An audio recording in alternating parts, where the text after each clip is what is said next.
Good evening, one and all. It is Sunday, it's the end of the week, and it's time we jump into some more good old Warframe. Warframe? There it is. Took it a moment. Okay. But we got there.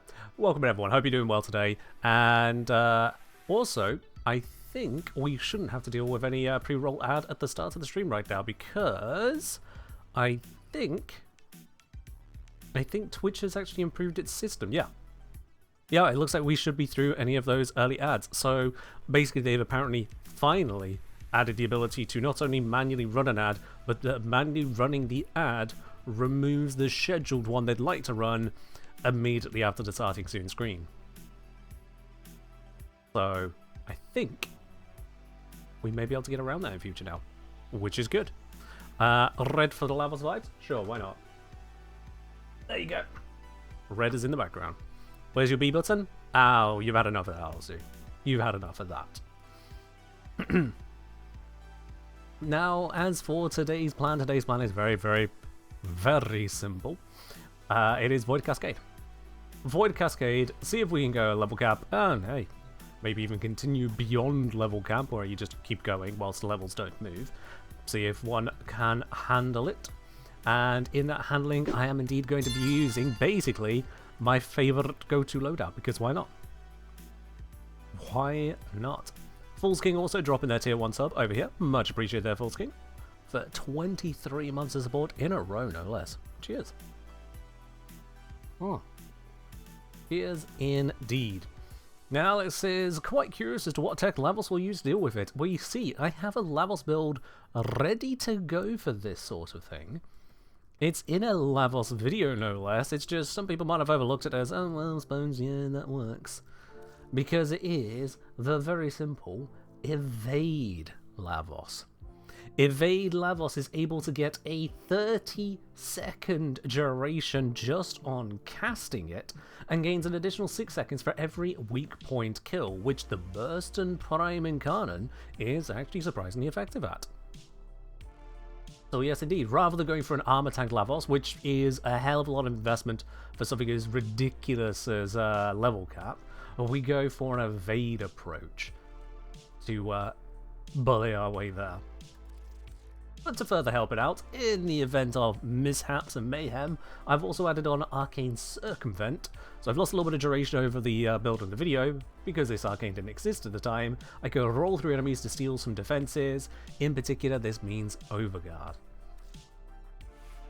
That is, in a nutshell, the idea of it. An invisible Lavos that could otherwise roll through targets to strip their defenses and pass them over to Lavos in a pinch if it really comes down to it. Yo! Got a pre-roll ad reminds me to do this King cheese.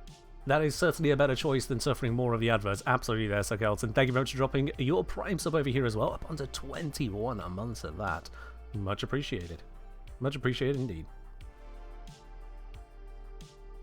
And yeah, I'm aware that Arcane Persistence is also a thing that Lavos could do here. I am intentionally not going to go for that on this first run because, let's face it, I have a little bit of a bone to pick with that Arcane being around as it is. The whole idea of health gating just seems an anathema to what health tanking is supposed to be in the first place. It just seems bizarre to me. So, it's not my initial focus here. Now, this is not going to be a solo run. Quickly from Preston, going to TennoCon this year. Haven't seen you since the Doubletree Hotel. Bros, I went to TennoCon a few years back. Sorry, Preston. Unfortunately, the reason you haven't seen me there since is because of the cost of it. That year, DE paid for my trip over to TennoCon, which was exceptionally generous of them, and I really appreciate it.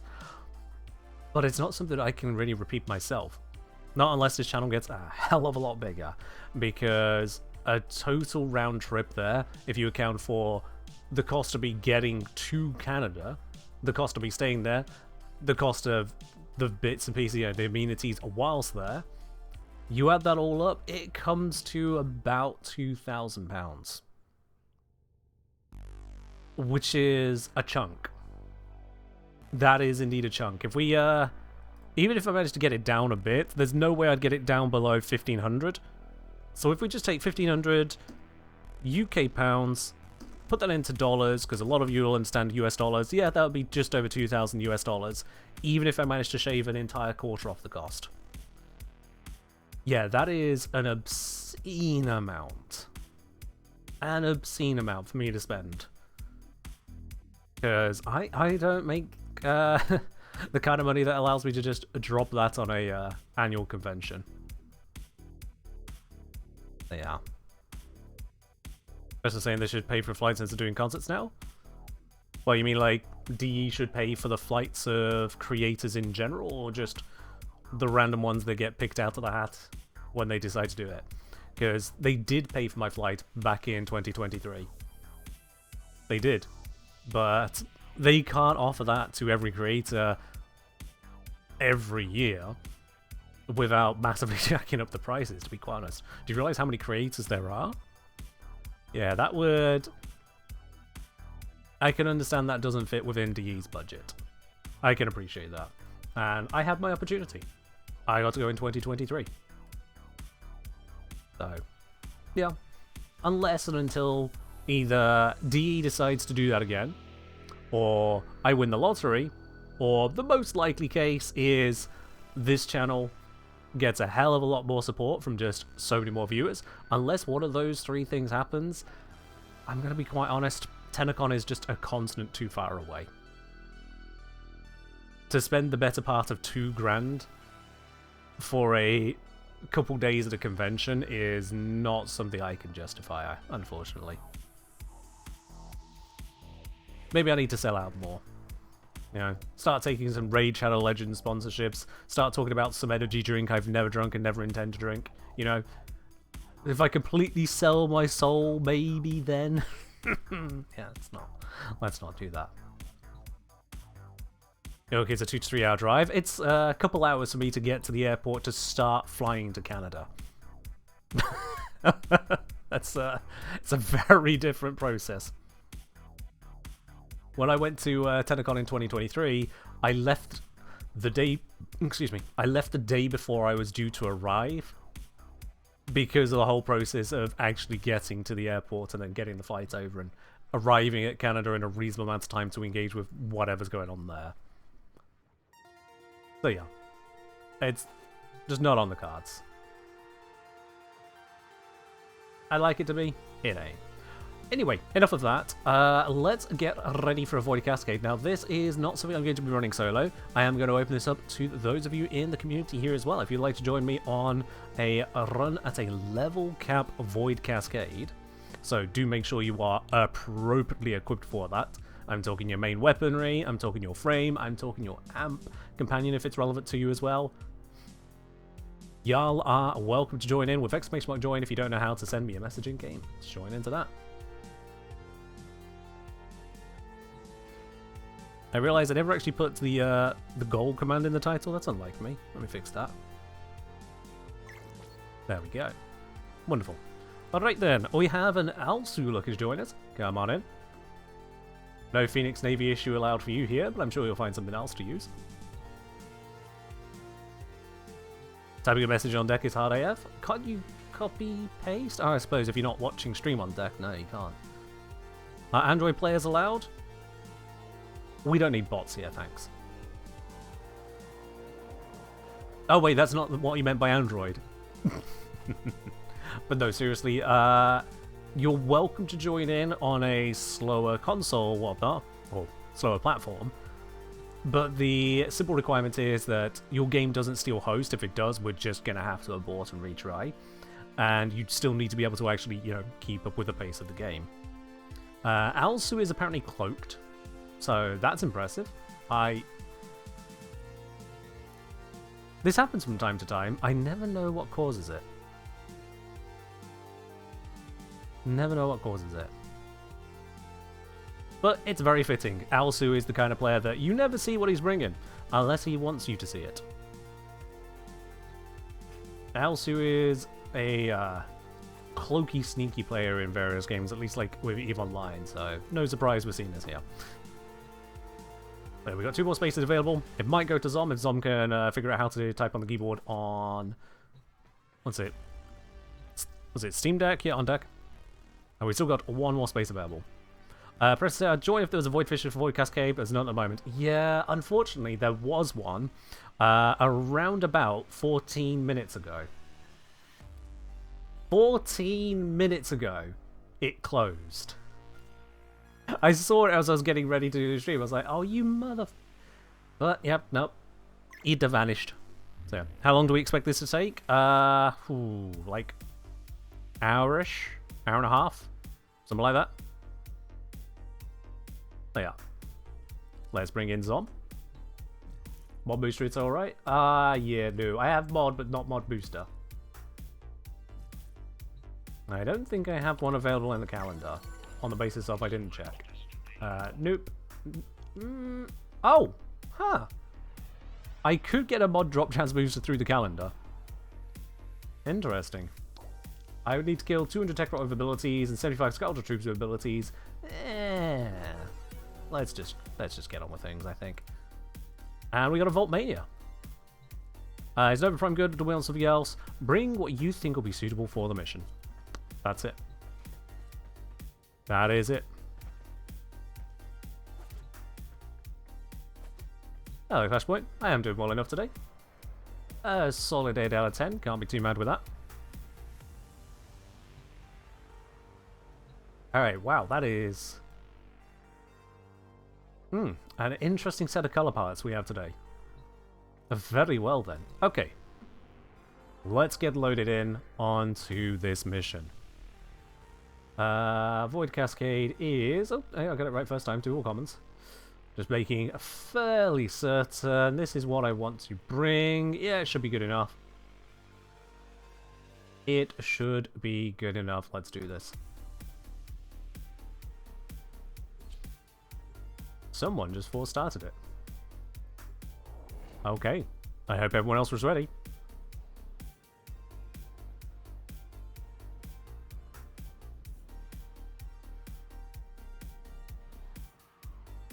Now this is where we see the loading times of a Switch. Queen, are you going to tell me you're not ready?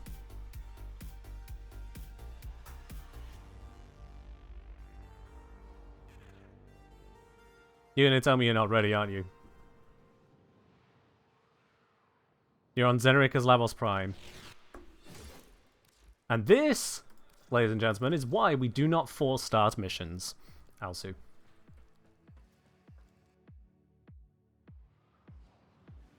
Hopefully this pulls everyone out. Alright. Queen has somehow been abandoned out of the squad. Did I leave before you'd loaded in? No, we have to wait for you to load. But anyway, whatever. I'll send you the re-invite, and then we'll try and make this work for you. It should have pulled everyone out. That's really weird.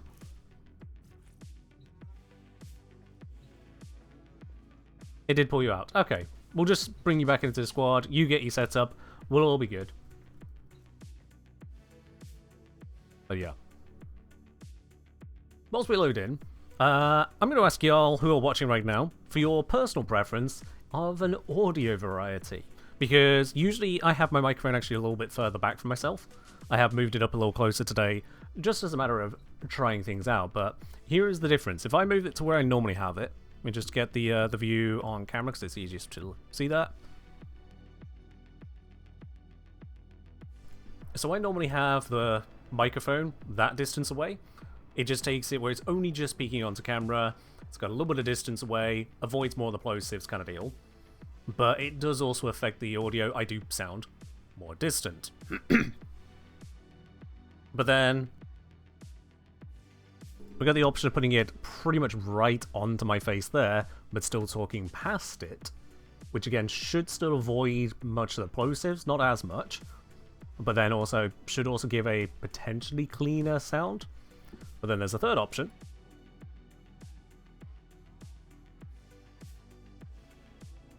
where I put it under my mouth like that. So now I'm talking pretty much directly into the microphone, about as close as I can get, without having it in front of my face. But it will affect the audio, how it sounds, and especially plosives will be more of an effect because I don't have the pop filter attached to it. I'd have to dig that out to add that to it. Excuse me. So, hearing those 3 different microphone positions now, which one sounds best to you? Which do you like as a viewer? Here?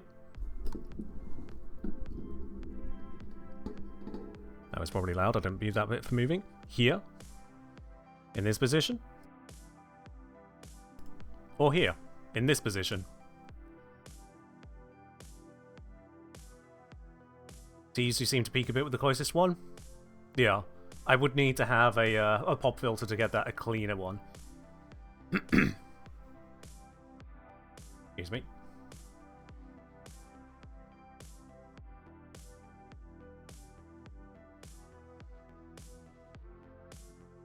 Option 2 sounds best. So, close cheat side.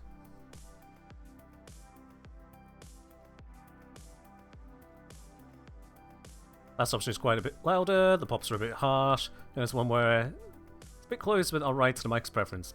Okay. I see that, Queen. Yep, we'll be good to go in just a moment. Is crowd control plugin supposed to still be up? It's not actually showing on my side. So I don't know how you have it.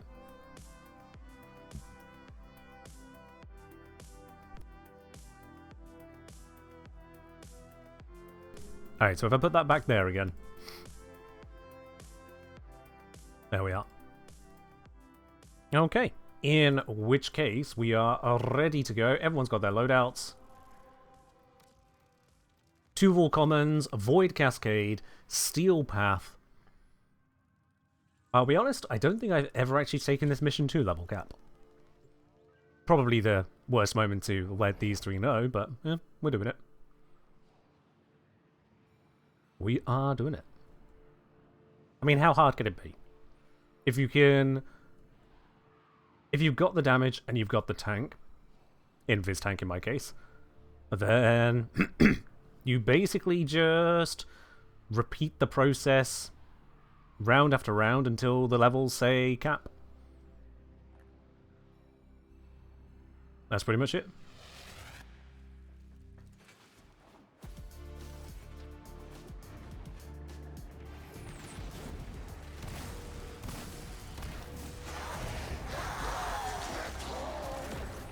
Hey. That guy swings around a lot more than I expected, to be honest. Yep, we've already gotten started. That is good. Particle effects. We do love particle effects. But yep, my invis is recharging its timer very nicely. As long as I get 1 kill with a headshot every couple of seconds, I'm good. Wow, everything is dying as I go to look at it.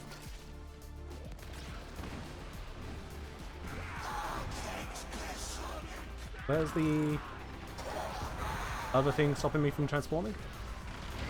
I couldn't see it.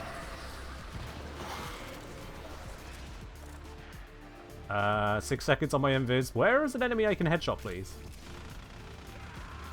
There we go.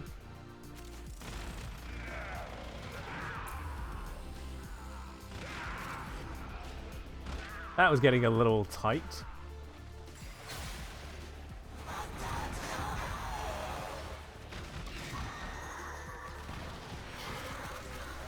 But we should be fine.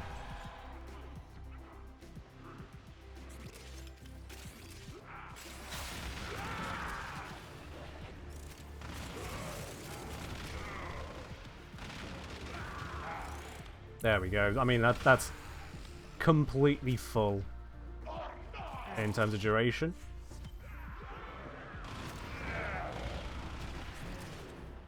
I can head over to this one. Start working through it.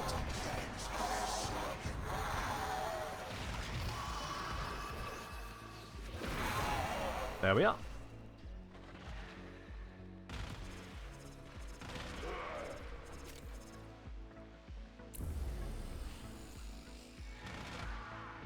Another one has spawned. Take this out.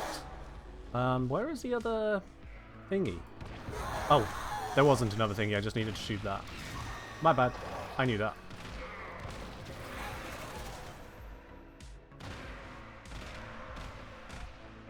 And the enemies look in my direction. This is the problem of being invisible. Getting them to look at me so I can hit the headshot.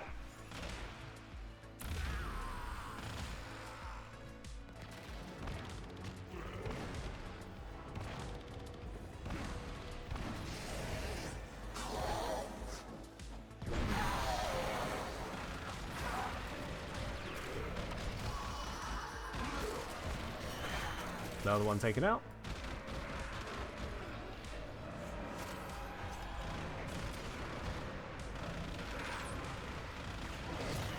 Managed to catch that Thrax as it spawned.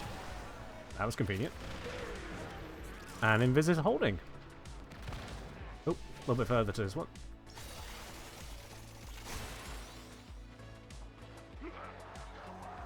That one's already been claimed by someone else. That's good. Do I hit up the Void Angel? Yeah, why not? Why not hit up the Void Angel? You know, full send. When that thing starts moving, and it will, you better know what to do. Oh, okay. This is spawned on the Void Angel and on the Extract.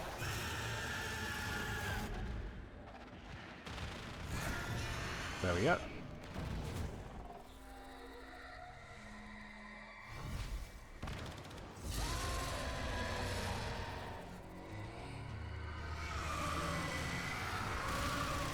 Oh, Invis, please. No! Oh, for fuck's sake. Ah! Not only did I not want to go through the portal, I also didn't want to get nullified and lose my fucking Invis. Okay, whatever. That shouldn't recur.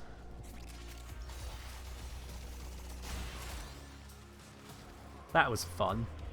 Like I said, it's the definition of fun. Hi guys, I did part of the fight. So frustrating. Okay. That's all good. Seriously, that is a really awkwardly placed extract. Not gonna lie. Like, if you want to extract, brilliant, but this is an endless mission. Tuck it off to the side, please.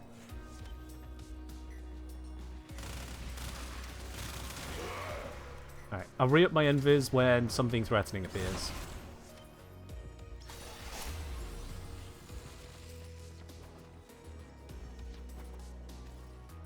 Don't know when that'll be. Actually, where are all the enemies? Seriously.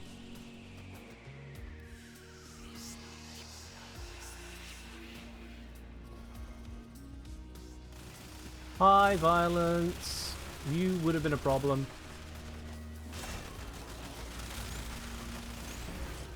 There we go.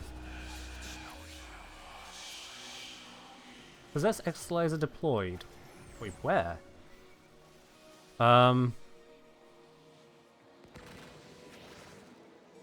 not being shown them.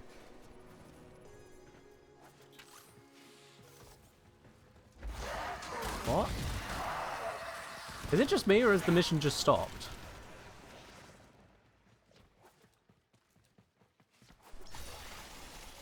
My UI says the mission's just stopped. There we go, okay. None of the enemies were spawning, none of the mission was spawning. Oh. Truckarian doing Truckarian things.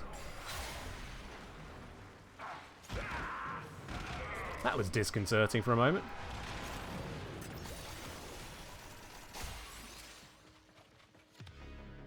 Does this continue upstairs?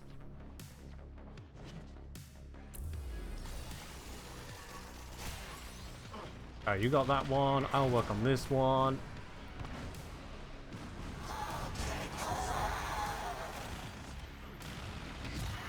That's taken out. And popped.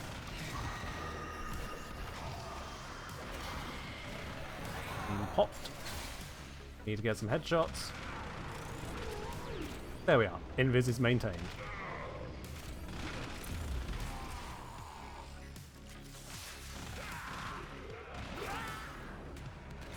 Any thoughts on Slay the Spire 2? I've not really looked at much of anything on it, I'll be honest. I've seen some of the discussion happening in the miscellaneous games chat on the Discord. I've just not really paid attention to it for now.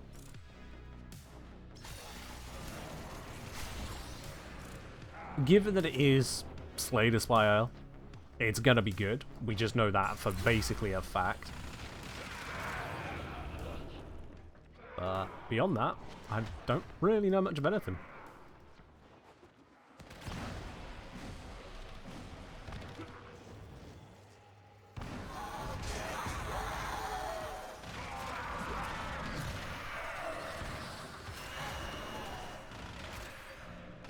So far so good on this. It's really early levels, but so far so good. For evade, wasn't a cap 30 seconds when subsumed, or does that get affected by mods? So I've got a... Yeah, its max duration is 15 seconds, but that goes up with modding. So it is a very low minimum, but I've got 300% duration on here. Which, that kind of gets some work done, you know? That gets some work done.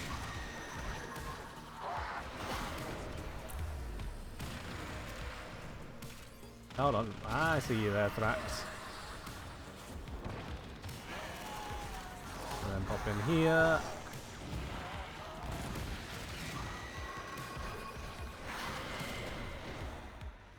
I think someone's got the instant hitting single shot there, which, you know, it's very effective for this job. I've just brought my good old 777.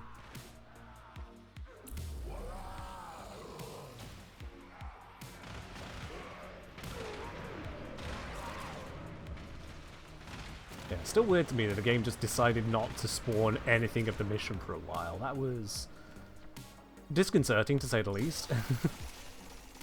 Don't know what causes that.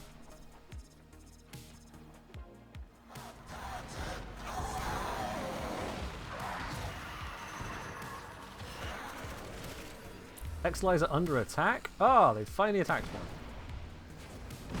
This is awkwardly placed.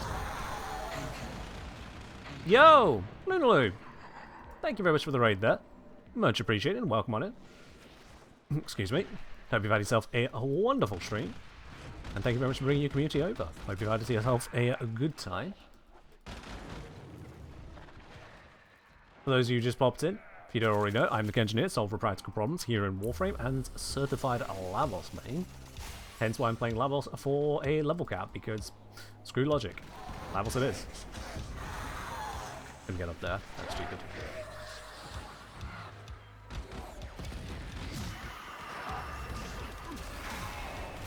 There we go.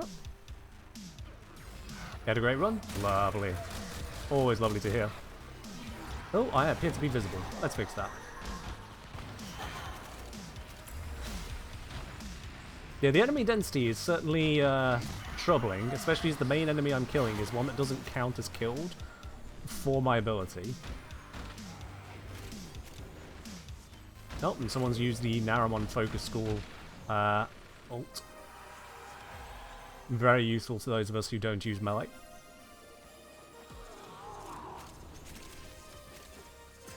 Stage Gamer saying, it's funny, I found a couple of your videos whilst waiting time at work. Hey! No comment on what your workplace might say about that, but at the very least, there are certainly more brain rot things you could be doing at work, so welcome on in. Is that Uriel? No, this is Lavos. Lavos is once again visible. Let's fix that.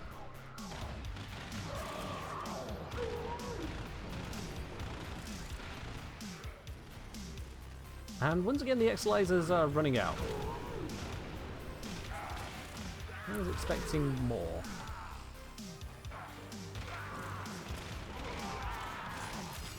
No.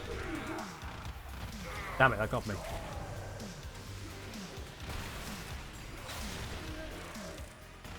I mean, I can farm kills for a moment, but like, why is every enemy here? And why has the mission decided to just not spawn stuff again?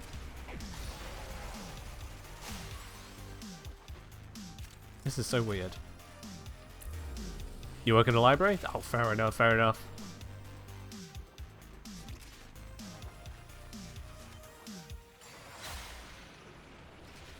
The end of the round, it takes a moment. I suppose. It just feels like things should spawn a little quicker, but yeah. At least I know where all the enemies are. Just bundling up into this room for some reason.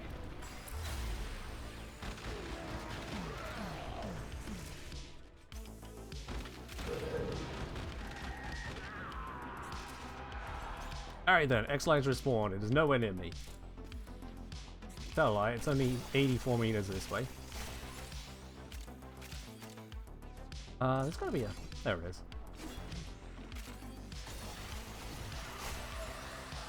Alright, you've got that. This one spawned. Got that. Shoot you. Lost track of the Thrax there, but it's all good. Woo! Invis is down. Down to 19 seconds. Need to get rid of that. Where is it? Where is it? Where is it? What is that placement?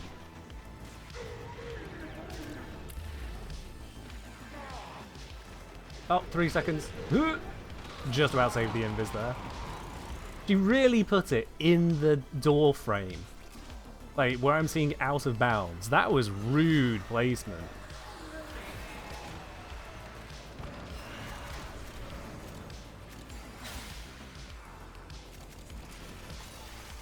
Oh, and another one's got me.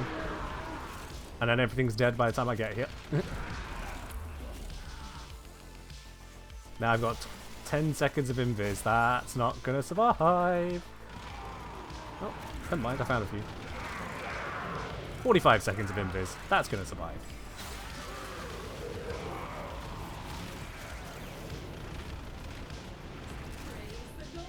Where is this Exilizer? This way.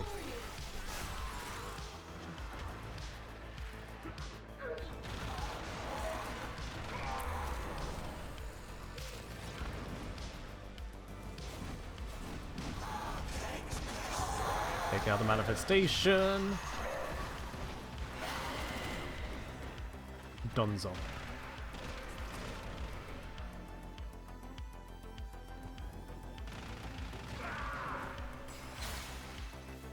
Now we're only at level 187. It takes a while before level scaling go burr, so... But in the meantime, we're just kind of chilling.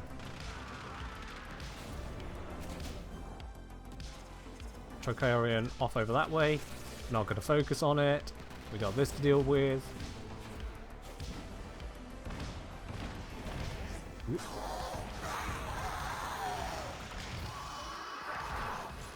Pop some bombs. Oh! God damn it.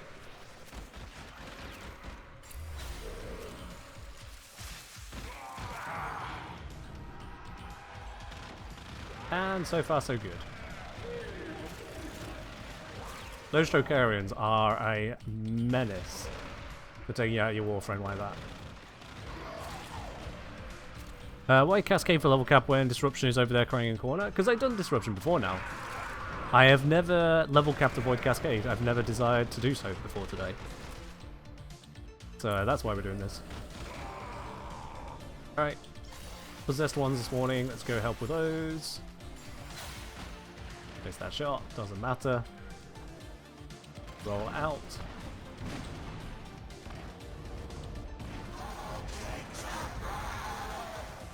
I think that one got eaten up. So, okay. There is some benefit to having that there. It spawns and then just gets marmalized by the extraction orb. Is the best I can do to understand that.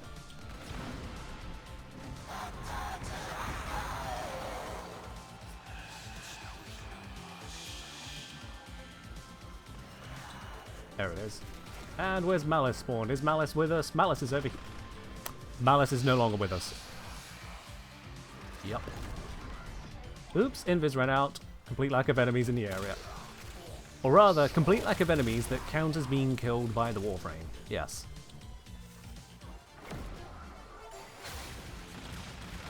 Let's not have that thing. Where is it? There it is.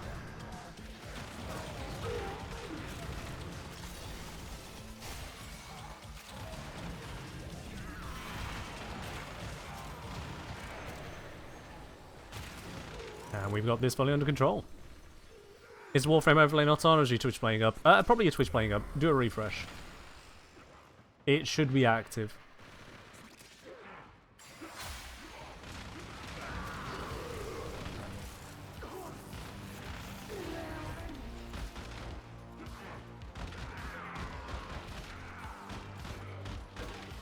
I don't really need to be shooting all of these lot right now. I've got plentiful invis, but yeah, why not?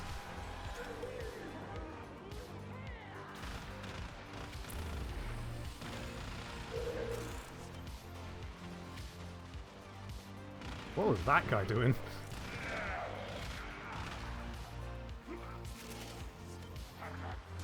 Why to go with the evade on 4 not the 2? Is it just a matter of preference and either works? The 4 is basically a useless ability when you've not built for it. The use of... Oh god. What is that placement? There we go. Right, as I was saying. Yeah, the 4 can give you heat, but that's really about it. That is really about it. Whereas the 2, not only does it give me access to coal, which is a nice little bit of crowd control, but also it's a mobility tool. Whereas the 4's main casting, which is as a damage tool, just basically does not exist with its strength. So yeah, it entirely comes down to what ability is going to help. And Catalyze is not the ability that's going to help here.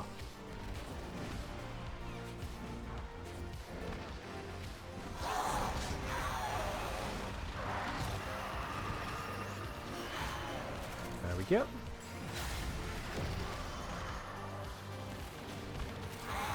The ability of Void Cascade is important. It is certainly useful to have, yeah. But like I say, the heat just isn't enough to qualify.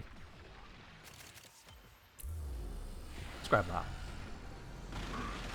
Yoink. Once again, ability timer is running down because all the enemies are spawning in one room for reasons I cannot quite understand.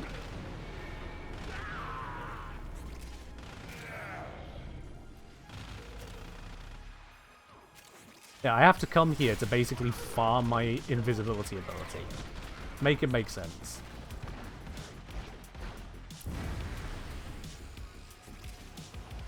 Nope, this spawned on me. No wonder I couldn't switch back to Warframe.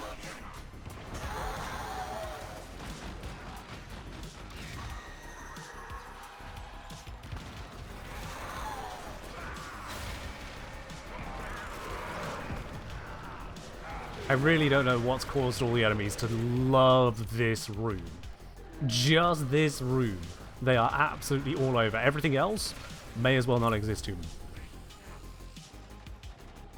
I don't get it.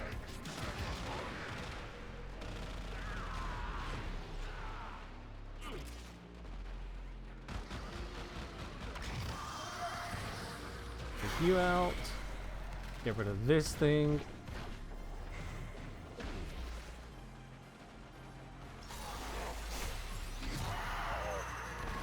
Help with that. Beautiful. Invis 22 seconds. Let's try and bring that up a little bit more before I head out. 32.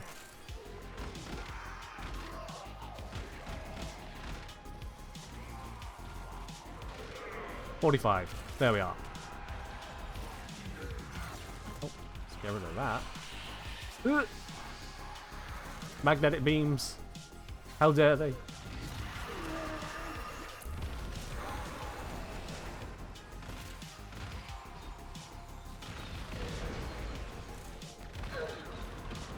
Take out the Chokarian.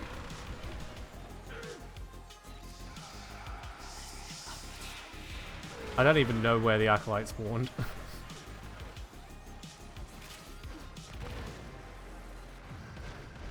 There we are. Have I ever messed with Pack Seeker Evade Lavos? Pack Seeker? What, is in the headshot projectiles that are really mediocre coming off of a kick gun? Can't say that's ever occurred to me as something that would be worthwhile.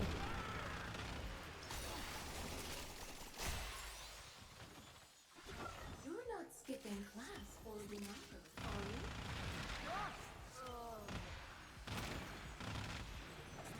go. Alright, X-lasers are spawning in the final room again. Let's make our way over that way.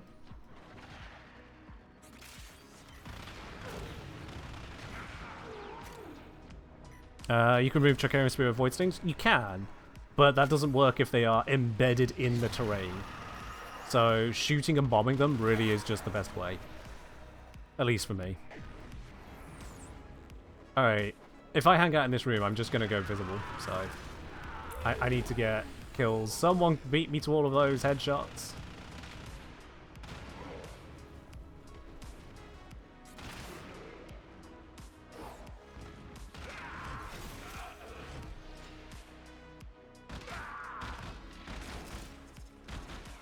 This is the only way I can maintain my invis, so I just have to hang out where the enemies are spawning.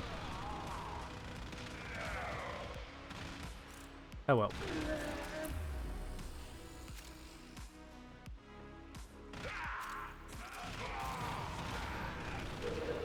I mean, you're not wrong, Clashpoint. You're not wrong. It is a very introvert thing. If I hang out in this room, I'll be visible. Yup, that is my life.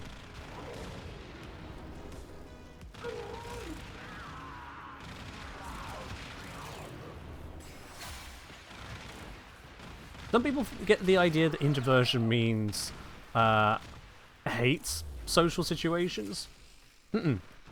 That's antisocial. Introversion is social situations are exhausting. And that is definitely the truth for me. Enemy density remains low. This might not be a challenge. I mean, maybe, you know, for one area of the map is just the entire set of enemies and everywhere else is nothing. Okay, things are finally spawning this way again.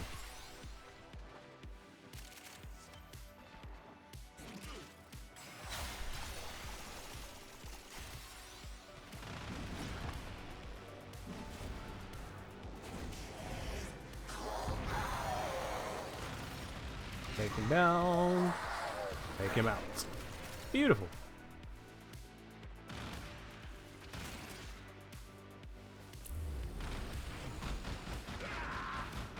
They're all facing the wrong way.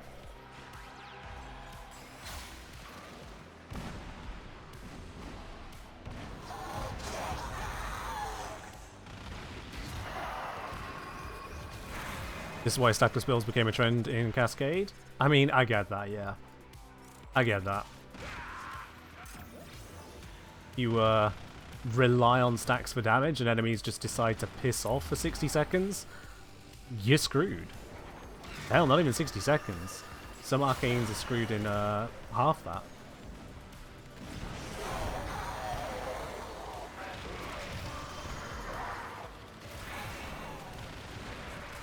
Oh, my invis has run out. Alright, let's recast and hope that I can maintain it before it's cooled down.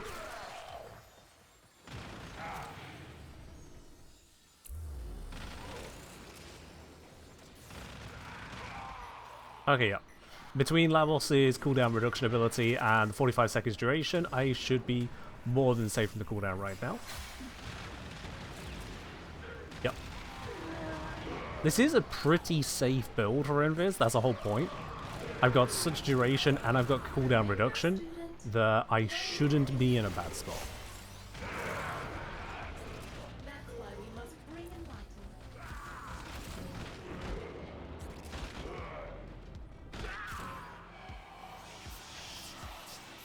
Okay, we've got a Mania spawning somewhere. No idea where somewhere is. I, however, am going to focus on the mission.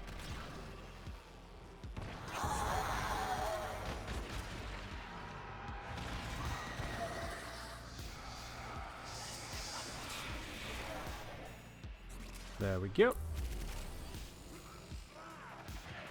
Possess X-Lizer is over this side.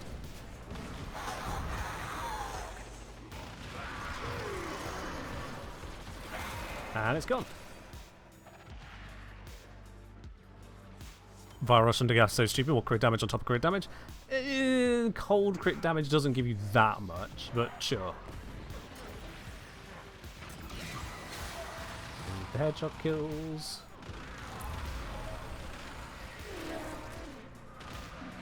I've got over it a few times, but the critical damage and crit chance bonuses on cold and puncture respectively are really just not that much. So if you get them, sure, but you could be missing them and not really notice. The bigger benefit of cold is all in its crowd control. Especially as it can make it a lot easier to hit those headshots.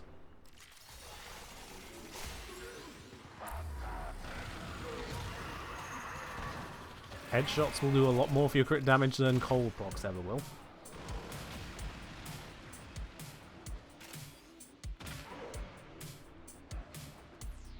Alright, Mania died like 20 miles this way. The very thought of sharing a room with me. Just, nope. Mania needs their space. Well away from Lavos.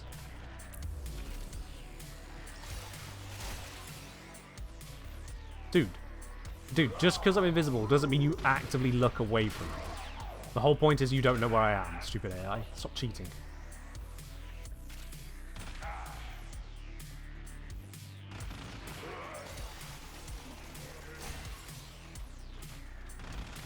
Where is Sycora's better than Tox? No idea. If it's better somewhere, I don't know where that where is. If it's worse somewhere, I don't know where that where is. Those aren't two weapons I've focused on enough to give you a blow-by-blow right here, right now. Headshots require to aim? Yeah, that's why cold procs. Look at that. Bam. Frozen solid. You can headshot that all day, every day. Any form of CC that stops an enemy basically dead, bam. You now can aim. You're a god.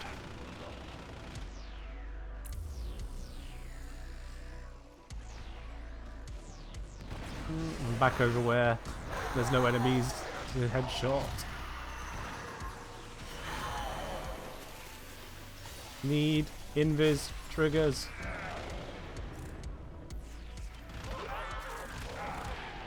Alright.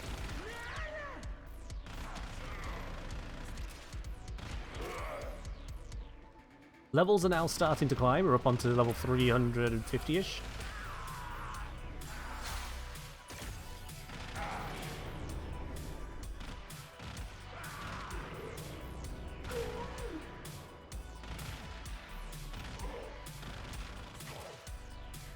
I got full invis. I'm just gonna stretch a moment. Oh. There we go. X-Lives are under attack. We got people over there. They got this.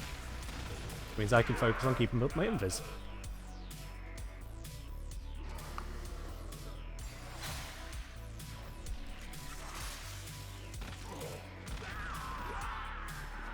I don't really have a preference as to what damage type I infuse at the moment. Later on, I'm probably going to switch to corrosive, because yeah, these guys are weak to corrosive. And I've got the Archon shards to make it where my corrosive is a full armor strip very easily. But right now I don't need that. Torment spawning in, don't know who it's spawning on. Ooh, looks like it's just up over here. Right? Where are you, buddy?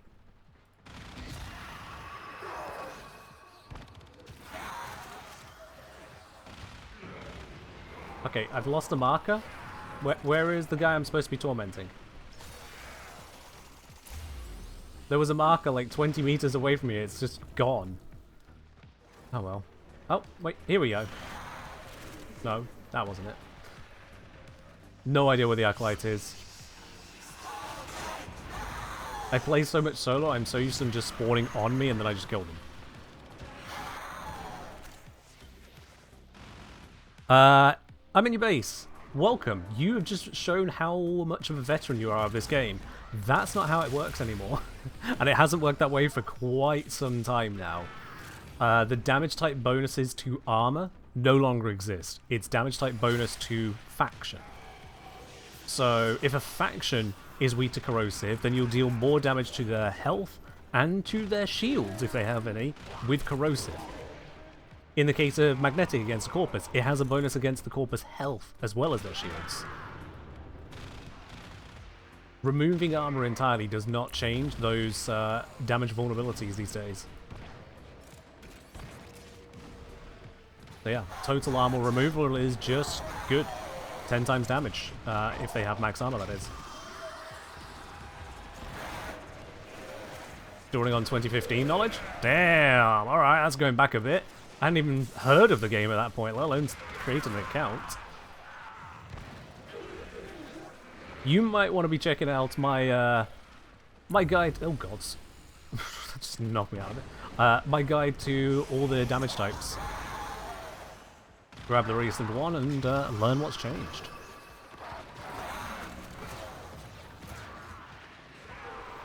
Oh damn, magnetic beams of doom. Oops, excuse me. It's like a couplet. Why are there so many visual effects on screen? What is this? Oh, I'm visible.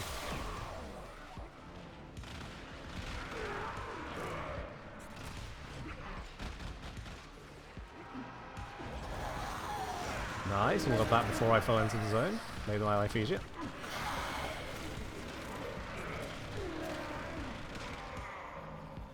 Is full arm strip not a hit to the enemy's damage reduction? To what? What do you mean? Like, full armor strip is they are not reducing damage based on armor. That's what it means. I'm not sure what your question is otherwise.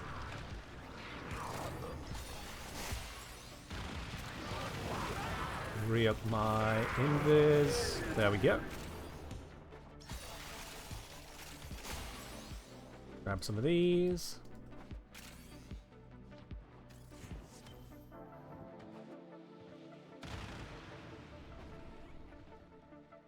Maybe I can figure out the reason for unversatile mess with spawns. I'm not the person to figure out that.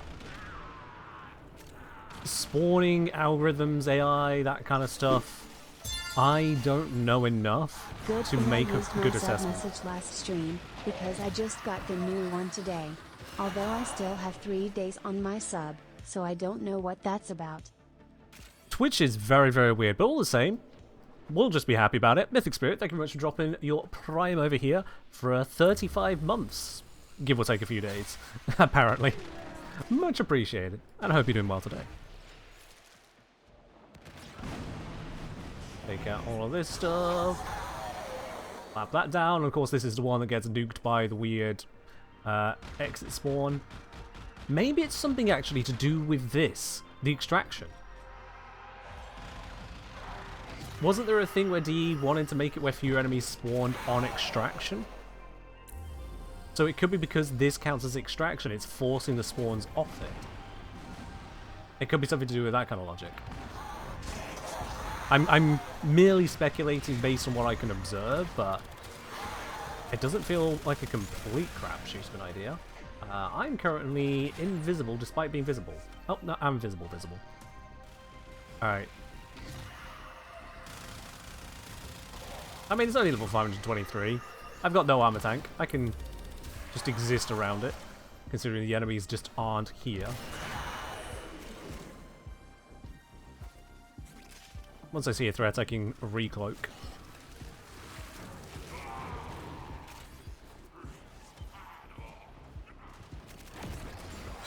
There we go. Goddamn Shock Eximus homing in on invisible characters. Okay, headshot time. There we go, 45 seconds. Full charge. All good.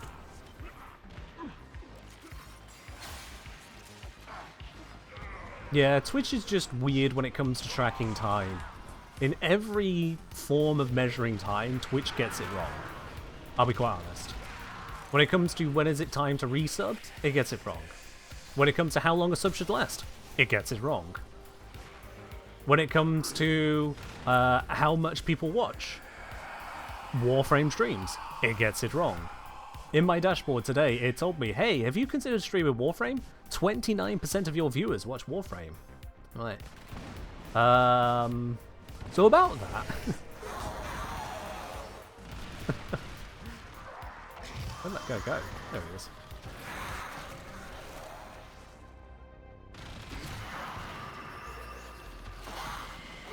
even when it comes to the advert schedule, I have it set where Twitch will not, will only wait 1 minute before it starts playing an advert on stream. That way, it should play the advert in the first minute of the starting soon screen, and we just can move on with our lives. No, not so. What it does is it, after about a minute... Oh, I'm visible.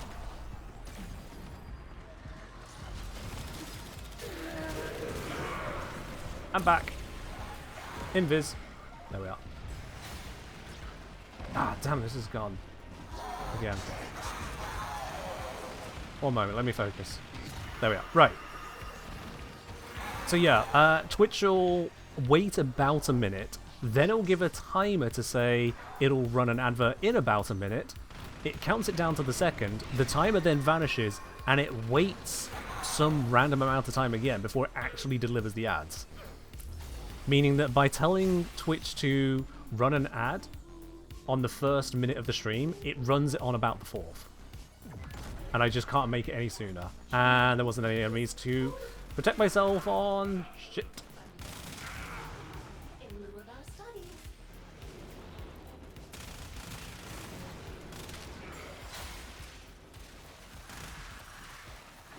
There we go. Right. Back into Invis. I've got 30 seconds.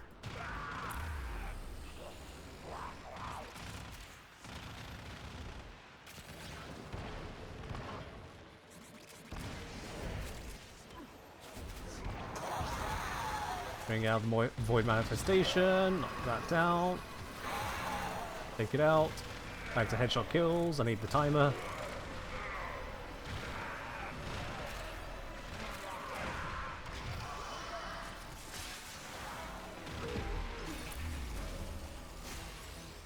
But still. There we go. Whew. Jumping through a few hoops just to stay alive here. Who recommend 547 or 777 to RAM? It depends on the purpose you're using it for, quite honestly. It really depends. I'm currently using a 777. It is broadly effective, so I'm satisfied with it. Will it be the right one for you and your purpose? Depends what you do.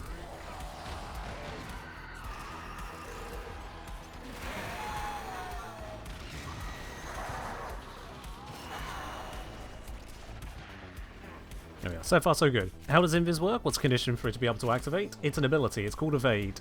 It is a ability from Cytodine, available through the helmet system. And because it's in the helmet system, I can apply it to other Warframes like Lavos here.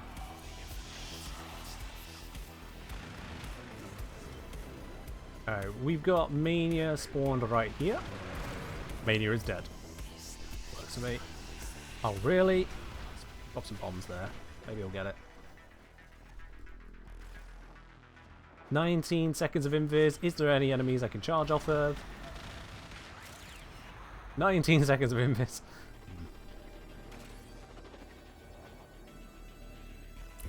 Yeah, invis is going to run out here.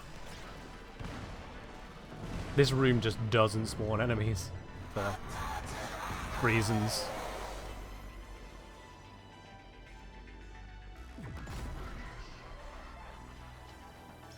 Dash past these, hit them with the cold, go invis, and get the timer.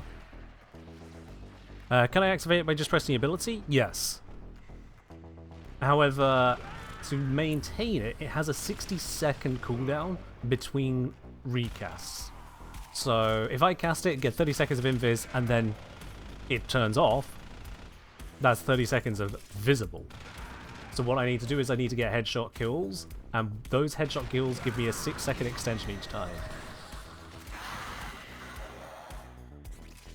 If I fail to get the extension enough that I end up on cooldown, then I have to use my other abilities to try and reduce that cooldown quickly, or otherwise just survive.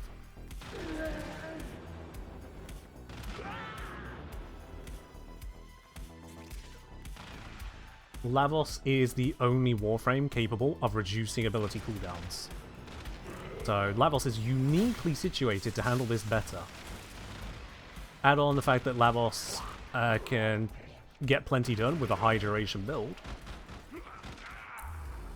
And he's a very worthwhile frame to put this onto.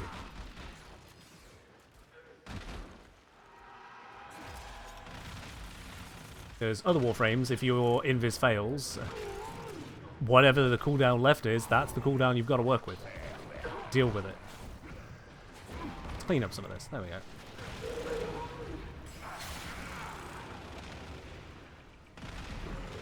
We're once again at the point of waiting for new Exilizers to be a threat.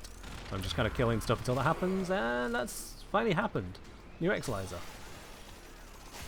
I would wait in a room where the Exilizer would spawn, but enemy density issues.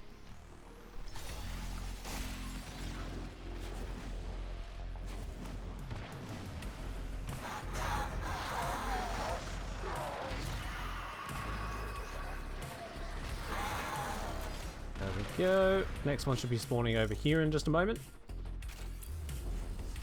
Oh, there it is.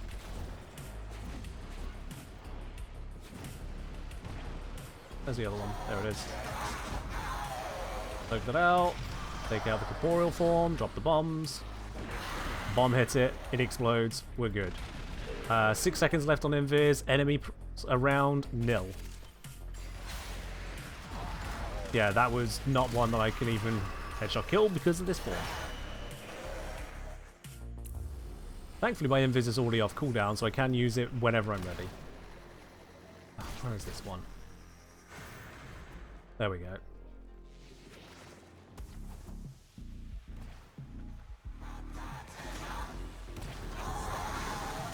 Strike that down, strike this down.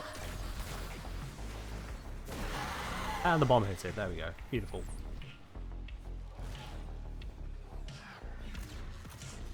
Re-up my invis now.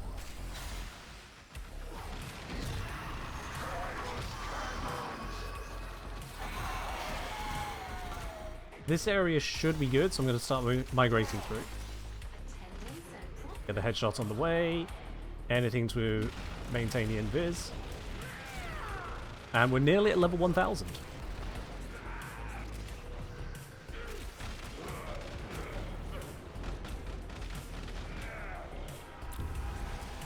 God damn it. I was mid-transformation of the weapon and it knocked me over.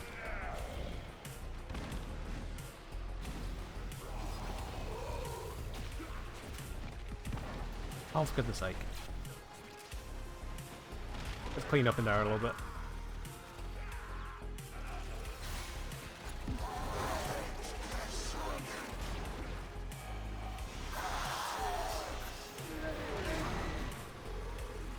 There we go, there we go.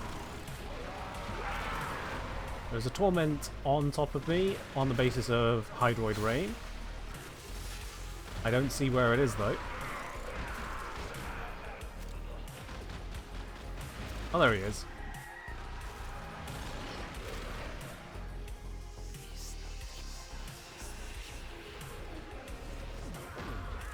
Why are these things such a pain? There we are.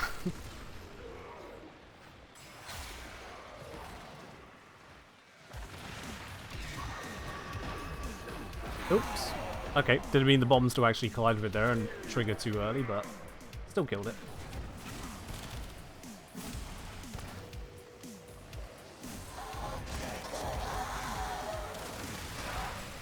Invis ran out, fix that now. Bombs deployed, got it. Around 107 Exilizers should be level cap. Cool, so we're about 2/3 of the way there. Nice. How long has it taken us to get here? About 45 minutes, yeah. That's about what we expected. That is all good.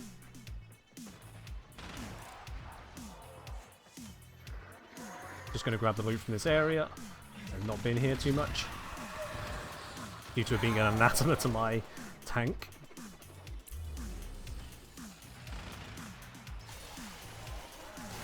Oh, it's got re-corrupted. Let's fix that.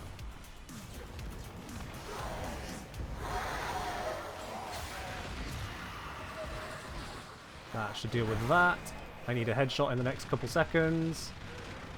Oh, I just about landed it. Now I need more. They're all stood away from me. No. Okay, it's fine. We're off cooldown.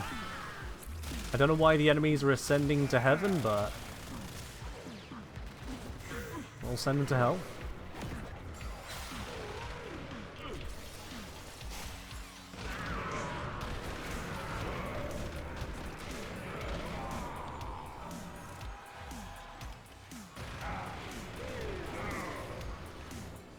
Have I tried or considered using Contamination Wave against fissures or contaminated exolizers? Haven't considered it so far. We'll do that. That's a good do. We can give it a try, see if it works out for me. Volpmania here has started bleeding out on top of a Trocarian. That was unfortunate. There you go. Don't even need to go operator mode because I am already invisible.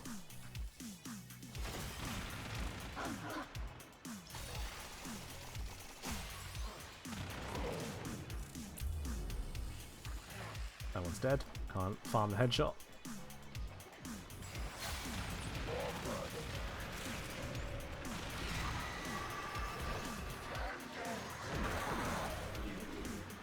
If you're quick enough on transforming into operator mode, as they transform into spectral mode, the bomb detonates next to them as soon as they become vulnerable, and so it just kills them.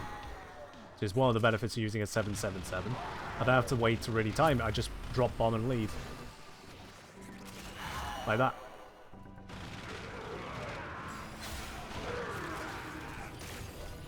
It's not really necessary, you can just shoot it with one of the other options, but the timed bomb has a nice time on it. Alright, we've got an Exolizer over this way with Zom, let's go help out on that. 30 seconds on my invis timer, should be fine.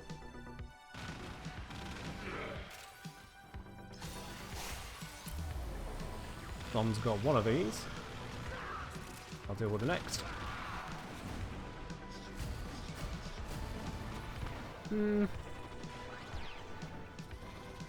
Oh, shit.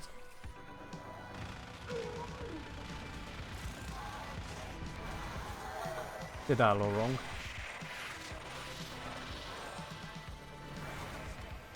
Okay, I'll try the Contamination Wave trick again on the next one.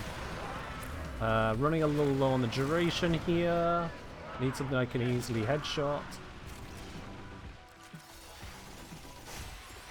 Why turn away? The moment I come through the doorway, he looks the other way. Don't do that to me. Is it in the Grenadier Handbook? If you suspect there is an invisible opponent, look the other way. You can't see them anyway, so it doesn't make it harder for you. Oh, bollocks.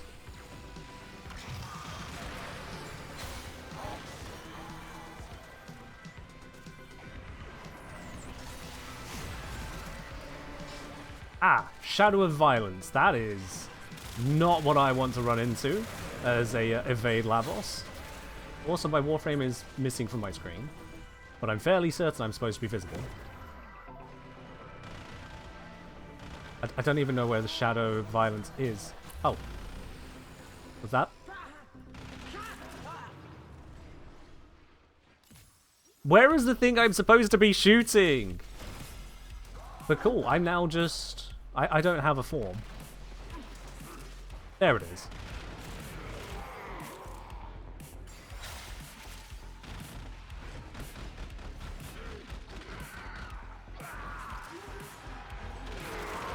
Maintain my invis, there we go.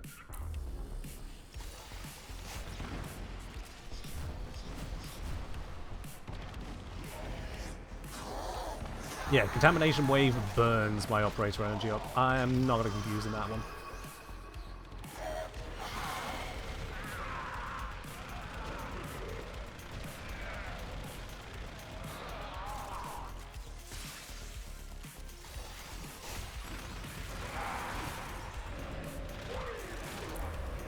There we go. Get rid of that. Into here, take that all down, shoot him, drop bombs, transform back, bombs go burr. Easy. Contamination Wave to one-shot the ghost form of the frax. Alright. As I'm saying, please Dom Gress Fricast Surge. I'm sorry, I cannot translate that one. That's too Zomglish for me. Wari. Please, English only. Please damage. Press the free cast surge.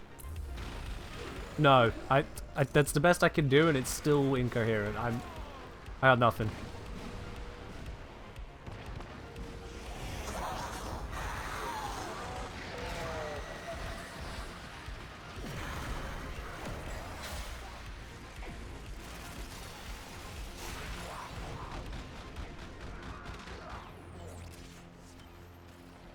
Double deck hard. Free, don't press free, casted Loke Surge. Oh my. Please don't activate the Look Surge for free casting. Okay. Zom is relying on being able to spend energy. Please don't take away Zom's ability to spend energy. Got it. I do feel like those Loke Surges could do with being changed to when you spend energy, get it refunded. For exactly that reason. Of it otherwise turns off entire setups and there's no defense against it. If someone else just turns it on, your build is turned off. Kind of a problem. How close do I need to get to that with a Void Sling to blow it up? Come on.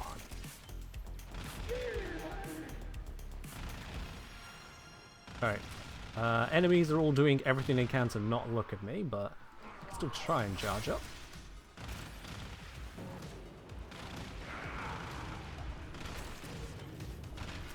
The way they hold themselves, I could almost think they're being affected by silence.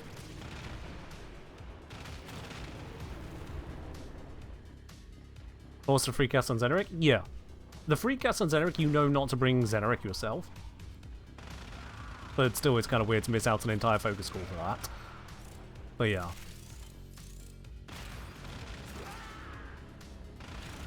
I think the free cast on Xeneric, part of the issue of changing that one is that it allows you to cast where you wouldn't have the energy. Whereas with the other more mission set buffs, you can more reliably expect that you'll have the energy to at least cast once. So for Xeneric, I can understand it on the basis of, no, this is a boon to some setups. Deal with it, Shield Gators. But yeah, other ones are definitely an issue, especially team-wide ones.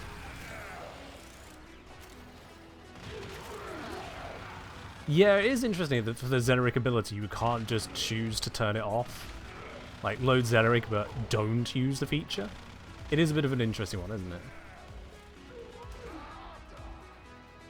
It's like how you can't downrank mods, except with mods you can buy another copy. You can't buy another operator. We closed the Uvarian, we had a whole civil war about that kind of thing.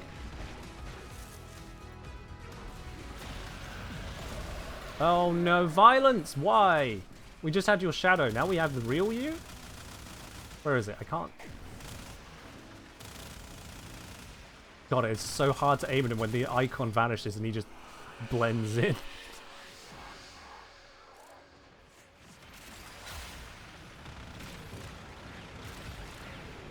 There we are. Some mods you can't buy extra copies? True, but also I can't think of a single one of those where you'd want a downranked version. Whereas, say, downranked 60/60 mods for controlling your elemental combination, or downranked Umbral mods so that you can get the Umbral set effect without having to spend bajillion capacity, those kinds of mods. Downranked adaptation because you don't actually need full adaptation most of the time.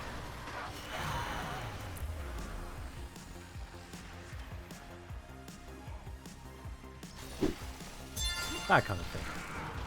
Hello. Alright, we're up Kim. at level 2,379 Happy now. Sunday. Yo, Moon! Hello to you as well. Hope you've had yourself a wonderful weekend. Thanks for dropping by. And with your sub up onto 35 months. Much appreciated.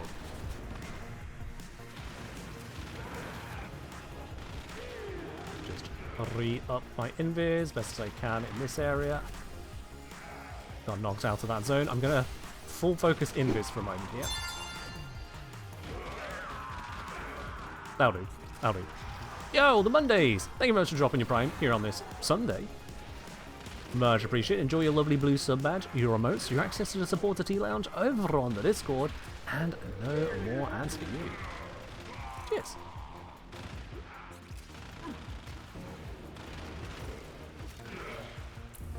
I was wondering why I couldn't move for a moment there. It's because I had accidentally wall latched. Sit still, sit still. Thank you. Good night.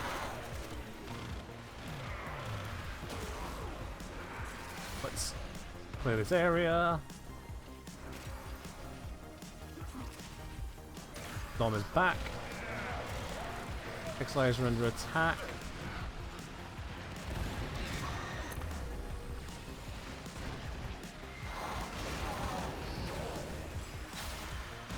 There we go. Looks like we maintain. Zom is down again. Okie dokie. Did someone activate the free energy thing?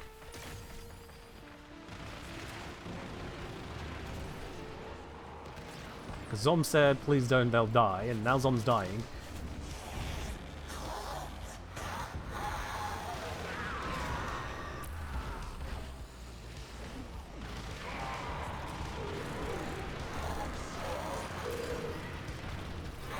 There we go. We're maintaining. Alice is saying, sorry I didn't read that earlier. I see. Hold it. Hold it. So hang on. With 2 Lavos in this squad who don't use energies and can't benefit from it, and 1 person who actively doesn't want it, the only person who benefits from that is Alsu. Oh god. What a troll buff that is. Transform! Okay, never mind. I got CC'd to death.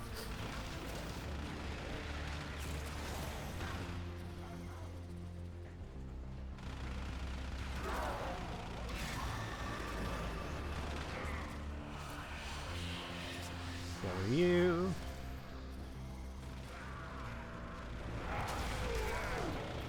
Well, Mania's turn to go down. Let's see, you're bleeding out right there. I can save that. Beam just flying over my head. Misses me entirely. Angst is somewhere. I don't actually know where.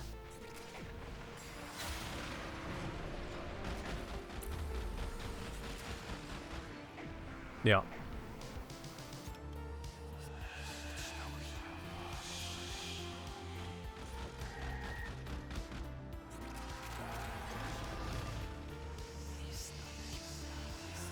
Get rid of that thing.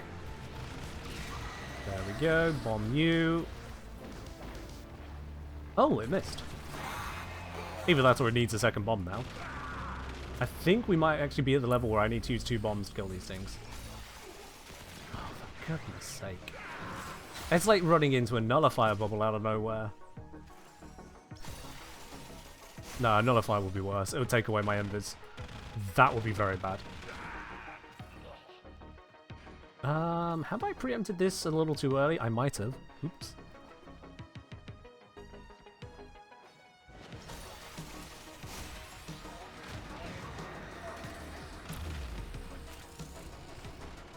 Try and maintain invis.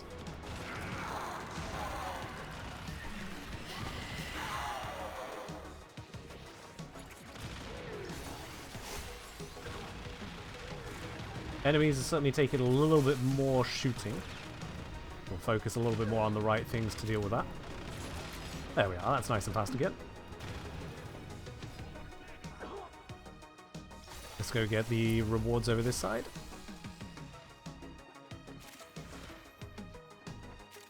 So what does the look-see into amps look like so far? I mean, it's not really into amps, it's just amps got buffed. Like, there's not really any thinking to be thought around it. You get textless artifacts. Textless artifacts means you have access to just stuff. mod slots for amp modding in particular, and so you can do more with amps than you could before. That's pretty much just it. It's like they got given 4 arcane slots, and specific arcanes for them. I say 4 because the best I've looked at, there's only really 4 mods worth putting on at once.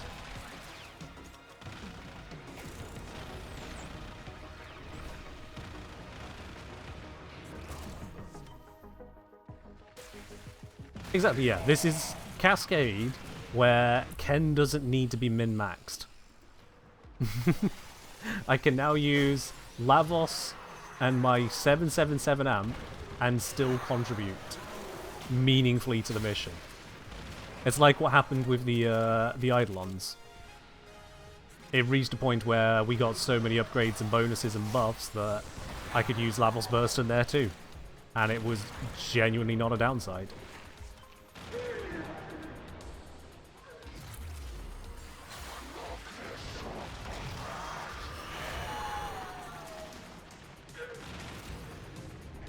Alright.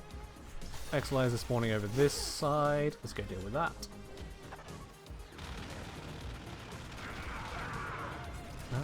Come on, I want to get full invis. There it is.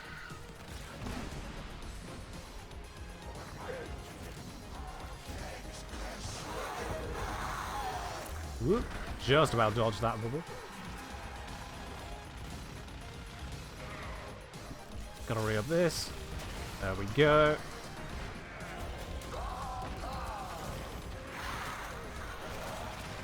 Gotta remember, double bombs needed now.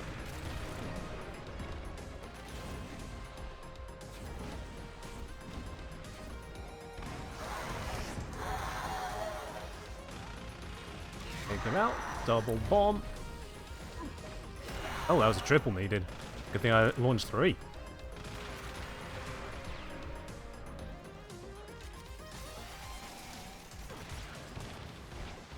Get rid of the choker. I don't know where the Jade Xmas is. Oh, I think I killed it. Incoming Malice.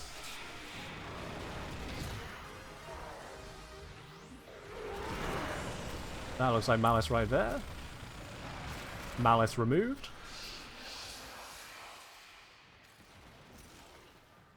Let's find out. Can't use it. You cannot use a Tauron Strike inside of a Trocarian bubble. Good to know. That would have been a little bit more than jank. I'm kind of glad that he thought that one through. Where's this guy think he's going? Oh, nowhere. Oh, no, he's turned into the dashing bubble thing. I can't shoot through those bubbles. What's going on? There we are.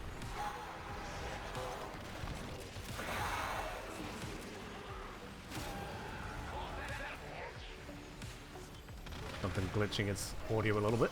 Sounded intentional. Another Trocarian. Oh, that didn't reach. Damn. Where is it? There it is. I'm visible. Let's fix that.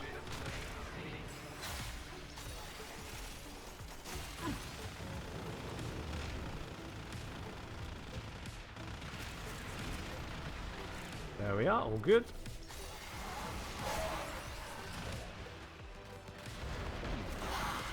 I wasn't sure if we could kill that one. Do you know if you can't use a strike inside of a nullify bubble? Haven't tested it. Can't say I get enough opportunities and missions to use it to try. It's still weird to me that this extraction bubble is insta-killing the Thrax. Really weird. Invis is going to run out due to lack of enemy density.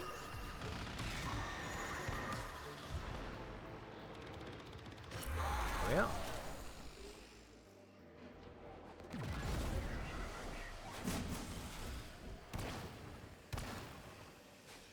Still protecting it. That one.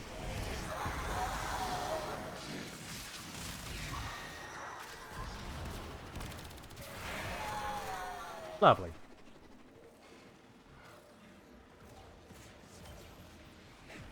What happens if a Tricarian bubble appears on you whilst doing a Talon Strike? I don't know if I can set that up so easily. That might take a little bit of work. Because it's just got such a long cast time and the bubble grows in like a second.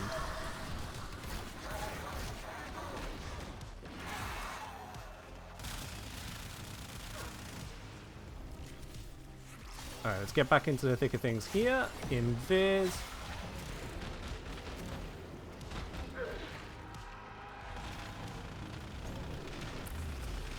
I can't see through the Nova explosions.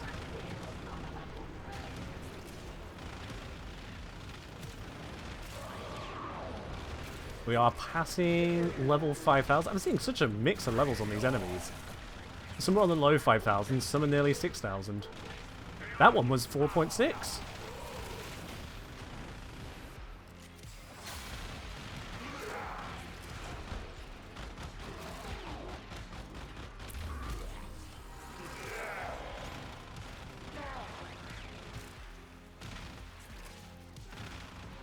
Yeah, so far so good. Got plenty of invis, plenty of control. There's an Exilizer over this way that needs dealing with, so let's get right onto that. It's been dealt with? Ah, we've got a Zom over there, of course.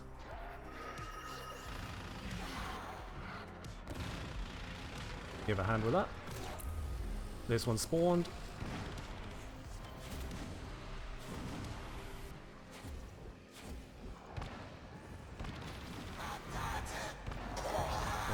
Oh, forcibly transferred back. Okay. It happens.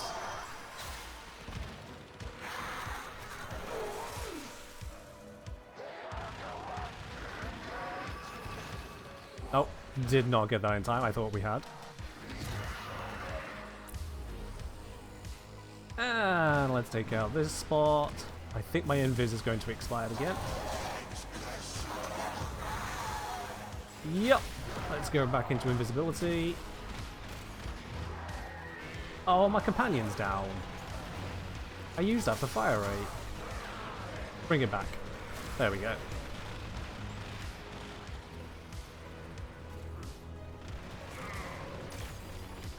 Fire rate, crits, and all the other bits. It's good to have a way to instantly recover your companion like that. Oh, violence. Nah.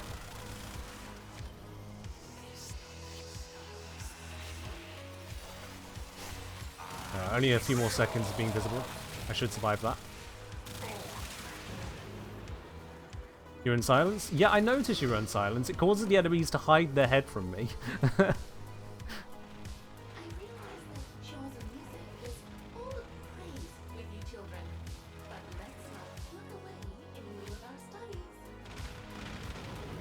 Go. Got full duration on my invis, so that's all good. Let's help with these spots up here.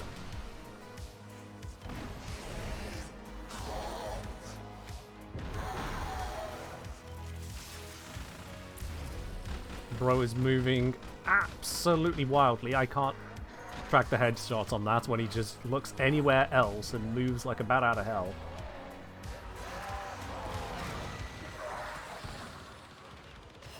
There we go.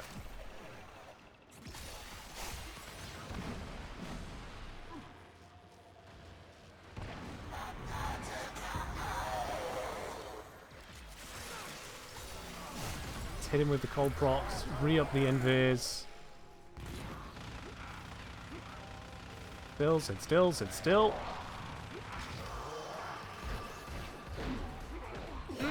Accidentally knocked myself over there, but it's fine.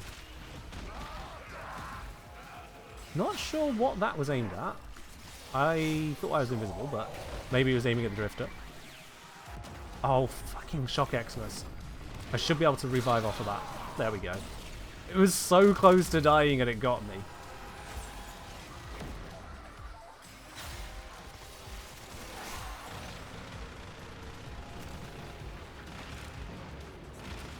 Why am I taking damage? Okay. You're getting killed through your shields? Not sure that's happening, Zom. Or how that would be happening for you, but okay. Shock Xmas, god damn it. Fucking invis hack. I mean, there's got to be something that counters invis, but those Shock Xmas is just... It doesn't feel like the enemy that it should be, but that is the one that threatens invis.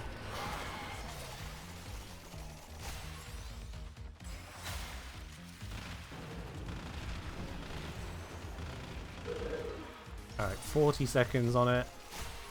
Zom's already hard cleared this area. Goddamn, Zom. Knocked out of that zone.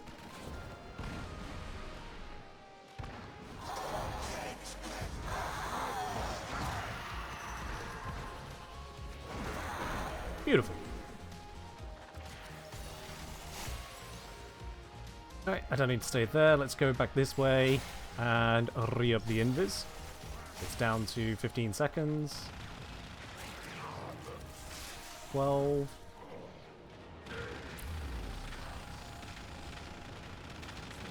There we are, 45. Just spray across the heads. That works out beautifully.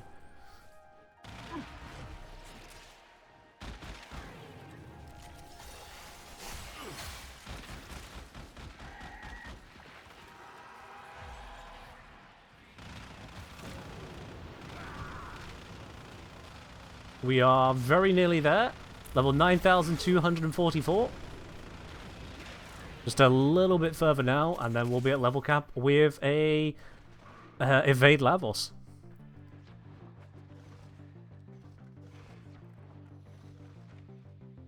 Next X-Slaves will be spawning over here. Zom's already over here with me. 30 seconds on invis. No enemies around.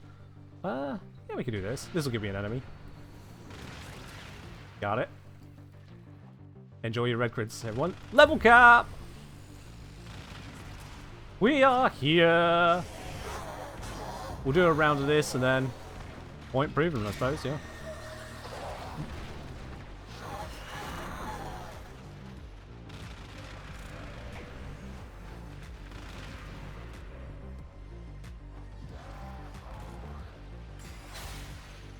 This should be spawning here in just a second. I'm going to do this. Have I timed this right? Yes! And it does knock you out of it even if you mid-cast. Oh, I timed that almost perfectly. And we can see just how much it did to actually assist the objective. Not a lot. Not a lot, I'll be quite honest with you. Wow, that was anticlimactic. Nope, no, I don't want viral. I want corrosive. Alsu is down. Unfortunately, I need to grab this because I'm about to run out of invis.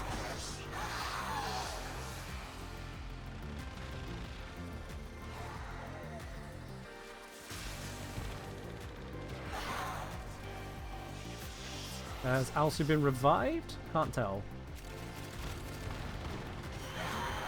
Looks like they've got the correct hit point, so they're probably okay. I am visible. And on cooldown. Oh, that's bad. That's bad. Okay, dash through the middle of it. Just do some general shooties.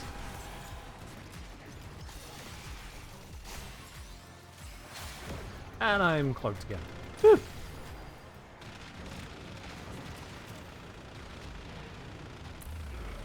Everything is good.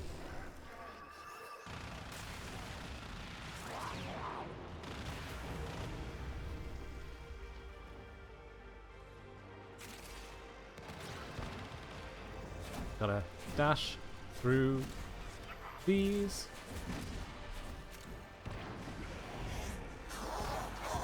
There we go.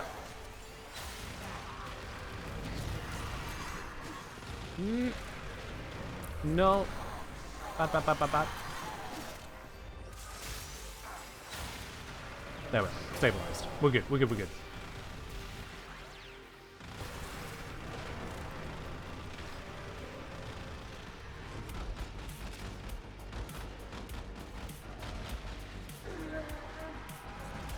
Damn, double Trokar just camping this doorway, that sucks. Got rid of it. We're good here. 28 seconds on invis. That should be enough to clear this.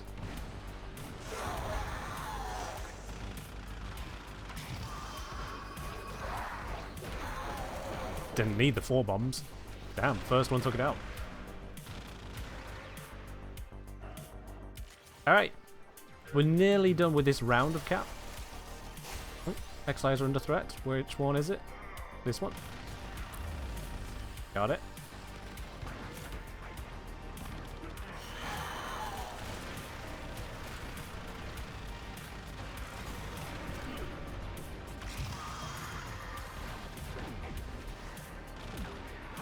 That one resisted. That's a little frustrating. Invis run out. Recast. Enemies are bowing their head in prayer again because of silence.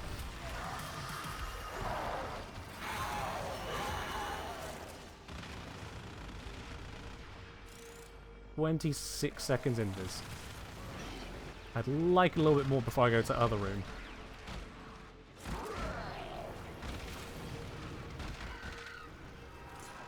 "32, that'll do.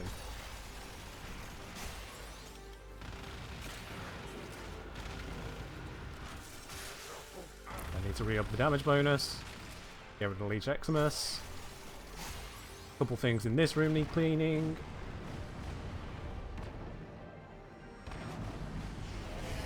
There we go. That one's bapped. Last one will spawn over here in just a moment.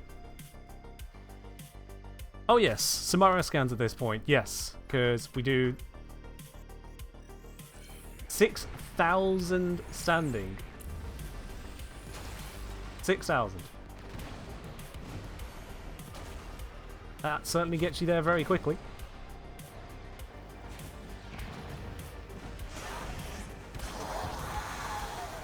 How's he struggling at this point? Yeah, fair enough. My invis was down.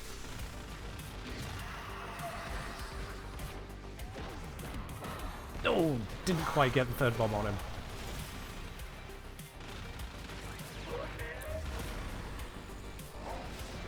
No! Oh, for God's sake. Alright, someone else needs to clear that Exilizer. I fell through the extraction one again. God damn it. Might as well get some scans.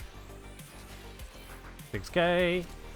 And limit reached. That's a danger, danger, danger, danger, danger. Uh-oh. Uh-oh.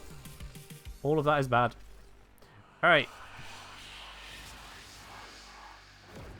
But we have done an entire round.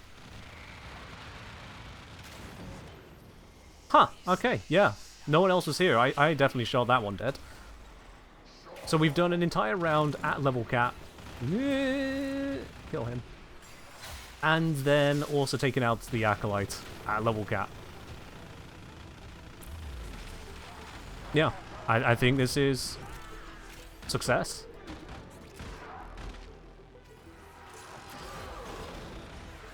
Nothing more to it, just this was successful. Oh, no, no, just as I went to cast an ability.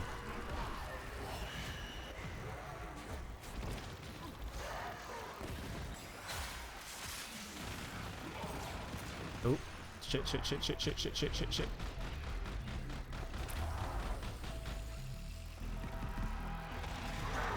Right, take out one, the other one's run away. A damn chucker.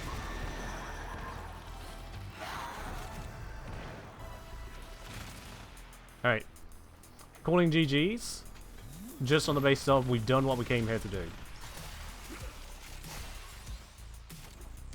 X lasers are stacking up slightly, but we could turn that around if we cared to. Let's prove we can turn it. Let's prove we can turn it around. Shouldn't take too long over here.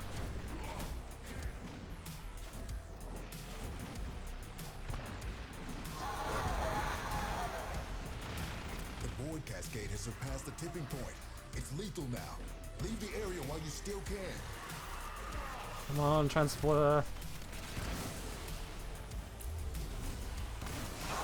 Another one spawned.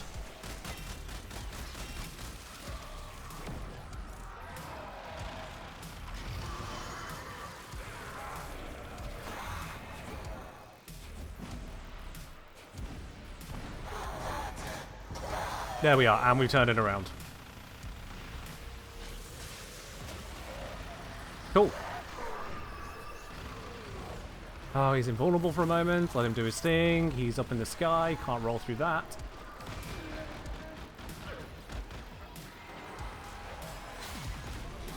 Invis is fully run out.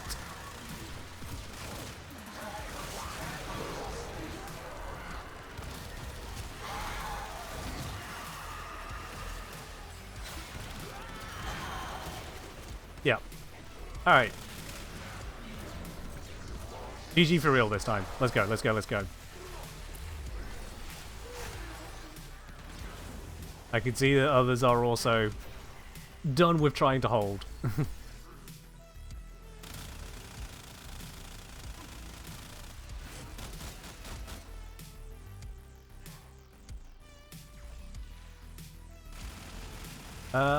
Did we all? Yeah, we've all made it. Cool. Alright then. Oh. G'st of G's. You did everything you could. I've secured it. Right, let's extract before I answer the sheer depth of Alex's questions. They fought well. Good dance, all. 1.5 hours in that one mission. GG's all round. If we have a look at stats there.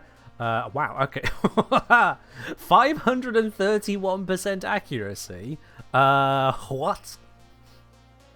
By what metric are we measuring that? How? How? In what universe? Even with multi-shot, 531% accuracy is a little bit more than I should be capable of, considering my gun has a multi-shot of 3.3. Yeah, in terms of kills, we see, yeah, I was doing plenty there. 787 headshot kills. Half of all of my kills were headshots, near enough. Half my kills were headshots.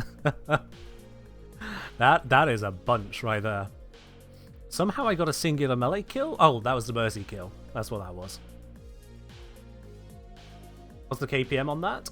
Not that much. Let me see. So that's 84 minutes. So 1572 divided by 84.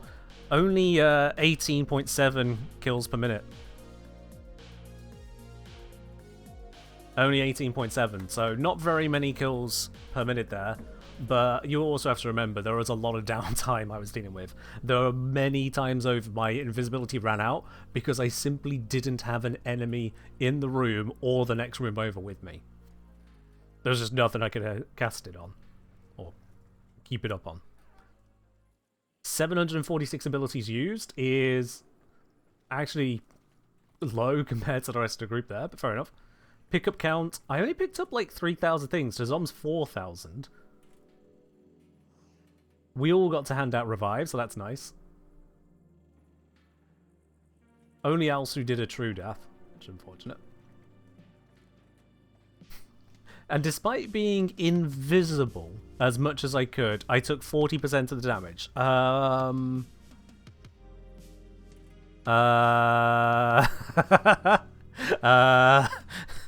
I promise I was trying to not get hit. Zom carry 128 Thrax on 117 Exos. I mean, Zom was speeding up over to each of them, very much so. Titania do go burr. But no surprise on that. I think Zom was very excited to join in on this mission as well. Because I hadn't pre-announced it. How long was the mission? 84 minutes in total. 84 minutes. It's absolutely capped out standings on 2 different areas. Probably... might have even capped out focus, looking at those numbers, yeah.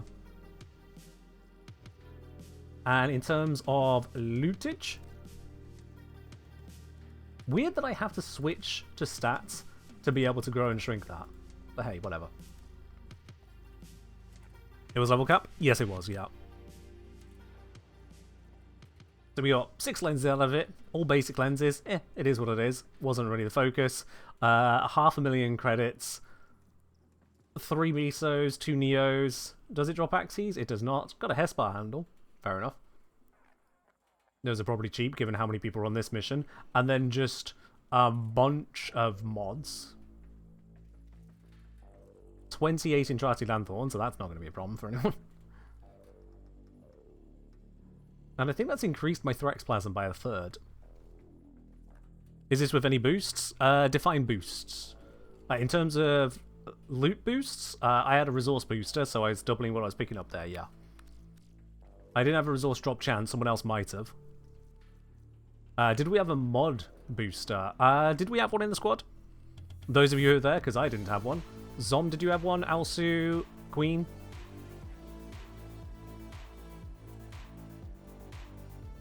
Alsu did not. Zom did not. That just leaves Queen.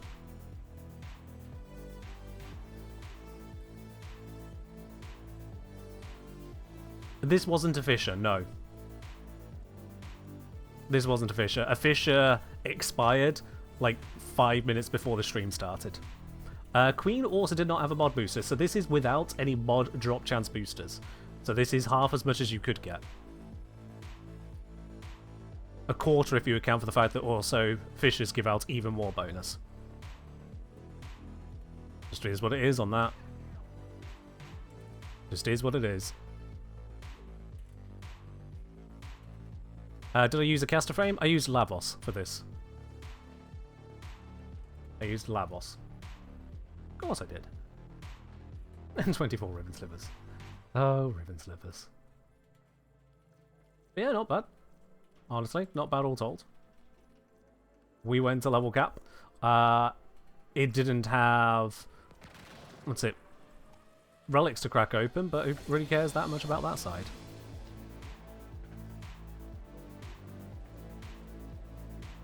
So I'll say they have more cast and kills. Oh, wait. What? Zom getting less than 1 kill per ability cast. Mind you, also same for Alsu, and same for... Wait, hang on. I'm the only person who cast fewer abilities and I got kills. And that's because I was too busy landing 50% headshot kill rate. That is precious. What a weird set of stats. And mind you, you guys saying your abilities don't kill, my abilities don't kill. Yeah. Do infusions count as cast? Not infusions, no. It's the actual casting counts as cast. So whenever I used my 1, 2, 3, or 4 on tap cast, that's an ability used.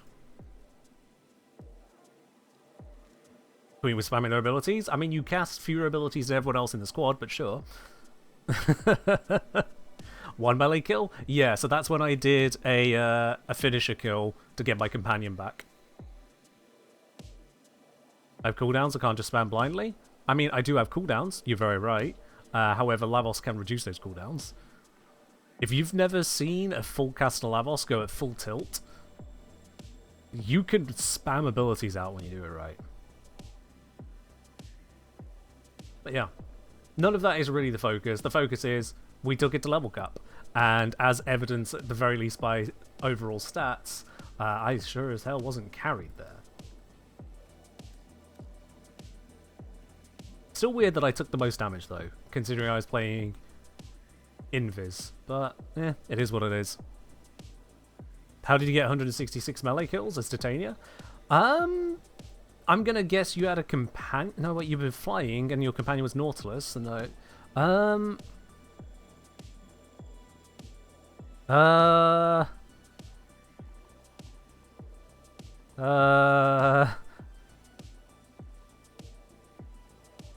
Zom, what amp do you use?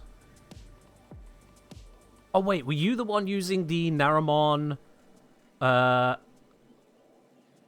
The Naramon focus call. I don't think you would have been, but someone was doing it a lot. You were Madurai. Okay, so yeah, it's not that then. I can only guess, yeah, it must have been Duplex Wand, and somehow your, but there's no way your Tazakor got that many kills. There's no way. Doing the Razorflies? No, they had their damage nerfed, so it can't have been them. Like, when we consider the number of kills across the board here, there's no way there is room for low damage things like Tazakor or Razorflies to get 166 kills. There just wasn't time for it.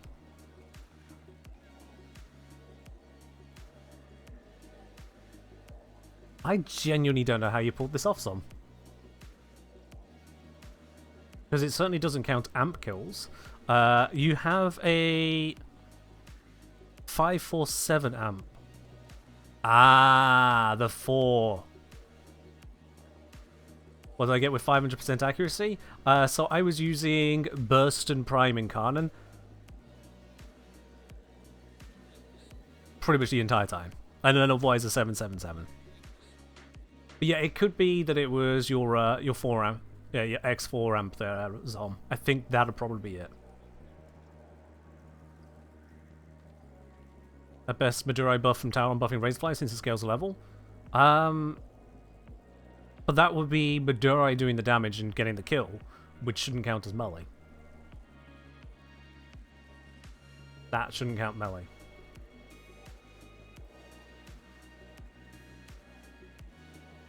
50% headshot kills is really good aim. It's necessary when you're running Evade Lavos. Absolutely necessary, but it's also really, really easy to do with the Burston. Like, genuinely really easy to do. This isn't a competitive shooter game. So it's not like you've got enemies bounding around like a caffeinated 12-year-old. Oh boy. My aim on Apex Legends certainly proves how little I can aim against people that don't want to be shot. But if I just pop this down into Sim real quickly, I can show you how you can get headshot kills oh so easily like this. It is ludicrously easy.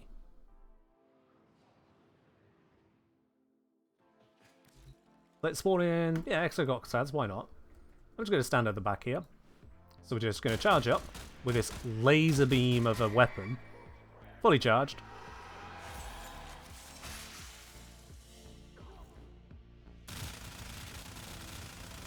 And I just pan across the top.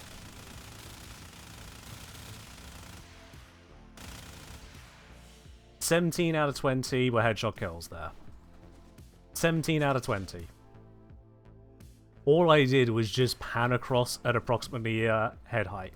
So now let's take a Grenadier battle group, unpause the AI, go invisible, and show you again, because I'm invisible.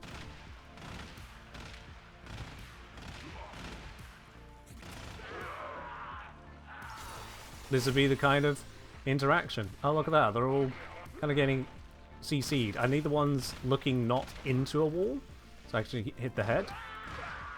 But you just do it like that. My guy. Thank you.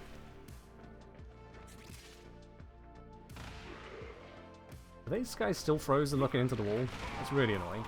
There we go. One more I haven't killed. Where are you? There you are. And that was another 11 kills as headshots.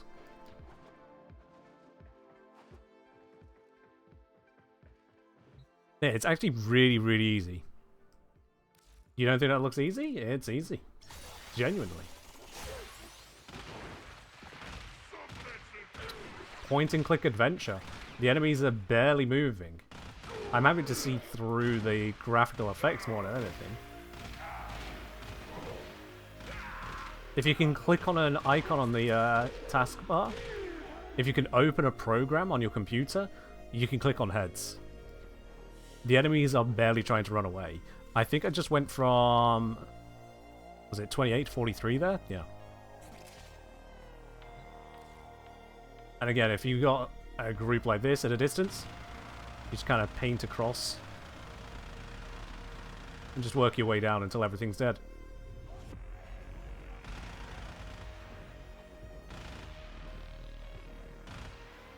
Come on, you.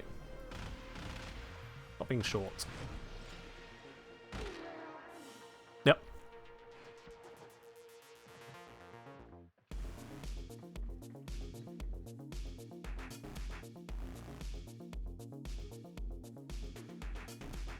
As I'm saying, playing on mobile is making me realize how much ammo I was wasting on bursting.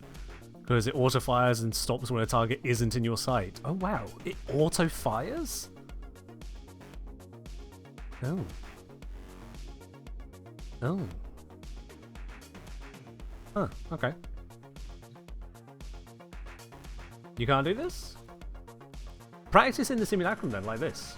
Genuinely, practice. If it is that much of an issue, just get used to clicking those heads. And you can see it is literally just click on the head, click, click, click, click, click. Genuinely, take the time, use an invis setup like that, so the enemies aren't all running around, and just get used to focus firing the heads.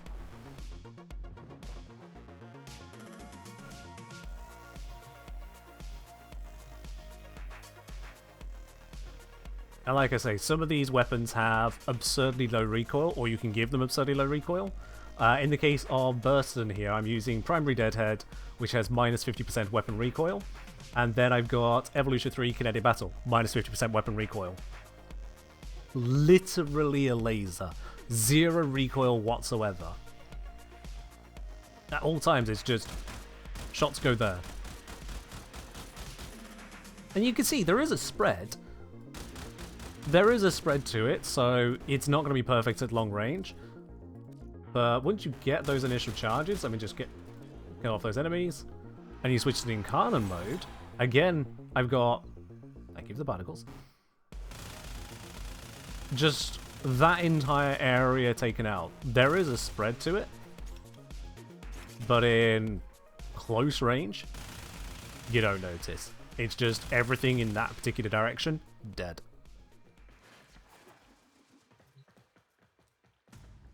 And yeah, mission aiming, because you'll get a lot of samey enemies, a lot of elite lancers, a lot of crewmen, a lot of chargers. By aiming for where those particular units have their head, you'll catch them the vast majority of the time. Yeah, let's take this same setup. Let's go for a Halako perimeter. It's up against a corpus now, that's fine with me. I understand the concept of landing headshots, yet it's still very I like your funny words, Magic Man. Though I somehow sometimes can't even fill up the toroid incarnate, so skill issues I guess. Maybe. I would recommend using the Torrid Incarnate rather than a Toroid Incarnate, you know. Those Toroids are hard to find. All the same, Zilon, thank you very much for the resub there, up onto 14 months. Much appreciated. Alright, let's just do a big old zappy. Mowers are frustrating, because their head isn't at the top of the body. A little confusing, but you can get used to it. Again, the Incarnates are great for teaching you where you need to shoot for it. Or you just mow them down and move on to the next one. You then become the mower. But we can see the duration on my invis is staying damn high. And certainly when you're in a solo mission, where there's nothing else to get the enemies all excited or upset, they have no idea there's anything else they need to worry about. And so you could just work your way through them.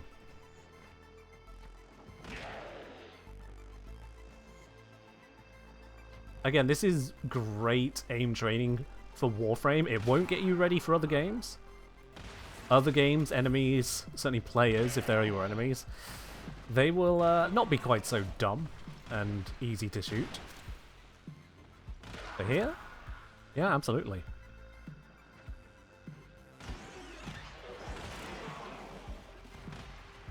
Yeah, Sight to 9 is... Sight to 9's second ability is good for showing you where the headshots are. And then the third ability is good for teaching you to actually land those headshots, put it into practice.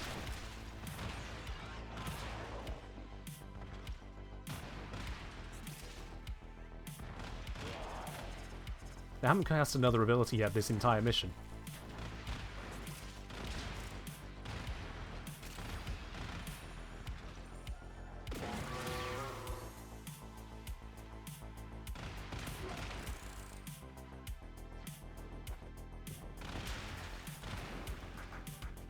more over here. Oh, hi, Thrax. Take that out nice and quick.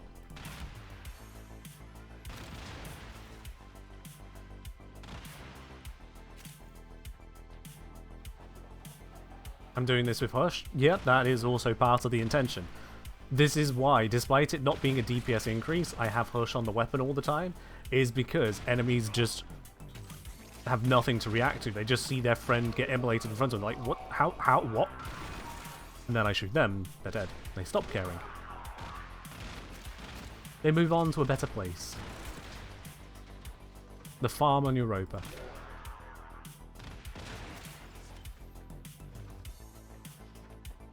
Hello, Jade. Welcome on in. Right, let's see. Yeah, again, about half my kills have been headshot kills.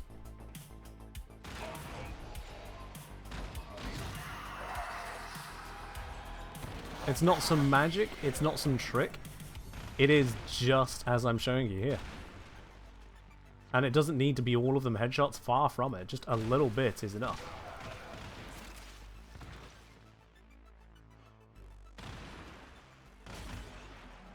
If you're using weapons like the Archiplasmor, Fulmin, Kuva Nuncor, you may have well gotten used to just kind of pointing in the general direction of whatever you want dead.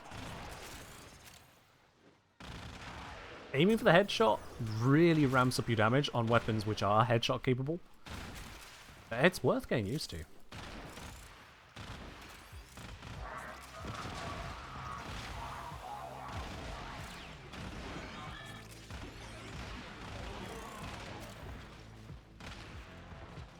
It's also a little bit more interactive than just gun point down corridor.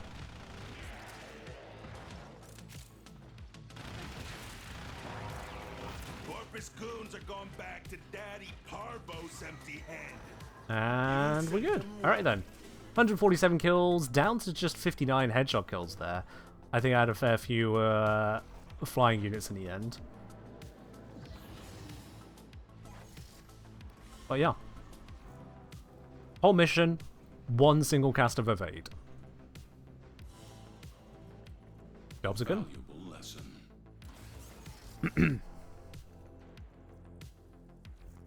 There we are. Meljo saying farm time video is very entertaining, especially because I am currently over a dozen runs into the last Noko part with no luck so far. Yeah, that one can be a pain. That one indeed can be a pain. Let me see here. If I just bring up the Noko information once again. So yeah, Noko, if you're looking for, say, the new optics, if you go normal mode, you get a 10% and a 2.5% chance per mission, which means that a chance of not getting it per mission is 0.9 multiplied by 0.975. Which comes out to 87.75%. Is that correct? Yeah. Yeah, 87.75%.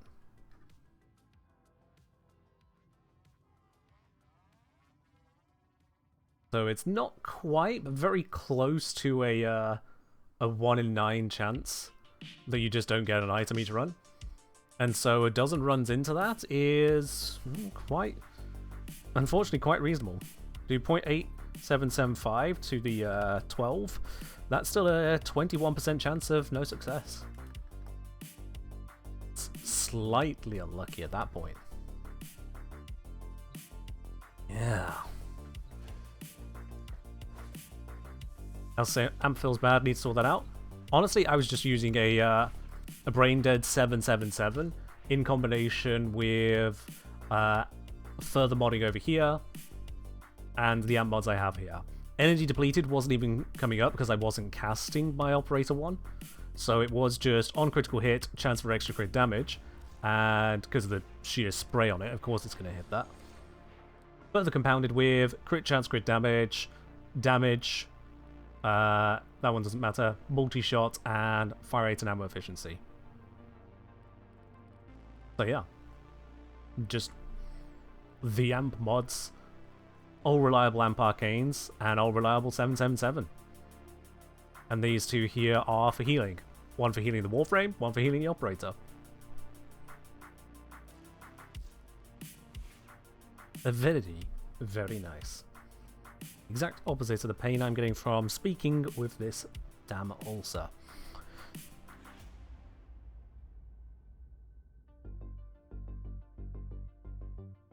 So now let's go to Alex's heavy question from earlier that I immediately dodged for a moment.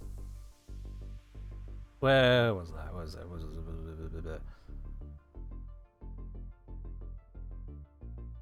Shit, how many messages have you sent? Where is it?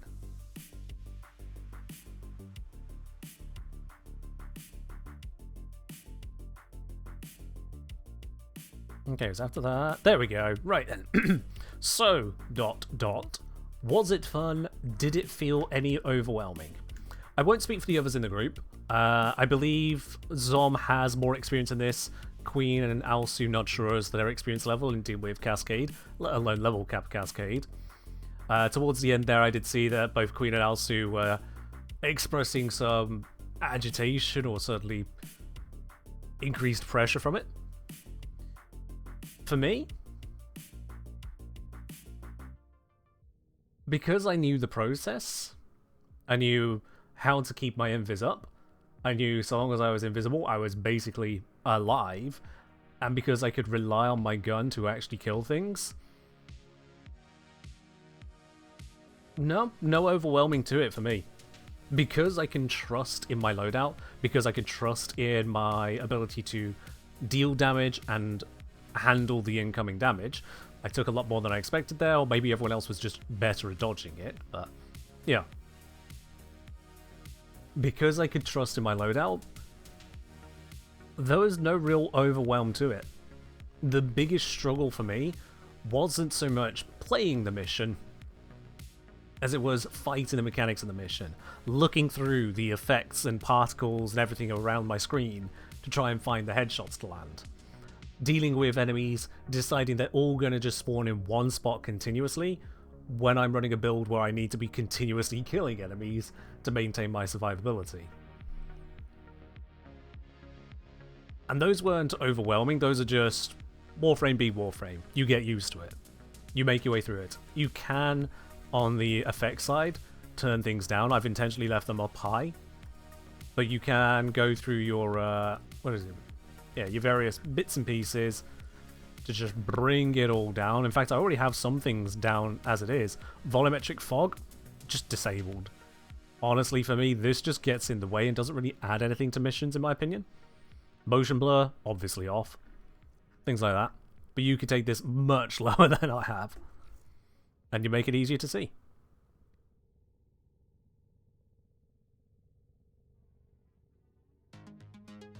Yeah, not overwhelming to me. Because it's just a case of... You just do it. Fisher with so many more enemies? Yeah, the fact we couldn't get a Fisher is... Well, it just is what it is. It just is what it is. I have no intention of doing another run on a Fisher just to satisfy people's curiosity about it. If there even is one, I don't see one there. We went normal mode, heaven forbid. Oh, there is one there. Cool. But it's normal mode, so... Then we'd have people complaining about that. But yeah, as Zob says, more enemies would have made it easier. Because I wouldn't become less invisible. I would just have an easier time finding headshots to hit. That's all it would come down to there. I would not struggle in the slightest to just stay alive, shoot everything down, get the recharge on the zones quicker. So yeah, all a Void Fisher would have done is given me more loot. Let's be real about it. All it would have done is give me more loot.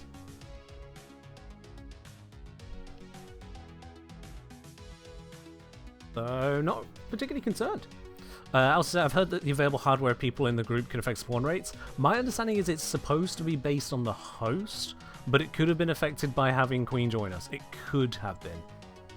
Because I don't really know how D manages that. What was everyone else using in this squad? I've been places, so that's gone now. We had Zom using Titania, so Titania. Someone else I think was using Burston. I think Queen had Okina in combination with some other weapon. Yeah. Double ability range buff from Fisher alone is crazy. It is, but it doesn't really affect the Lavos build.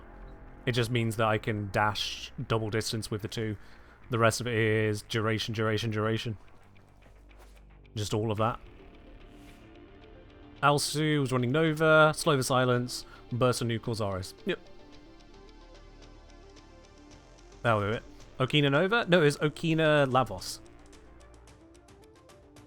Nova was Alsu.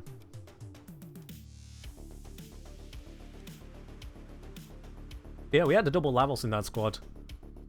On top of a Titania that didn't want free casting. 3 out of 4 members of the squad are like, energy schmenergy, don't try and make it easier for me. Go figure on that one. Now, as to your other question, Alex. As to your other question of not only was it overwhelming, so was it fun? More than any level cap so far, yes. More than any level cap so far, absolutely yes. Because I have the ability to actually ride through it, because I had competent teammates, big deal, competent teammates with me who could also do their bit to stay alive by and large, and to actually run the mission reasonably as well. That made it, yeah, a good mission to run. Is it something I'd focus on? Doing 1.5 hours of Void Cascade? Just for the sake of getting to, yay, level cap! Not in the slightest. Couldn't give a damn. 1.5 hours in a mission is really a lot of time there. Oh yeah, rapid relic opening, I can see the value there. I really can see. Unfortunately, again, we just didn't have access to that. It is one of those things.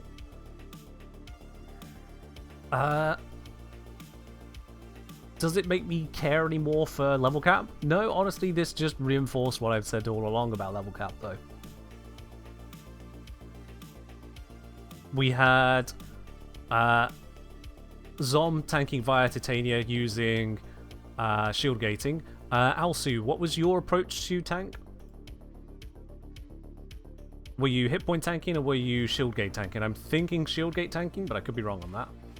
Shield gate, slow silence. Yeah, okay, yeah. So, next level crowd control and shield gate. And then in my case, it was invis tanking. Queen, what was your tank? Were you also invis tanking with Lavos?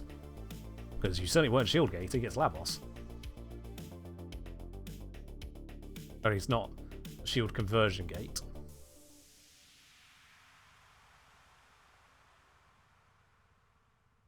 Well, I'm saying that's mostly what I do in Warframe these days. Log on, do a level cap, log off. Yeah, fair enough. Fair enough. That is an entire gaming session in itself, really, yeah.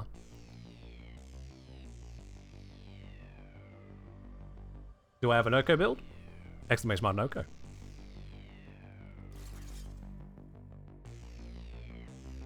Okay, apparently that command's not working today. Whose fault is it this time? It's probably mine. Let's have a look at this. Content. Noko. Done. There we go. Let's copy that link. Up. Noko guide.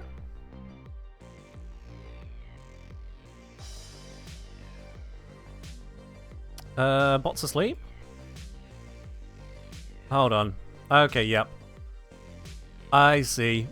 The bot went down on this side because it's like, hey, there's an update.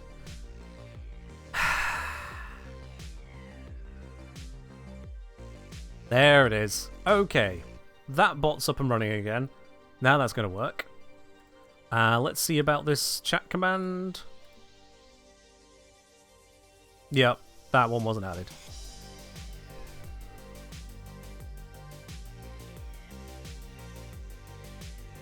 Boom. Fixed.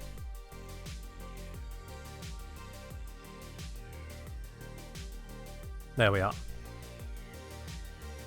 Elsa saying, oh, my amp sucks. I was running Xeneric. I do not have the weapon for it, so getting no amp mod effects. I mean, people were doing level cap before that, so you don't strictly need it, but at the same time, yeah. Ooh, nice mythic. Got an Yttrium spawn. You go ahead and enjoy that. You've done Yttrium? Is it Yttrium or Yttrium? Shit. I don't actually remember. Celestus. Yttrium. Oh. Oh, so it was Yttrium. Oopsie. It is Yttrium. Okay. Fair enough.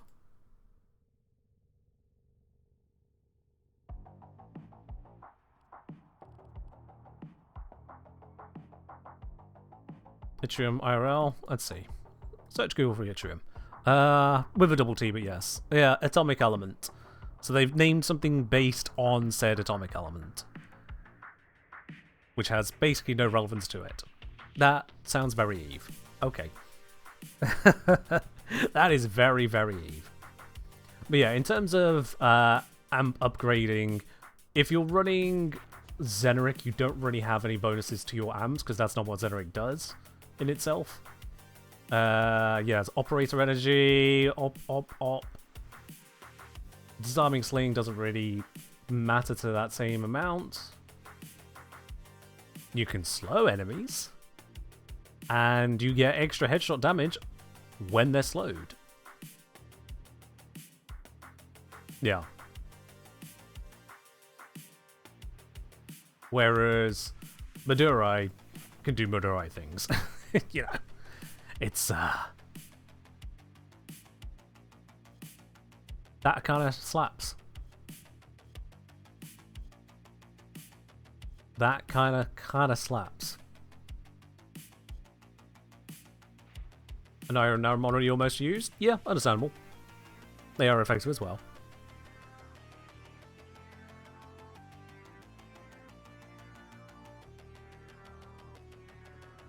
Yeah, I was running Madurai, but I wasn't actually using the Madurai abilities at all.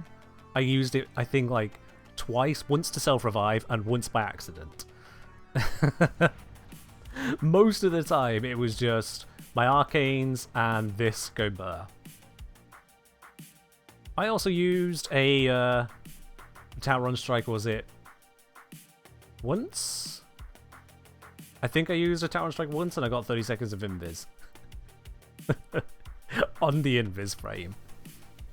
And go figure. But yeah. Also, the Thara damage was basically non-existent. I cast it right on the Exilizer as it spawned. And it felt like it could have just not been there, and it would have done the same. Really is just one of those. But hey. I've done a level cap. That's 2026 ticked off. Don't need to touch that again for another year until people forget that I do actually know how to play this game. I just don't really care for the level cap all that much. You know, stay, okay, cool. We pick up some mods, we pick up some arcanes. Arcane Dissolution go burr. If it was a Void Fisher, Relic Cracking go burr as well. What's the quick travel for that? It is, there we go. Just a suddenly fish forehead right its face.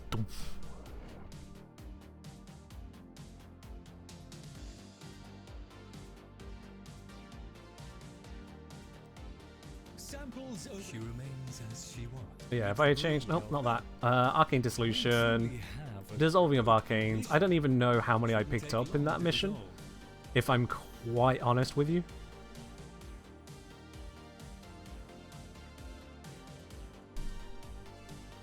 I don't think I counted. How many did we get?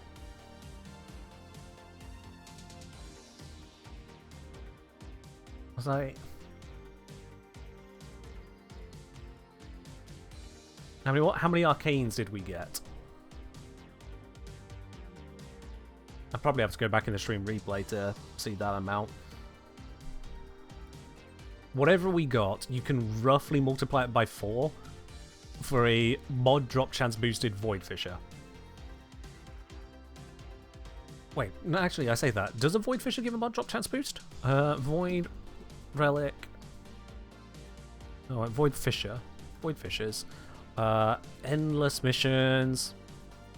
No, they don't. No. So it would just be double. It would just be double. Theoretically. In practice, could be different.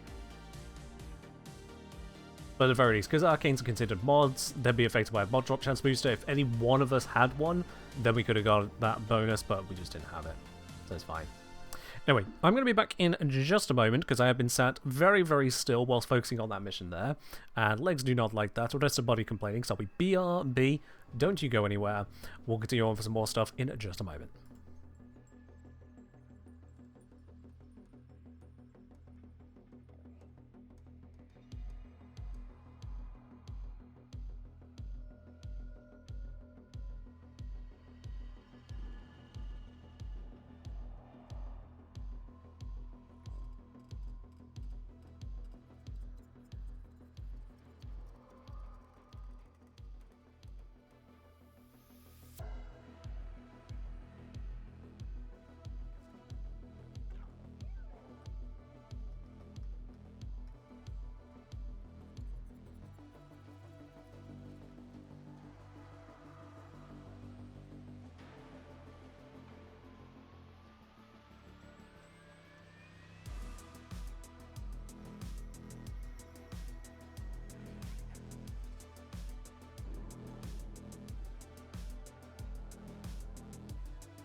And we are back. There you are, we're waiting. Alright. As I say, how is this drone not frequently used? Sure. Yeah, Twitch be twitching. Also, looks at replay, 39 arcanes. Ah, perfect, thank you. Okay. Well, that would be... I mean, these are all the same price, so it doesn't matter which 39 I pick, does it? We just picked 39 of these. 936 Vosper. Oh, I'll just Fair enough. I wait upon your pleasure. Fair enough. From Alex Kelmov saying, a random question, what do you think about Slashprocs bypassing Arcane Persistence? Because of this, you can't just slap Arcane Nullifier on a frame without status immunity and be completely safe. You don't have third slot for Arcane Deflection to protect yourself from Slashprocs. Yeah, so...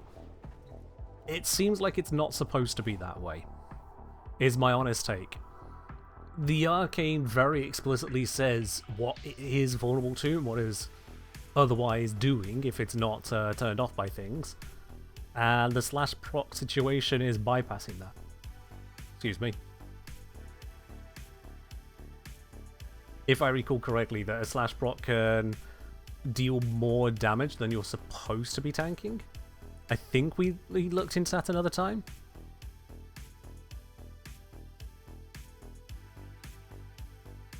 Yeah, we looked into it because I remember being incredulous about other claims around what does and does not deal with persistence. And someone was saying that Eclipse was being considered after persistence, but we know it's not that way around. If that's the case, how did DE make such an obvious fudge? Well, Quill, is it such an obvious fudge? Is it? It's a case of a damage-dealing instance somehow dealing more damage than the Arcane is supposed to allow out of all of the damage instances out there. When you consider just how many things there are in this game, it would take a contrived setup to create an instance to test, does a Slashproc of enough damage in particular bypass this? Given how many things there are to test in an update, that might seem trivial once you know the bug is there. You go, oh, what, you didn't check for that? But if you don't know the bug is there, or the mismatched interaction is there to check for, it's something someone has to first come up with, and second, put on a list for a QA to actively go over and check, and then pass along to the dev team to go, hey, can you find time to fix this? For the dev team to then go, okay, so that particular proc isn't being protected by the Arcane. Why isn't it being protected? How do we code that in? Because you can't just type into the computer, if /proc, remember to block. Coding isn't ChatGPT, as much as they try to sell you on it. So it's not something necessarily so obvious, and it's not just a straight up fudge. It is easy enough for that kind of thing to slip through. Case in point for everyone's work, we all make our little mistakes here or there, things which, in hindsight, are bloody obvious. How do you spell Hildryn? Is it Hildryn? Of course not. And yet, what is in the Hildryn section of my latest video to go out the entire time in the top left of the screen in bright, bold, capital yellow letters? Hildryn. It's obvious. That's not how you spell Hildryn. How much did I like of that section? Never noticed it. Never noticed it. Yeah, it's just a thing that happens, really. And whether or not it gets addressed, unfortunately with the way DE communicate bugs, we're just not really gonna know until they address it or they don't. That's just kind of how it'd be.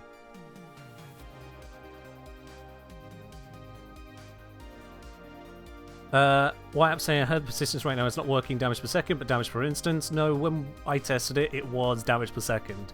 You would hit 500 damage taken and then it would just stop letting any more damage happen until the second it ticks, and then it continues damage again. So unless something has changed, in which case, file a goddamn bug report, don't bring it to a Twitch stream. Unless something has changed, no, it was working. Slash was the particular bypass. Now, as for Slash bypassing armor, so should it bypass persistence because of that, those are two separate things. They don't equate. If we bring it up here, just to remind you of the wording of it, for anyone curious. Arcane Persistence removes all shields. If armor is above 700, you cannot be hit for more than up to 500 damage per second. magnetic status and ability nullifying effects disable this protection. There is no connection between slash bypasses armor, slash procs bypass armor, and therefore slash proc should bypass persistence. There is no connection. It isn't giving you armor, it is checking if you have armor to determine whether or not the arcane should be active. Two entirely separate things. There are various aspects of this game that also check for armor. Weirdly enough, a lot of them aren't checking for armor for the case of handling your health, but that's just how they work. So, like the Bursten here, it checks for armor to decide whether or not to give you punch through. You have, I believe it's Arcane Battery. Yep, checks for armor to give you maximum energy.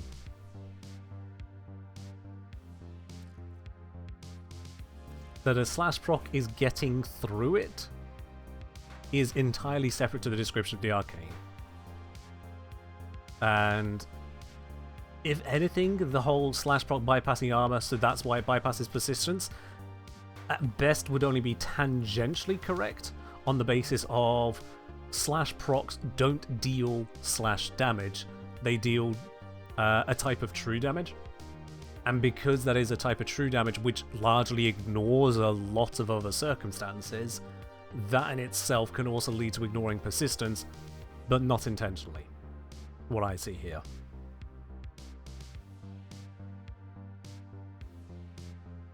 Jason saying, Wiki says there's a bug with persistence quick thinking that results in instance capping rather than per second capping.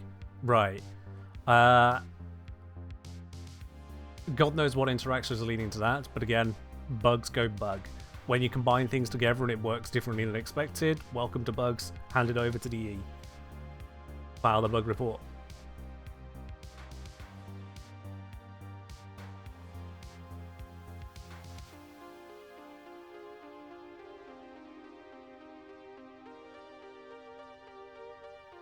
Fair enough, Ellie. I mean, Ellie, you did say, slash bypasses armor, so considering persistence has an armor threshold, I can see how that happens. Which, no, I strictly disagree. There is no considering there. Those are two separate things. It'd be like going, cold damage on a weapon causes your Warframe to stop moving for some reason. Well, considering cold proc slow enemies, I guess that's why cold damage on a weapon causes your Warframe to just be unable to move. That wouldn't make sense. The two are irrelevant. Just because they use the word cold. That's about the level of connection you've got there, so hence the challenge to your point.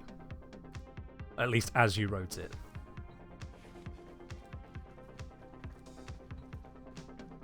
There you are. Toriel said, I assume the cinematic damage is so deep in the old spaghetti code, it's tricky to handle. Oh, I'm sure they have fun with that. I mean, there is cinematic damage, as it's referred to. There is shield drain damage. And then there is true damage. And they're all typeless damages that act in different ways, if I recall correctly. Because I believe shield drain is just against shields.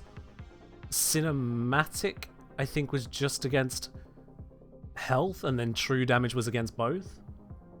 Something like that. And this becomes relevant for players when using Kalervo.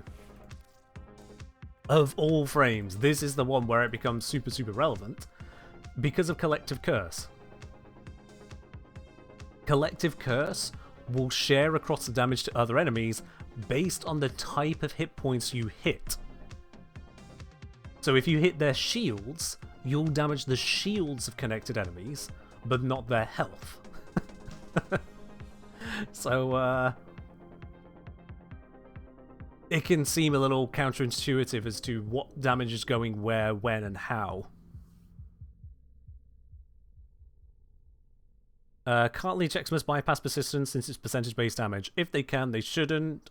The arcane doesn't say, oh, but if Leech Xmas. It says, no, you just can't. So again, that would be an unwritten exclusion, I would consider that a bug, report it to DE. If that even happens.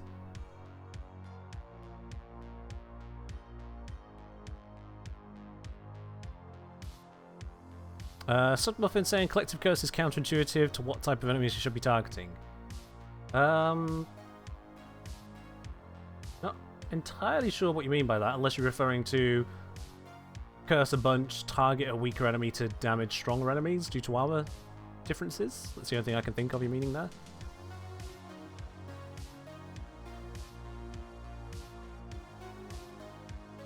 I was saying, thought process on it is slash procs might not ignore armor, but instead setting it to 0, specifically for its own proc damage, hence the issue on the back end. They don't do that, no. God, could you imagine that kind of a circuitous approach to it? I say with absolute certainty that's not how it's done, because the very concept, the way you describe that, that is... I mean, Occam's razor alone says, who would ever code that? The idea of a slash proc, this is supposed to bypass armor, so let's turn off the armor, deal the damage, turn the armor back on again for all the other damage going on. You just don't call the armor part of the equation. You don't turn it off and turn it on. You don't set the armor to 0. You just don't call it.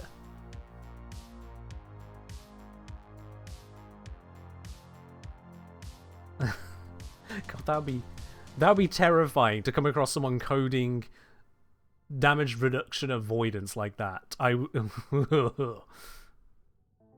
Heaven help us. That person designs anything in a video game.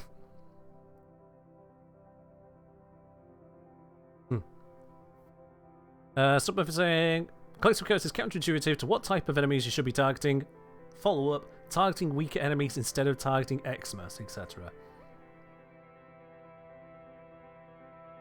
I suppose if you're targeting the weaker enemy to deal the health damage across because of overguard damage not conferring the other way, I guess? Perhaps, yeah. Yeah. Yeah, they verify that's the right thought. Yeah. Yeah, damage done to overguard isn't spread by collective curse. Well, it is spread to other targets with overguard, is my understanding. I can't remember. It's been a while since I did the Calevo video. Genuinely a while. I feel like damaging overguard also spread it as well. Was it just not spread at all? Shows what my memory is and how much I use collective goddamn curse. It is a curse on us all.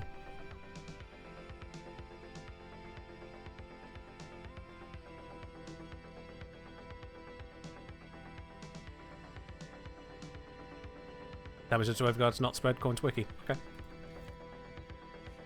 You know what? Just in case the Wiki is incorrect, it is 96% accurate, but just in case this is that 4%. That is not a precise value, by the way. Just want to be very clear on that. Just out of curiosity here. Companion should still be set to no shooty mode.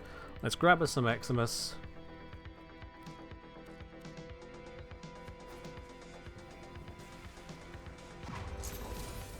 That'll do. Yep, no sharing. No sharing until we bust the overguard. And then it shares the damage over to them. Stripping the overguard and then into the health. Yeah, go figure.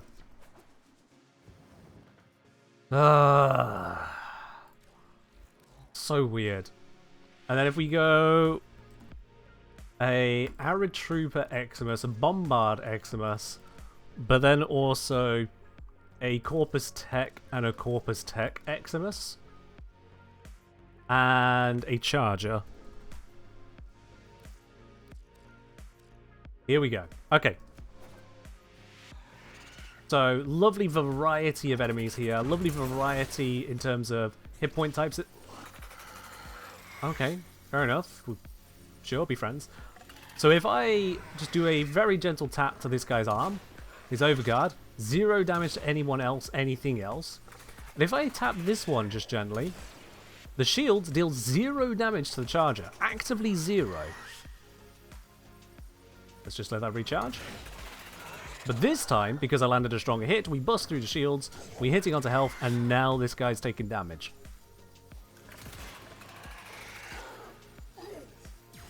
I need to not be doing so much damage per hit, please. Let's just reconnect them all again. And you can see I've also gone through the overguard on these now because of the damage done to the shield. I think it's going to be too much damage. Oh, no, we're fine. That was enough.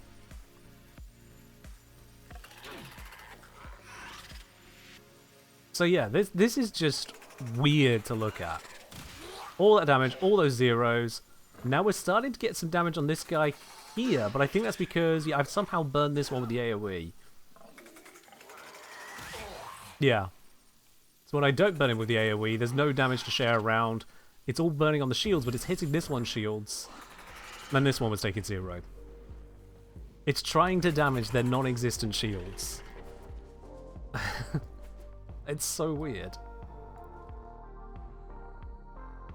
It is so weird. So that leads me to wonder if I just take this off a moment for circumvent.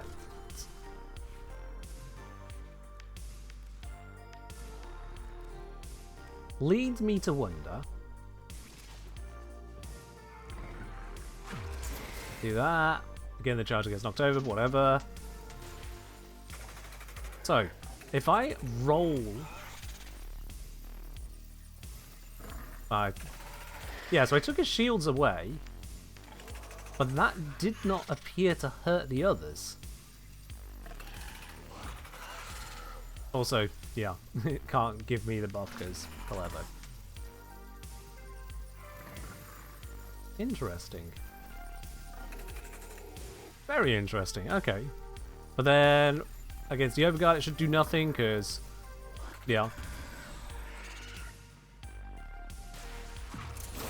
So the reason I was checking that one is that some things do counter shield damage, when they would otherwise, for normal cases, be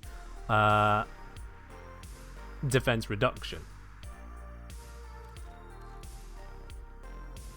Yeah, it's true to get the most out of Lavos, chain a bunch of enemies, and then they hit the weakest link. The chain is only as strong as its weakest link. So, yeah. That is how that'll work.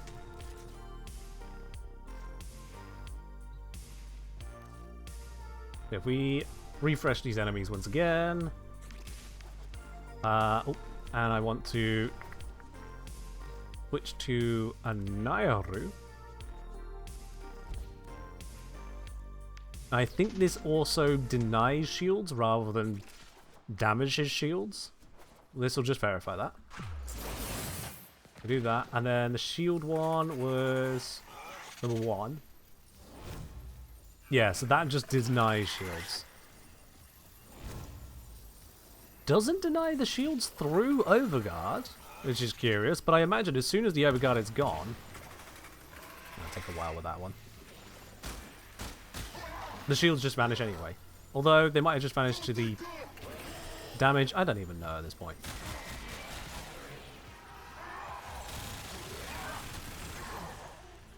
That one survived.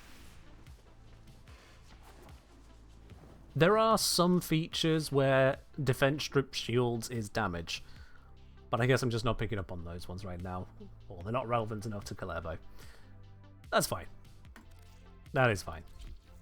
Wasn't really our focus today.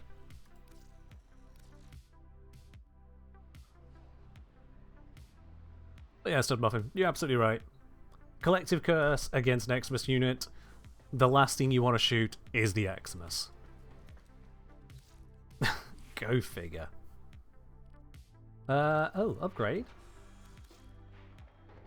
It what? Oh, right, because I hadn't put the mods onto Cogron yet. Yeah. That's something I can get around to dealing with some other time, quite frankly. I am a little worn out on thinking of those right now, having gone through various bits of them. Yeah. Alright. In the time we've got left, one thing I do want to address is the number of people who continue to remark on just how much of a pain it is to get Equinox and Eurali. So I'm going to pass this over to you, chat. You get to pick one of the two. Let's quickly create a poll for this.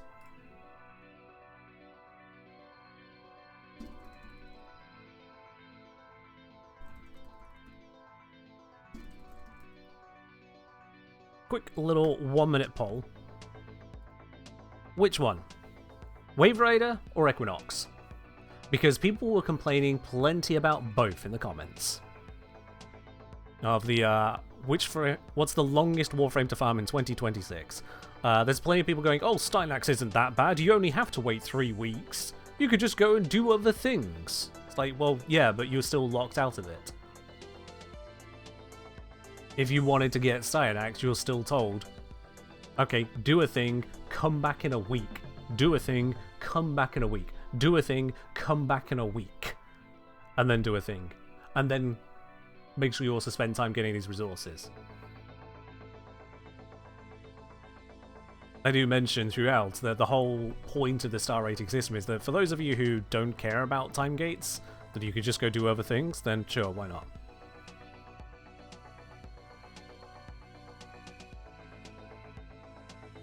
Alright, just slightly more of you would rather I do the Equinox side of things, so let's do that then. Let's switch this over to solo. Gonna do this oneself. We're gonna go with good old Wukong. Had him well before Lavos. He's gonna do plenty of work for us here. Gonna just super burst him, whatever, don't care. Sure. Focus Call, don't even need to switch it. Why not? Let's just shove on Xenarek there. And Wukong. Honestly, the Spy Rush build will work fine. I don't think it even really matters too much to me. Just gonna run it anyway. Stop if saying Stylax is just a massive time gate. Doesn't take much effort, only takes 1 to 2 hours of gameplay to obtain Stylax, but it's dragged out a ton. So it doesn't just take that. And this is the whole point of the entire motherfucking video. Which, for some reason, people go, why is he at the end? I disagree. And forget that there was an entire video's worth of explanation for everything all the way through. Stylax gets the top cost of 10 stars across the 4 reasons combined. It is 1 to 2 hours, more towards 2 hours than 1 for the inexperienced, of running Veilbreaker missions. You don't go into Veilbreaker missions knowing how to do Veilbreaker missions quickly, knowing how to do all of the challenges quickly and effectively, so it's going to take longer than someone who's experienced at it. That's just a fact. The second is you need to actually get to the missions. So that is going all the way through even the New War and then the Veilbreaker quest. Technically in the video I don't even give the Veilbreaker quest a star because at that point I think people would call me ridiculous, but it is a process you have to do, and it's a process that you don't actually really have to do for anything else. To get the Archon mods, you can just trade for them. You don't have to do the quest to get the Archon mods, you can just trade for them. So that is a part of the process as well. Most Warframes in the game don't even require you to think about the New War, let alone complete it and more afterwards. So there's a big reason why that is 3 stars of the overall rating. That's a lot of work to get to. If you've already done it, you've already done it. Cool. But it's still a fair amount of stuff to do. Then there's the time gate, as I say, the weeks in between each of them.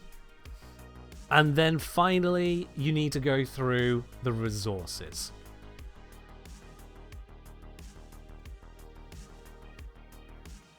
Need quest to unlock Archon Hunts, use Archon Shards and Helmet. Oh, do you need Veilbreakers to use Archon Shards? I knew you needed it for the Archon Hunts. I didn't know you needed it to use the Archon Shards. Fair enough. Fair enough on that. Alright, so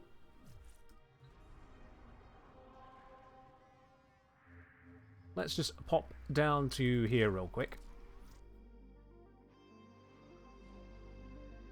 before I get on with the Equinox, I do just want to reinforce this point. I've thought about this at length, multiple times over, actually, at this point.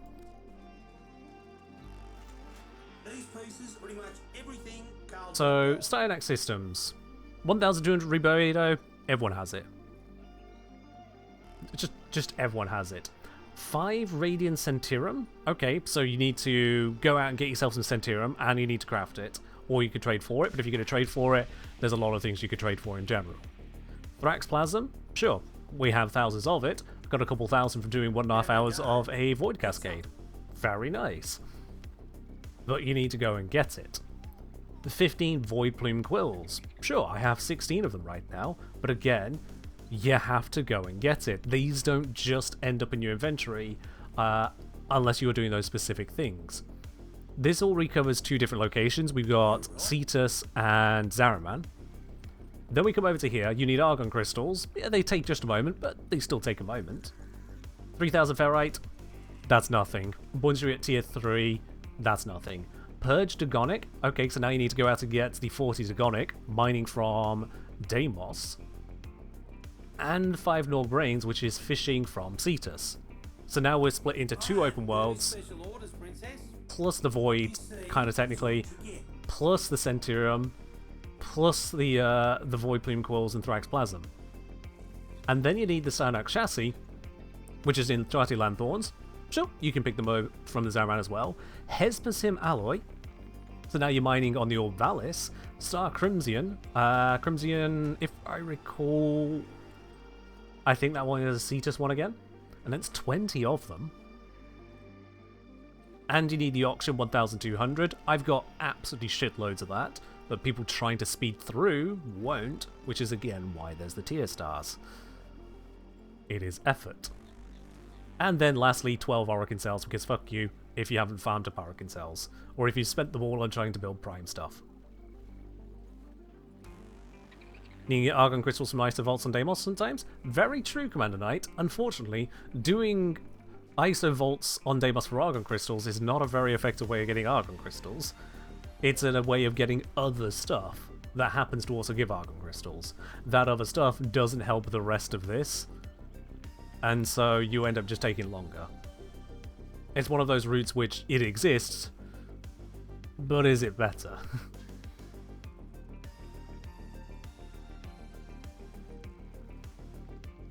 Some of it say I actually had enough Thrax Plasm and Void from just doing the Zaraman quests.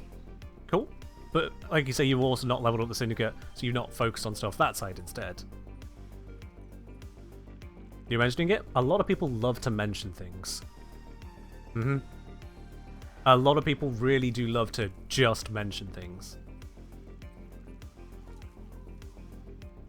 So, when you add it all together, all of those resources, if you farmed any one particular location, you'll have those resources.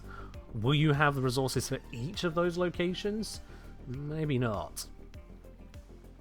You may have turned in gems for standing, and now you're going, oh no, I need them for something else. Maybe you didn't focus as hard on the Entrati Lanthorns, or you've already spent the ones you got elsewhere for the other things that demand them.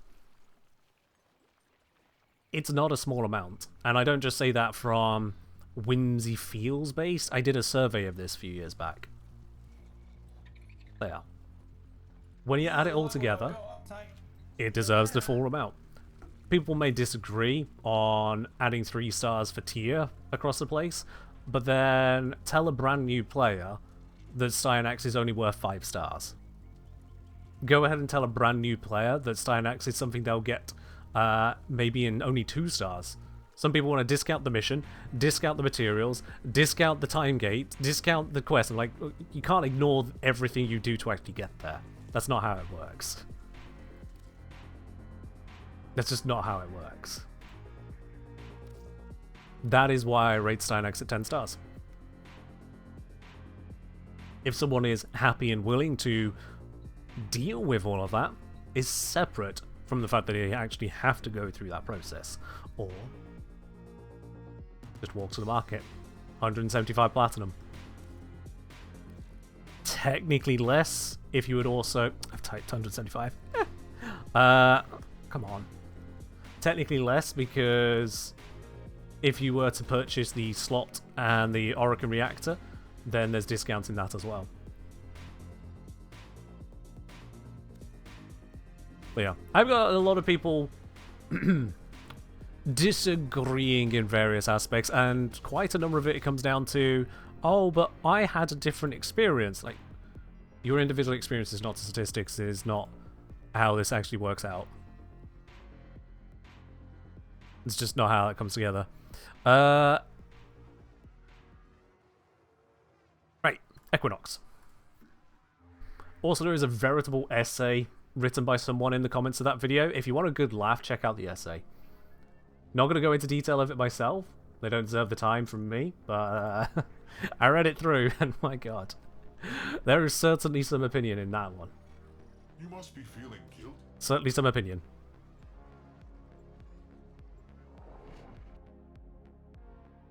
Alright.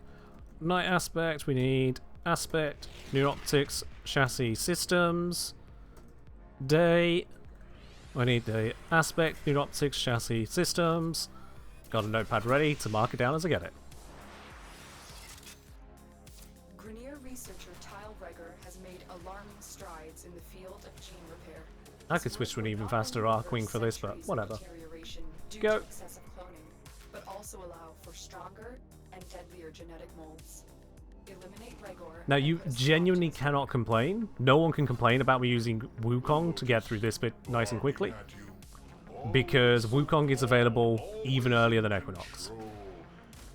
Navigating this mission is not hard, you just follow the waypoint, so not a concern. The damage needed to get through these stages, yeah, my companion is absolutely blitzing that. Absolutely. That is saving me a few seconds, because otherwise you'd just shoot it. Most of this mission is waiting for the permission to be able to shoot the next thing. Straight up, most of this mission is waiting for permission. A dissection? No. That sounds too humane.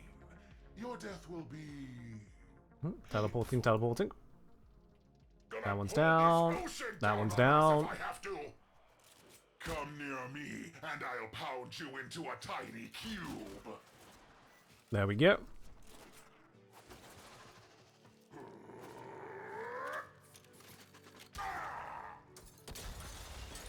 It looked like he missed this time. Classwork said, I only think Citrine should have got an extra star, but that's a minor point. Okay, I mean, whatever your reasoning is for that.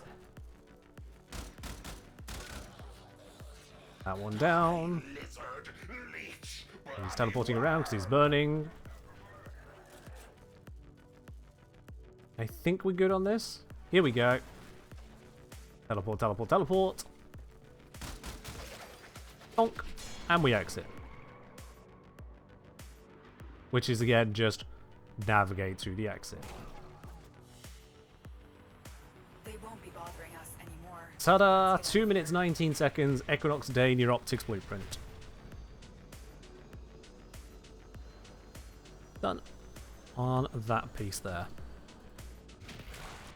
So, already just having a farming time to it of 2 minutes 19, you can extrapolate from there on the basis of statistical guarantees as to how long these things take. And guess what?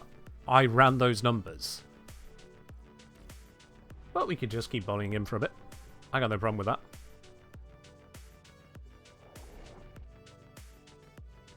Oh yeah, running this in a pub, bad idea. Other people slow you down. And that is also something to remember when reading comments from people about what farms are hard to farm. Which is a way of saying it, but you know what I mean. Is you have to remember that some people are just bad at the game, unfortunately. Some people really are just clueless, and there is no saving them. I'm not saying that's everyone who struggles with a farm, far from it. I'm saying that some people will skew the numbers on the most ridiculous of farms. I'm very excited now. The anticipation. It's like how so many shows apparently encourage the writers and actors to basically narrate what they're doing because of the number of viewers who aren't actually paying attention and they need it spelled out to them. In video game sense, that is, you need to have yellow paint and glowing markers and waypoints Your death will be. and everything pretty much spelled out.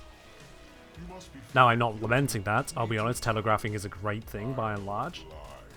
Let my gavel ring. But some people need telegraphing to the point of big, shiny box on screen, nothing else of visible. If I have to. Come near me, and I'll pound you into a tiny cube.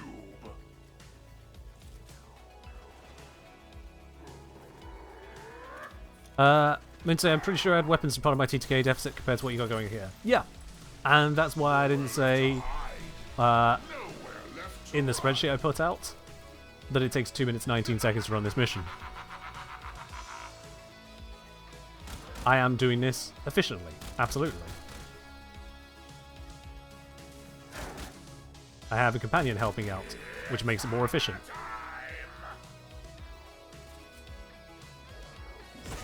But you'll get the same kind of people going, Equinox is long, who will then defend how quickly they can do other missions with their upgraded gear. Ends up being the same take, used both ways for whichever is convenient. This is why I skipped Steel Path throughout the entirety of the measures, is to level that playing field. Right aspect. There we go.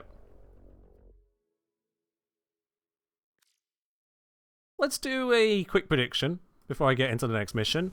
How many runs until a duplicate? We've just done 2 runs, no duplicate so far. So, will it be 3, 4, 5, 6, 7, 8, or 9 plus runs until a duplicate? Let's do a quick 2-minute prediction on that. There we go. You don't need to say the number in chat. You can use the prediction interface. It's popped up now. So you can click onto the prediction there. It should pop up under channel points if you can't see it at the top of your chat. How many runs until we hit a duplicate, do you think? Bear in mind this is chance-based, so it could happen straight away. It could not happen at all. I haven't put an option for not at all because it is vanishingly unlikely. And if that happens, then I will just cancel the entire prediction. How many runs until a duplicate? I suppose I did put 9 plus, which can't actually happen, because if we go 8 runs without a duplicate, I'm finished. So yeah, if you vote 9 plus, oops. Haha, got him. Are you too late for level cap run? Yes, yes, completely. That happened in the first half of stream. And it went very... I mean, it went. I wouldn't say it was easy, because I have a very heavily invested account at this point, but it wasn't particularly difficult. A dissection? No, no, no, no. That sounds too humane. Your death will be painful. You see how long it takes to do 3 runs with regular modded starter attacks on bow? Fair enough. See, when I crack open your We could do a run after this with a down scaled setup. Sure. pull this ocean down on us if I have to. It's hammer time. Bearing in mind, if people are expecting to farm Warframes quickly, at the point that they don't have much in the way of gear and modding, then that's on them for taking a low-level account to farm quickly. What? Nowhere left to hide. Nowhere left to run. What? Alright. Okay. Well, that was certainly different. I haven't seen that one before. Lizard, leech, bloody worm. Got him.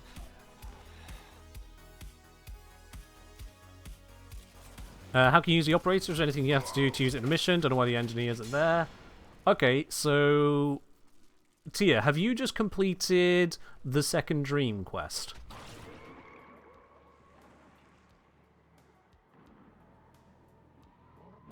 Just based on the way you phrase your question, have you completed the second dream? Night your optics.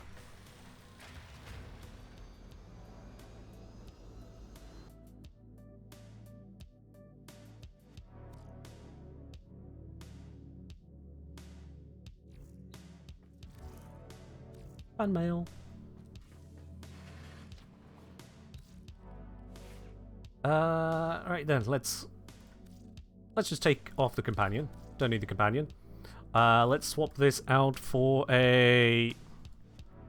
I don't have a normal hex, a Vacor hex it is. And I think we modded this for some crap earlier. I think that was some years ago. Okay. Dear, if you're unable to use your operator, but you did the second dream years ago, I'm going to guess you've also done the War Within. So long as you've done the War Within, press 5. If press 5 doesn't work, you're going to need to give us some more context as to where you're trying.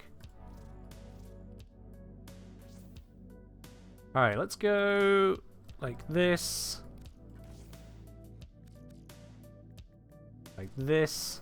Those are acceptable mods because none of them are above 5 pips. Very good. The rest of that is going to be basically irrelevant, but let's downgrade to, I think you said bow.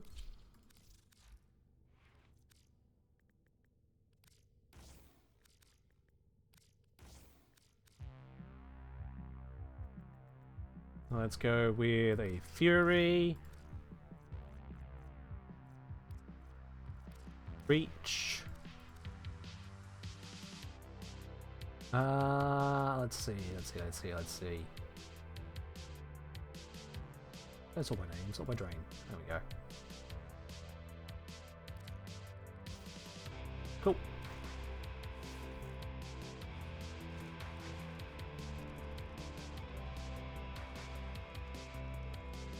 Now take a look at your keybinds. Okay, fair enough. Best of luck.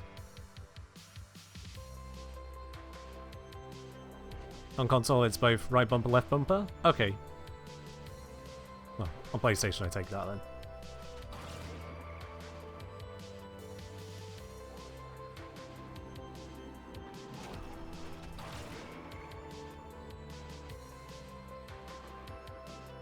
No, wait, that's... No, that's Xbox, isn't it? PlayStation uses R2, L2, doesn't it? It's been a while since I've used a console. Alright, we've flown in. No companion. Wukong is built for spy missions.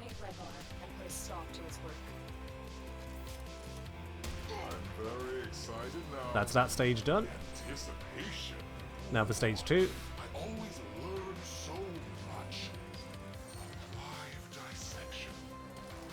He's getting weirder and weirder. He just shot from down there, pointing this way. Dissection? No. That sounds too humane. Your death will be... Stop going invulnerable, damn it. Tell me. Oh, no. Let me see. When I crack open your... There we go. There we go. Piles back. Teleporting.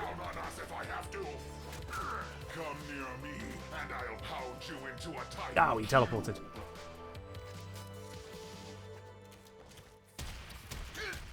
There we go. Next. On to stage 4.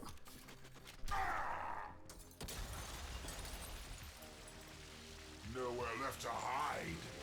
Nowhere left to run. It always bemuses me that people that get upset with the live dissection line. Like, there's a word for that! There's words for lots of things that people use multiple words for instead. Like, he's not strictly wrong. He communicates exactly what he's on about to the point that people can say, there's another word for this. Yeah. So he could have used the other word. He still communicated it.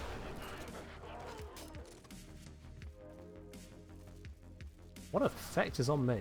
Oh, that's the Vacor effect.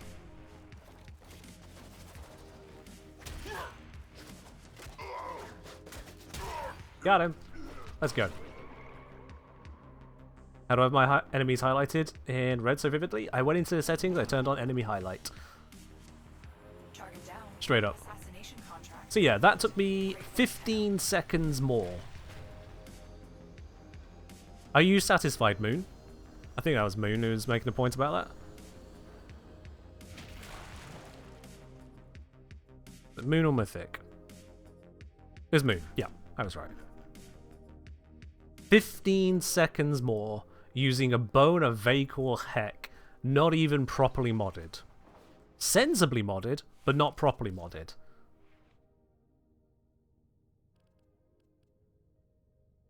Yeah, critical deceleration. Available early on. Hell's Chamber multi-shot. Toxic Barrage. Maybe that one was a bit unfair to have. Maybe. Now use Mark 1 Paris? You used a Mark 1 Paris. What do I care about it? Also, we got Equinox Day chassis. That is not a duplicate. 4 runs for 4 pieces so far. But yeah, so now as for the setting. You literally search highlight. Enemy highlight color. And I only have it set to 50% intensity. You can take that all the way up to 100, and whoa, it's radioactive. Red is a very standout color. I think it's the default one.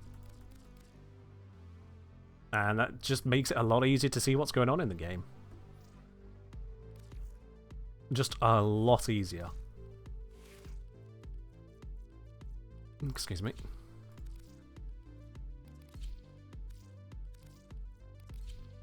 There we go. You're very welcome, Mondays.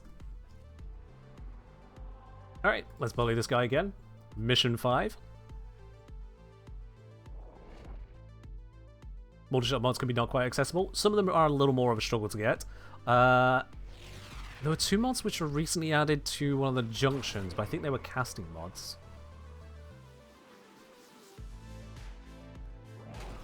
But yeah, you can also, you know, trade. Trading exists in games, and Warframe is no different. It's so weird to me in this game how much so many people resist trading. Genuinely resist it. Play WoW, play RuneScape, play EVE Online, play basically any other MMO of any variety ever,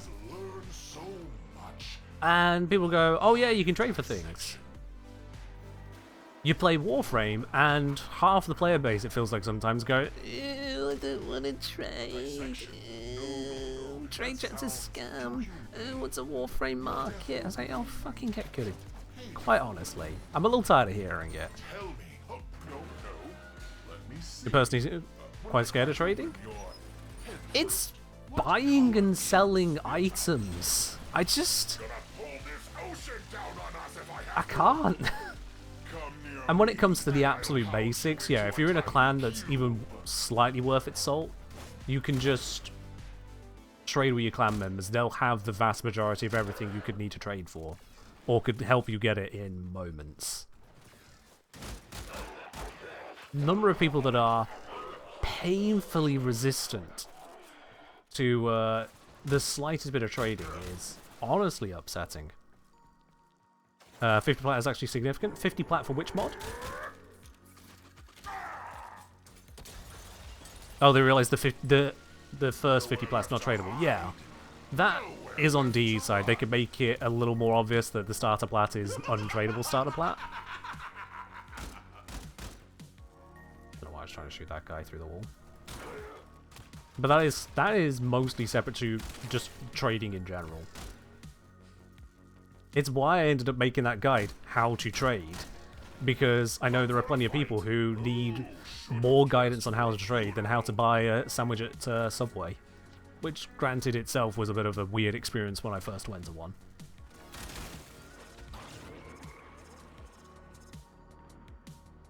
But it's the resistance. It's not the confusion people have with trading. It's not those who go, ooh, I'm not sure where I'd start.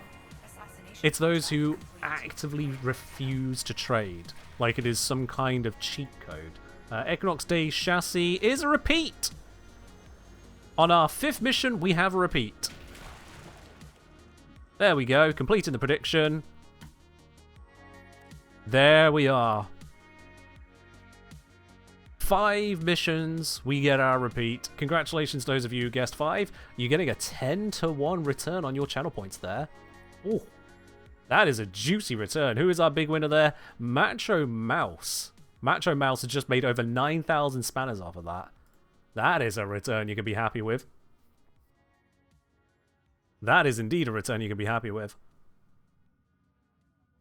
Mm-hmm. Alright. Where do I has ping? It is in dry dock, therefore it can wait. Pinged in dry dock, plus no. Let's continue.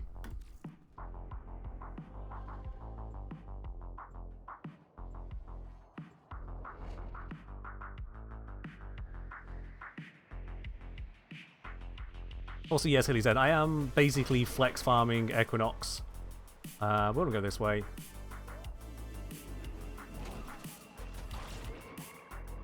I would say we're over halfway done, but we know that's not actually true. That's not how it works. I have 4 of the pieces. That's not halfway done. Here we go. But also allow for stronger and deadlier genetic molds. Eliminate Rhaegar and put a stop to Great piece, you just went n over 2 plus 1. I mean, whatever rationalization for choosing a number. Statistics do not care for the individual. Whilst you can make an informed decision, it was still a gamble. Flex farming just for funsies? Yeah. This is to all the people who go, Equinox, no, she's well more than 3 stars. Cause, you know, you have to, like, shoot a boss, and 8 pieces. Kengineer, did you not realize? 8 pieces. Right. Wow, that's news to me. Shit. She's got more pieces to farm than a lot of others. Fuck. It's almost like it's a really quick and easy mission that is mostly waiting. This is genuinely mostly a waiting mission. From Alex saying, for me, Warframe's the first game where I could trade, but I have absolutely no idea how it actually happened, what requirements are there, like hidden social requirements, whatever. I'm sure people are just not going to wait for me, annoyed. Be annoyed, I don't know how to do it, simply don't know prices. Yeah. So, you knew there were a lot of unknowns. It was new to you. Sure. So how did you deal with that, Alex? That's all of your perspective before you did a single trade. So how did you change that? What led to you going from that person who didn't know how to trade to who you are today? Something happened. Equinox main blueprint comes from market, yeah.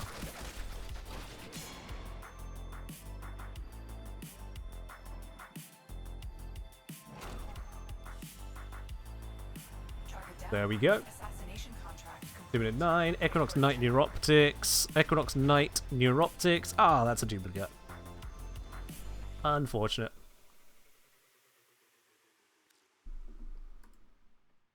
My 2.5 minutes, whatever will I do? Runs again. See, if I could maintain about 2.5 minutes, I can run this mission. What's that? Twice in 5 minutes, that's 24 times an hour. Someone with lower gear would still be able to run this anywhere 15 to 20 times an hour.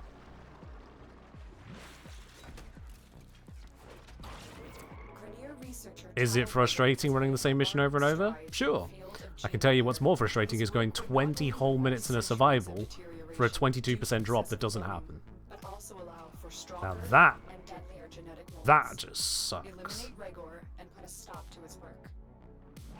Because you can't do that in single 3-minute mission pieces. It's 20 minutes or bust. I always learn so much from live dissection. Alex saying, years happened pretty much. Became older, more confident, and tired of getting everything myself. So, dare I say you were describing it as a maturity and skill issue. You got over yourself, pretty much. You grew up and learned to trade. I'm putting it as bluntly as possible because I don't feel like being sympathetic right now. I'm more addressing it to absurdity of trading is fine. It is the player holding themselves back, whether out of immaturity or a unwillingness to attempt something new. But yeah. Nowhere left to hide. Nowhere left to run.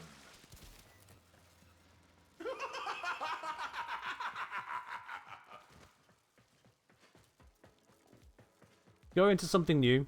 somewhere with unexplained and unexpected social conventions, I absolutely get the concern. Believe you me, I live and breathe that anxiety. Come for a fight? Oh, But dressed for a funeral. when it comes to trading in a video game,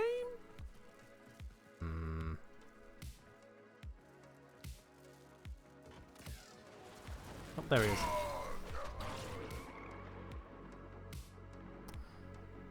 Hein Ramsteiner saying, I mean, factors do matter, to be honest, with getting things by yourself because your internet connection isn't the best and works when you are alone.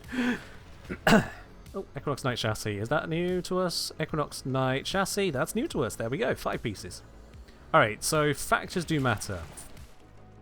Which factors? Because your internet connection isn't the best and works when you're alone. As in you literally can't trade with people? Ugh. I also say I've actually encountered a lot of folk in Warframe avoiding open groups and matchmaking. I have a hard time understanding this. I've almost never run solo. I run lots of things solo, but it's when I know what I'm doing or I want to experience it for myself. Like, for example, the Uriel fight, I strongly recommend people solo that the first 21 times because of the voice line experience. When I did a couple runs in public, and I wasn't the host, so I didn't get there at the start, the voice lines didn't play, I was missing out on what was happening. So there's plenty of reasons to run solos, much as there's plenty of reasons to run in group. It's different for different things, but yeah. It says this can make your connection time up multiple times. I mean, if your connection is that bad, genuinely that bad that you can't actually join a group of people to trade, then fair enough. At that point, that's not a matter of the game, that is a matter of you literally can't play the game as it is designed.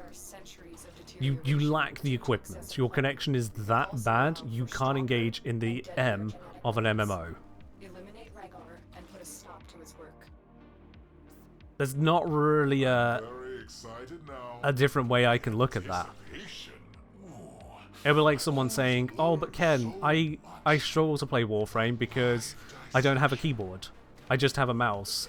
Like, my poor setup is so poor, all I can do is use a mouse, so I have to map buttons to try and play Warframe on just a mouse. At that point, that's not Warframe's problem.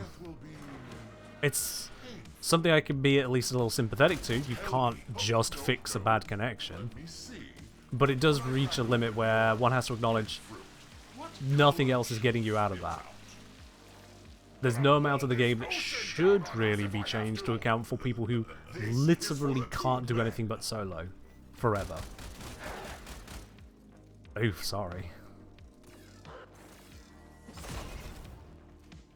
Very honestly, it just oof.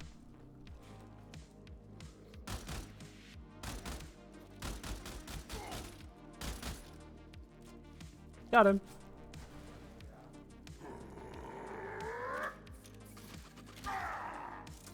Yeah, Warframe market being just this, still to this day, not incorporated thing for Warframe is kinda weird. I will completely acknowledge that. The fact that it is the best way of finding trades, just in general, for all these commodities we have.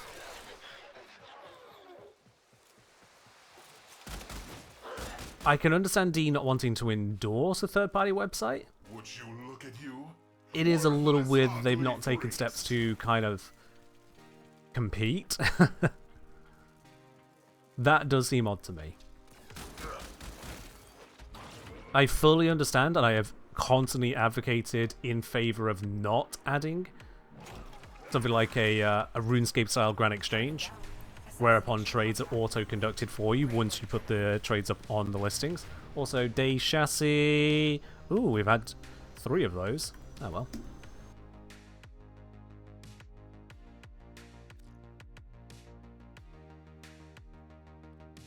Yeah. Haley says, I think D is avoiding any risk of speeding up trades as much as it can. I have talked at length on that matter as... Oh, hey, there you are. Get smacked in the head, idiot. Yeah, I've spoken on that matter at length as well, which is the easier it is to trade, the more people who have things to sell are going to sell them and bring down the prices. We see constant deflation as it is of various items. Look at, for example, the price for a primary merciless. Look at the price for a brand new prime Warframe 2 days after its release. Just 2 days. Hell, look at a prime Warframe that is next to be rotated out into the vault. When you look at the prices of items, they are going down slowly over time, some more dramatically than others, but by and large, there is an overall deflation to prices. And this has some serious knock-on effects. It means that somebody who wants to buy those items with real-world money needs to purchase less platinum. And if they're buying less platinum is being added to the market, so less money for DE directly. You know they are thinking about that. When it comes to Grenier researcher Tile Reger has made alarming strides. when it comes to players trading to get platinum from selling their items, they can get less platinum for those items. Now, other items are still cheaper, so it's relatively a wash. But Warframe slots haven't gotten cheaper. So, Excited now. if you can earn the same number of items, but they're now worth, say, half the price, it takes twice as long to get a Warframe slot. Things like that. Are mods doing fine? Depends on your definition of fine. Honestly. A dissection. No, no, It really depends on your definition of fine. too humane. Your death will be painful. Tell me. Oh, no. Yeah, by and large, When I crack the open friction door, of trade maintains the value, certainly of some cheaper items.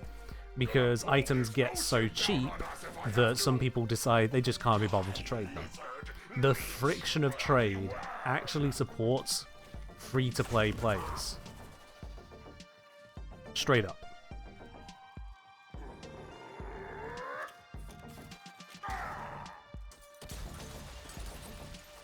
So, as much as I'm surprised that DE haven't introduced something like Warframe Market into Warframe, or done something to perhaps like try and purchase the external tool as it exists and take ownership of it, whilst I am surprised on that extent, this is for the tube man. I can see where it would cause issues to their economy.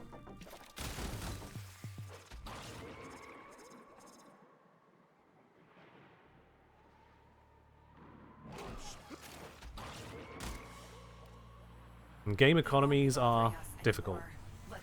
He's saying, oh, you mean that high friction trades reduce the amount of people that buy platinum? No, high friction trades reduce the amount of people that are selling items, causing the prices to stay higher because of the reduced supply. By and large, and this isn't forever true, but by and large, there are more sellers or potential sellers put off because of the friction of trading than there are potential buyers put off.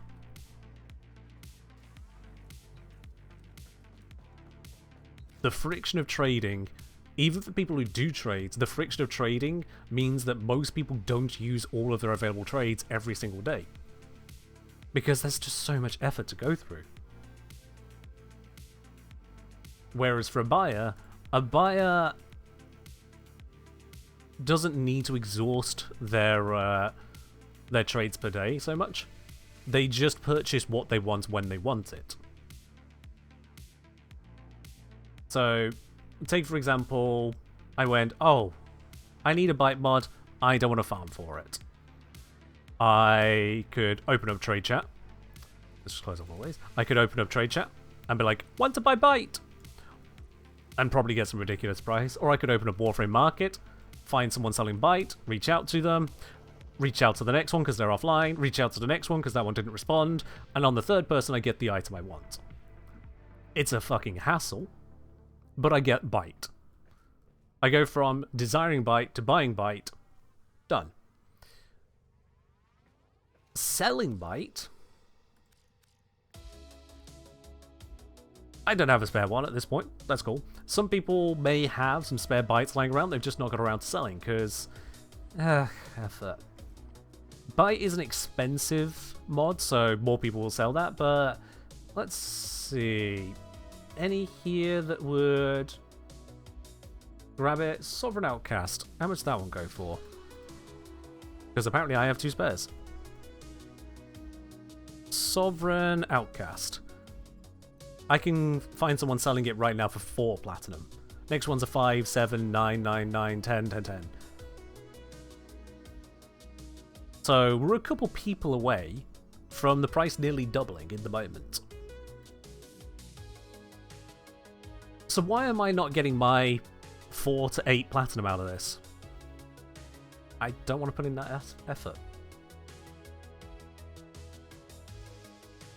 I don't want to go through the process of trying to find a buyer for Sovereign Outcast.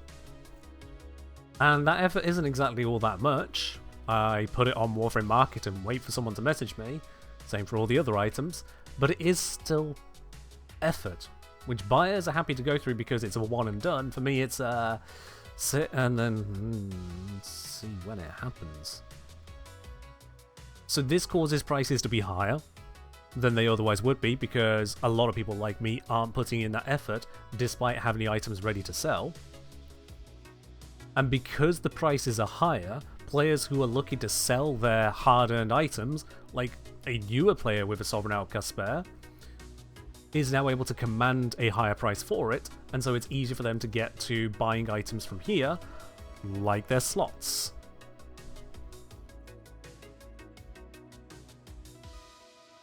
And Mindless Life here, proving the name accurate, ignores everything I've just said and just says, I want an auction house.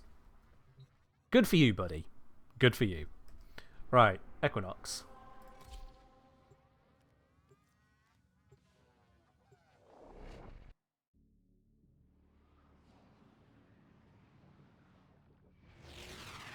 The friction to trade, especially on the side of the sellers, keeps the prices higher.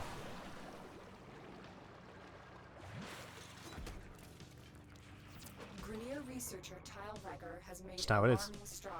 Interestingly, Tenetben's saying I make sure, or they make sure, they don't undercut when selling, don't want to devalue further, punishing earlier players. Well, that's the thing, is that it kinda doesn't matter in that regard.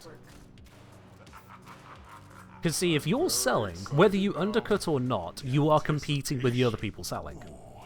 If you sell at the same price but use Warframe Market, and you're the more recent one, it should put you above the others on the listing anyway.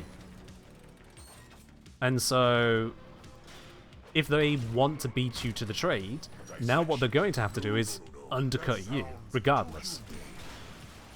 Otherwise, you get the trade, they don't. Assuming a limited number of buyers. If there aren't a limited number of buyers, if both you and the other person can get the sale, then your undercutting would have no effect. Just none. Because you'd both get the sale, and then the price would be now at whoever was the third slot, and so on. And this is actually, in a sense, how the market does work, but it has more of a breathe to it, a pulse. And that is where savvy traders actually get in the middle.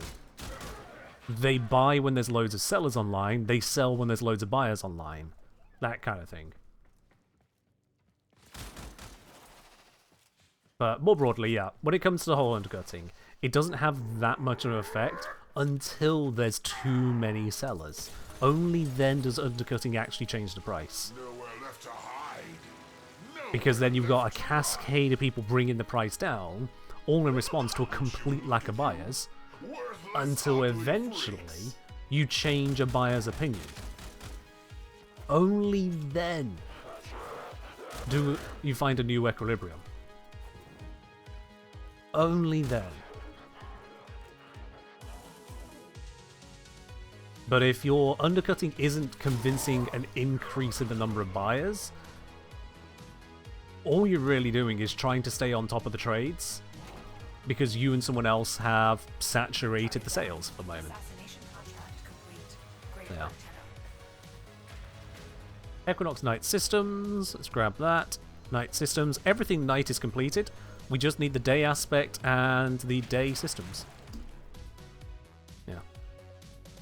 Why I'm saying never looked at reputation when buying? Some people do, which still surprises me, but it's a thing. Some people do.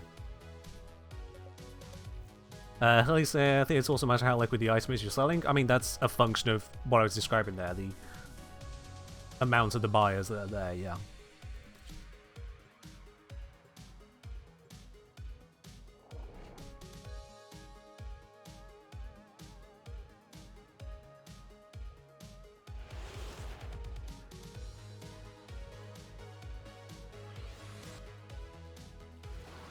Yeah.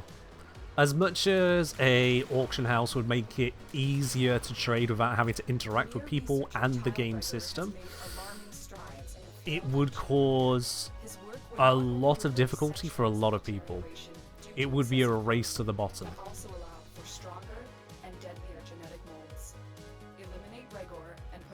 And when I say a race to the bottom, I really mean absolutely everything that is trivial to acquire in volume.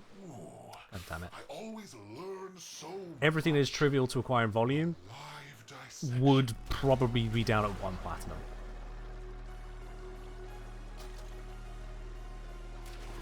Follow the piping. And then it's up this way. Your death will be painful. There we go. Be anxious, Tenno. Nervous, pacing even. And there is why I put that tip on the Equinox section. Follow the yellow piping.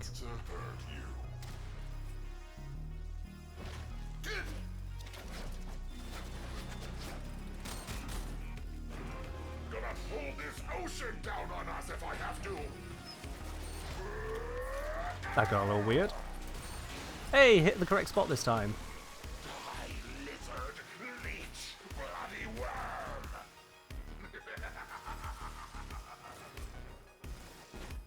Hilly, I remember you said, "Oh no, no! I finally got grabbed by one of them."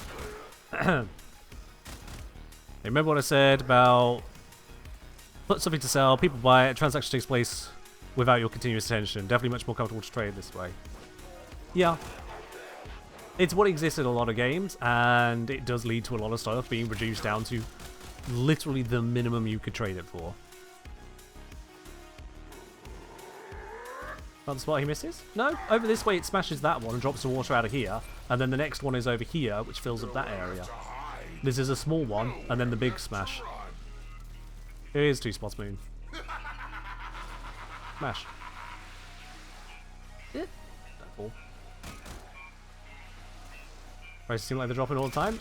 I did mention earlier, yeah, prices are largely deflating, and that's just going to happen over time.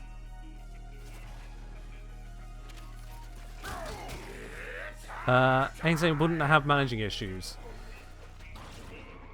Wouldn't what have managing issues? At the risk of sounding a little exhausted of the point. Equinox Dane, your optics. That's a dupe. We've had 4 duplicates so far, 6 correct items. Well, 6 first times.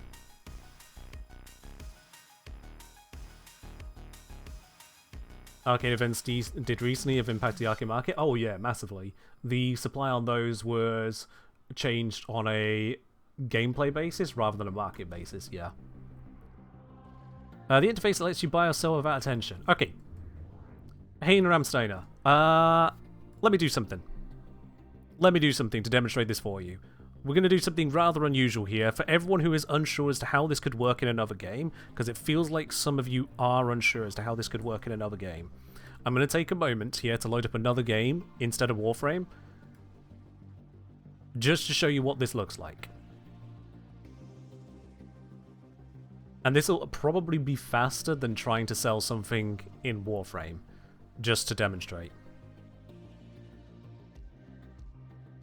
Give me just a moment. Is EVE Online? Of course it is. Connecting. It's connecting.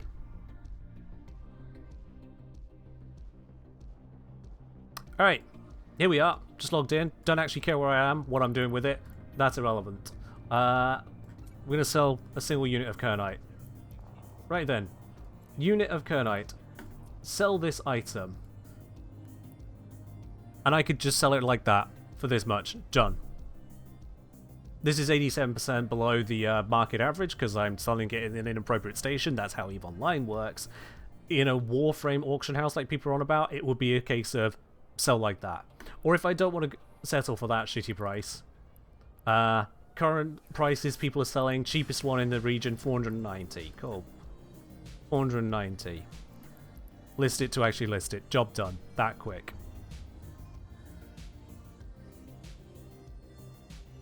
You cannot sell things that quickly in Warframe.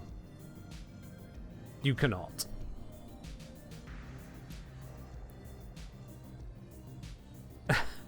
So for all the mention of hassle, that is not hassle anywhere near as much. The listing is, first of all, a fraction of the time of trade in general, and second is not the real friction for people. Saying I have a thing to sell once isn't the friction. The friction is conducting the trade, which means actually connecting with a buyer, moving to a location to meet with the buyer, opening up the trade with the buyer, putting up the item to the buyer, waiting for the buyer to put up their other half of the trade, confirming the trade again, and then leaving the area back out of trading into whatever else you wanted to do with your life. All of that is the friction. Does that make a bit more sense to you now? In terms of trading friction?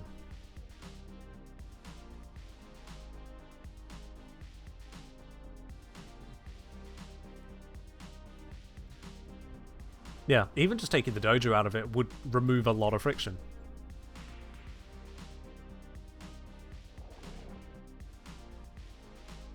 You forget how many people have massively underpriced speculative buy orders in EVE. I mean, they're not just massively underpriced, they're effectively pricing in the hauling fee. If I were to sell that person 1 unit of Kernite in that station, congratulations, they managed to get a Kernite for like 15% the price. But now they need to move it somewhere for it to be worth something to them. Because a single unit of Kernite in a random station somewhere is not really worth anything. You can't even refine 1 unit, you need 100. Yeah. Letting people trade wherever would be removing the biggest friction point? Yep, so that would be a bad thing to do. Heinz saying, I mean, what would happen if you had a buy order for something for 100 plat, but you don't have the 100 plat in your pocket? Would the system notify you don't have the plat? No. No. No. No. You've imagined a scenario that doesn't happen. So, for automated trades that people refer to so often, you put the money up. You can't put up an automated trade that then goes, oh, but you don't have the money to trade it. The money goes into escrow. So if I were to do that whole, let me try and buy a bite mod for 10 platinum, stupid level thing, I would have to put up the 10 platinum and wait for the trade to go through or cancel it to get the platinum back. Oh, Elsie, don't get them started. This is not the kind of audience that needs to learn about margin trading. Just don't. Please don't try and have me explain margin trading. I just had to explain how an automated trade happens. Nowhere left to run.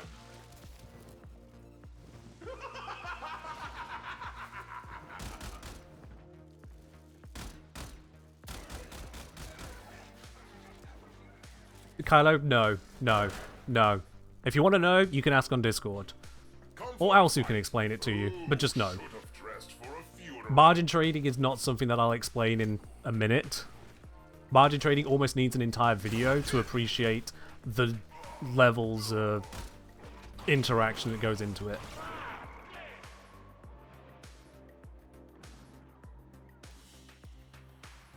They won't be bothering us anymore. Yeah.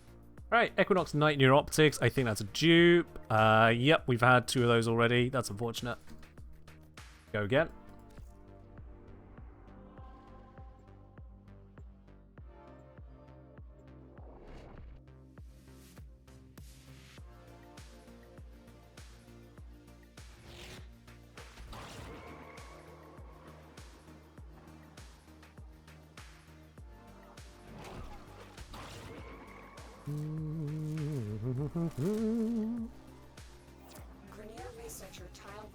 How many pieces do we have now without dupes? 6. We got 2 needed. So we're about halfway.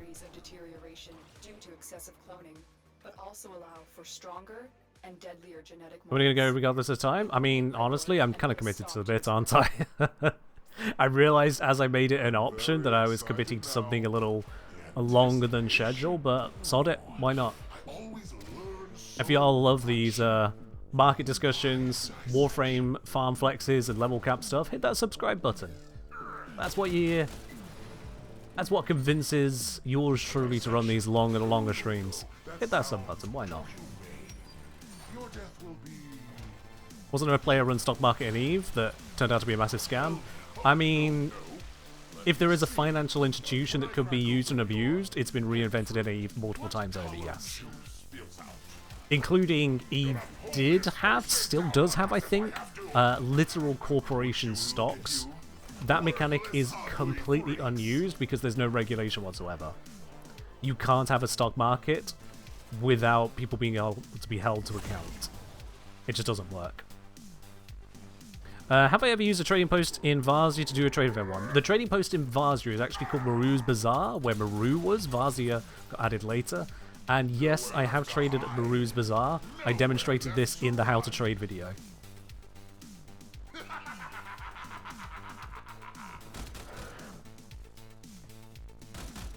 At one point, I don't know if it's still a thing, but at one point it was a junction task to visit Maru's Bazaar. So people were guided there. Despite the fact that it's about the worst place to trade.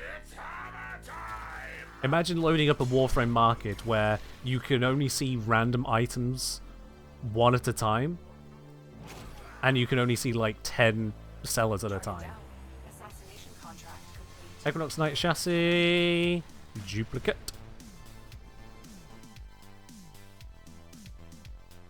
Yeah, it is weird the number of people that try to trade through Maru's Bazaar. It is weird to me. I have to wonder just how much time they're spending there, just with their hand up, waiting to see a notification that someone wants to trade. Bruh. Ellie, don't do it.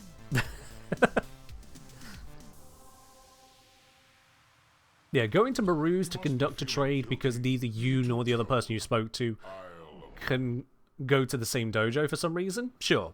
But that's not going to Maru's to find a trade, that's going to Maru's to conduct a trade. Slightly different.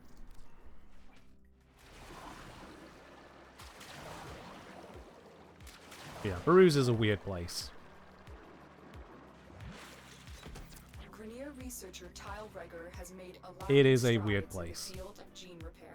His work would not only reverse you can't even list many items, and again, there's no automation to it. It's just peculiar. Bubbles Junction still requires going to Maru's Bazaar? Damn. Alright then. People are still guided there for some reason. With Vazi there, it makes a little more sense, but you're still guided to Maru. You speak to Maru. Maru talks about the item hunt, sure, but also it's like, hey, you can trade here. You'll go, oh, I can trade here? Wow. Your death will be painful.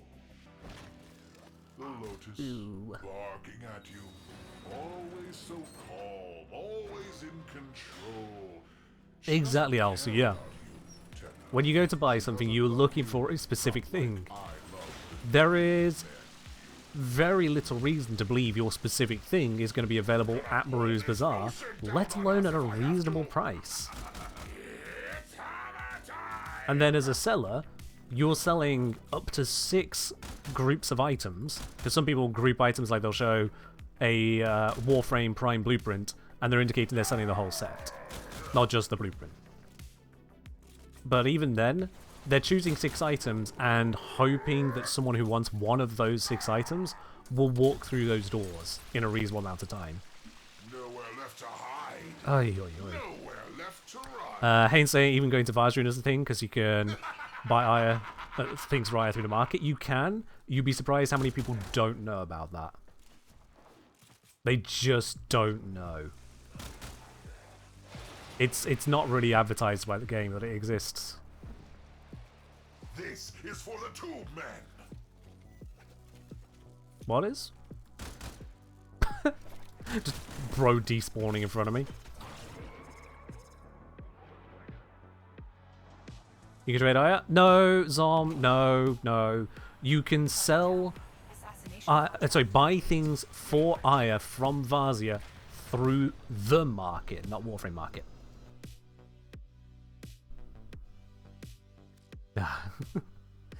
Day systems. That's one of the pieces we needed, right? Yes. Excellent. One thing missing now. Yeah, for anyone who doesn't know about this, you just go in here. You go to Prime Resurgence. Bam, here you are.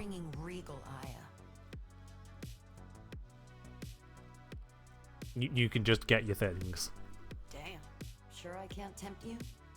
Which is easy to miss if you're not looking to buy it with Regal Ire, because this is where you go to spend real money, right?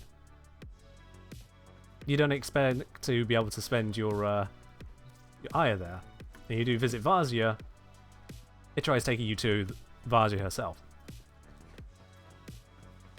Yeah. Also, by the way, that Foreman Battle Kit, Foreman aside, it's still a nice thing to pick up for a new tenno. Look at that, £1.49. You get that ephemera, you get the Foreman, full set of boosters, and you get split chamber. As far as microtransactions go, that's actually a value bundle. And the ephemera can be got for 10 Aya. True, there is that. I'll be honest, I forgot that bit. You're right. Let's talk about the good stuff. For all time's There it is, yeah.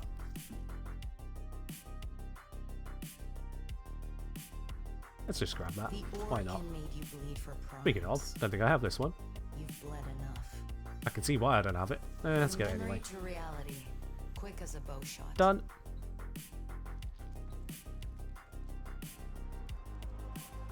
Let us continue. I was saying, guess we should make a bet now on how many runs for the last piece. Let's not tempt Lady Fade like that, shall we? I would like to be in bed before midnight.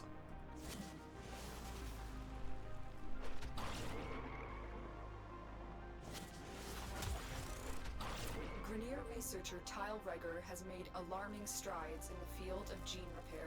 His work would not only reverse centuries of deterioration due to excessive cloning, Yes, cloning, stronger and deadlier taking stuff back, methods. stuff. Eliminate Regar and put a stop to his work.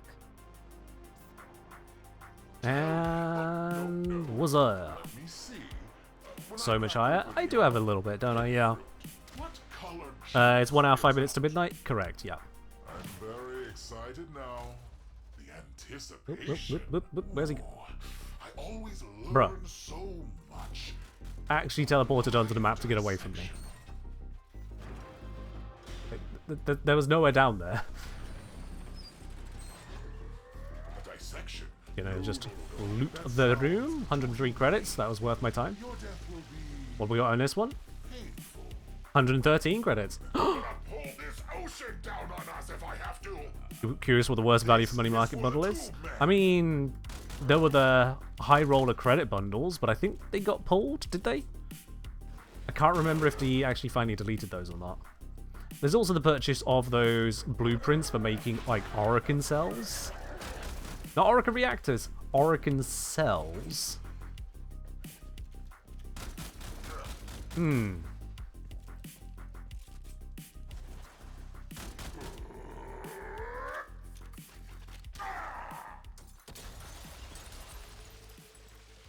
Nowhere left to hide. Nowhere left to run. Nearly there. Anything ain't looted here? That's lootable. Let's just loot some more stuff. We'll loot those as well.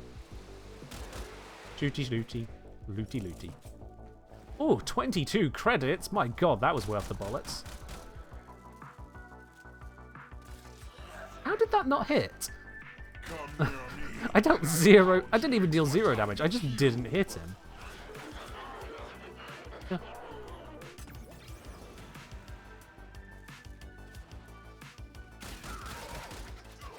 And we go.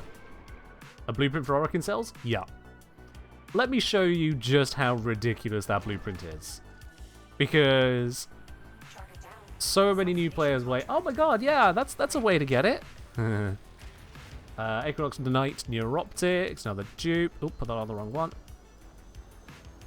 It's 4 of those we've had. That's unfortunate. Yeah, let me grab this blueprint for you, just so you can appreciate its absolute insanity that someone made this. Orokin Cell. You can get a blueprint. I'm not going to purchase that, but you can get a blueprint here. I can't remember if it's infinite or not. I think it is infinite. But look at these resource costs. 15,000 credits. Okay, fair enough. 50,000 alloy plate. 50,000 nanospores. 25,000 salvage. What? For one singular Orokin cell. That is a lot of resources right there. On top of the 100 platinum to get this blueprint. Orokin cell on the wiki, just to check here. It is a reusable blueprint. Okay, yeah.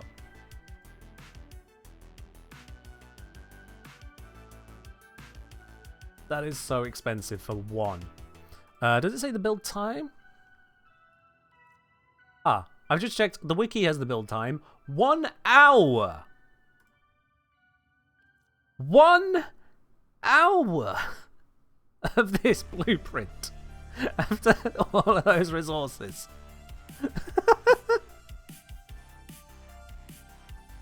You can buy 10 cells for the cost of the blueprint. Yeah, so you'd need to run this blueprint 10 times over just to break even on the platinum price. Before even considering you've spent 150,000 credits, 500,000 alloy plate and nanospores, 250,000 salvage to get those cells. And that is certainly not 24 cells per day. Don't even try to joke about that, Toriel. You know it's not 10. Not 24 a day. No one is hitting that 1 hour on the hour every hour. No one. Not even the bots will do that.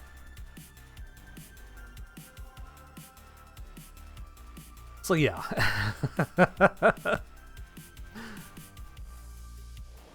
Insanity that that blueprint exists.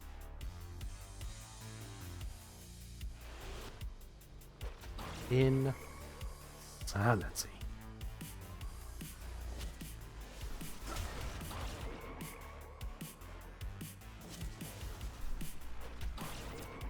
Researcher Tile Regger has made alarming strides. Ah yes, Tile Regger. His work would not only reverse centuries of deterioration due to excessive cloning, but also allow for stronger and deadlier genetic loads. Eliminate Regor and put a stop to his work. I'm very excited now. The anticipation. Ooh, I always learn so much. A live dissection. And we're here. Alright then, cool.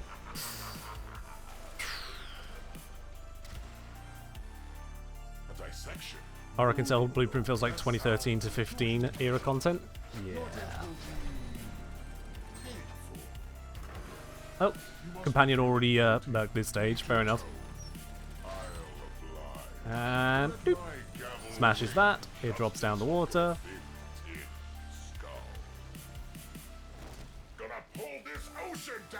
I'm just going to stand here for a moment. Honestly. I can let my companion do this round. Oh. Who came up with that blueprint? Good question. I feel we may never know the true answer. Oh, there he is. There he goes. Hey, Alsu, don't you bring that kind of curse on Warframe. Don't you dare. Ooh, shiny. Nowhere left to hide. Warframe does not deserve that kind of slander, Alsu.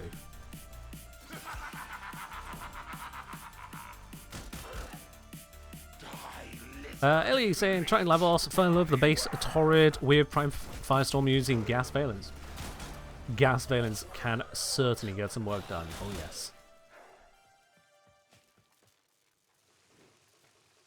Well, he burned. I wasn't expecting that. There we go. Out we pop. Imagine if I had access to a tower on strike during these missions. Oh well. They won't be bothering us anymore. Let's Equinox Night chassis. Nope. It has to be the day aspect.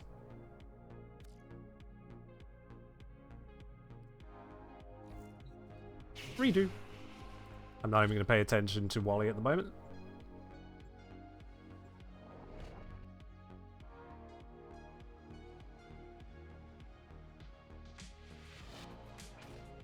Oops.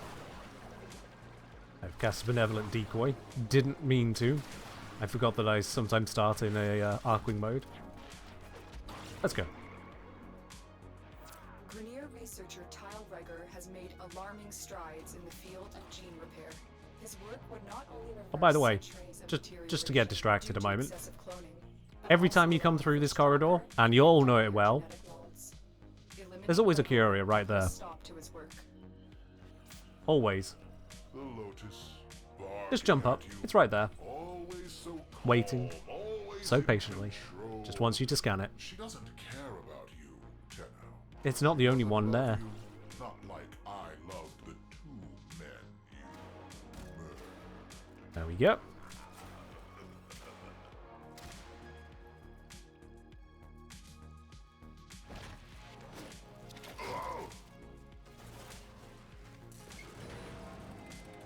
Okay.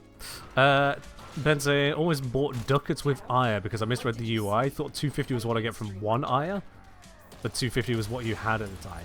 Ooh. Yeah, definitely don't want to misread that one. I am sensing some signal masking. It will take some time to decipher. I always find that one funny. The number of people that complain about the ratio of Very excited now. The ducats or void traces to Ire through the shop. always learn It's so like, much. it's intended to be a screw you price. You're supposed to go and play the game. That's if you really, really, really, really, really, really, really do not want to use your Ire, but you want something from the Ire. Your death will be The people who refuse to open relics, refuse to turn those relic items into the ducat kiosk, refuse to trade with players, they just want something out of it. nowhere left to run. It's a fuck you price. It's trying to tell you, just do better.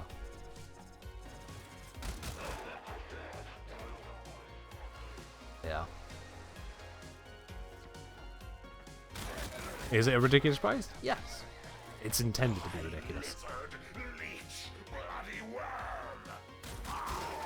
Alright, let's go.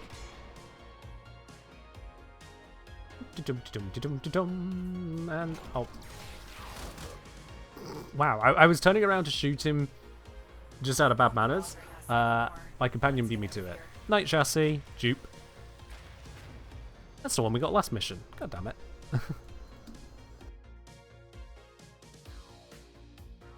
Alright. I have a feeling this next run. I don't know why, I just feel like this next run. Even though the odds haven't changed, something about this run. Yeah, I'm probably wrong.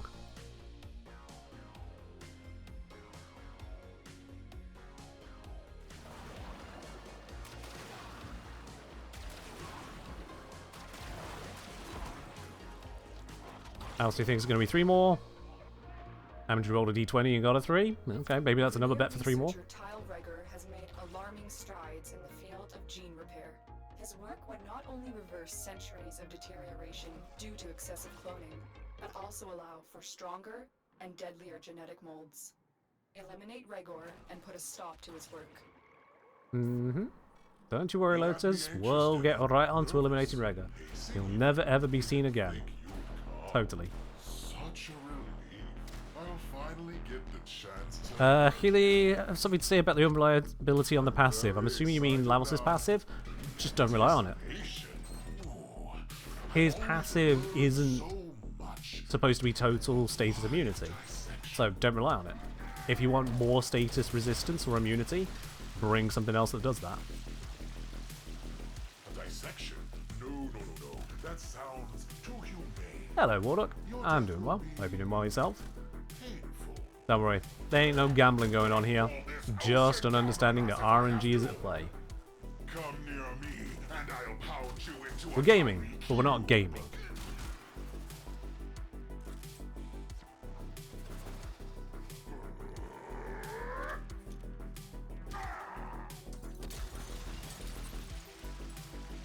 Nowhere left to hide. 2-1 capacity short. Nowhere Oof. left to run. Downranked mods for the win.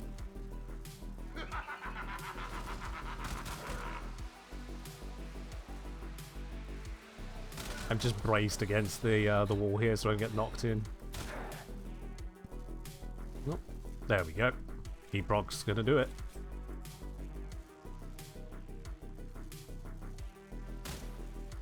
No, my loot!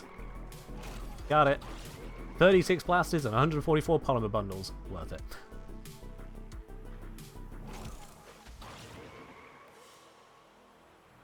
They won't be bothering us anymore. Let's Equinox Day Aspect Blueprint. I told you it was this one. I told you. I don't know why I had the feeling it was this one, but there it is. Okay, let's see. Total runs then.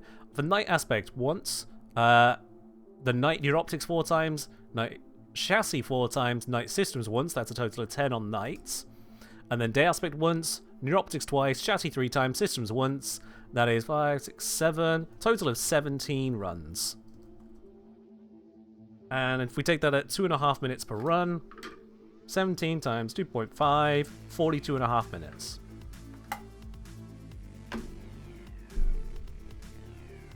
Yeah.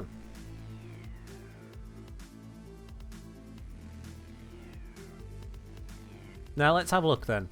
Grab my spreadsheet. My spreadsheet has a calculator for type A farms, of which Equinox is a type A. She's a type A2.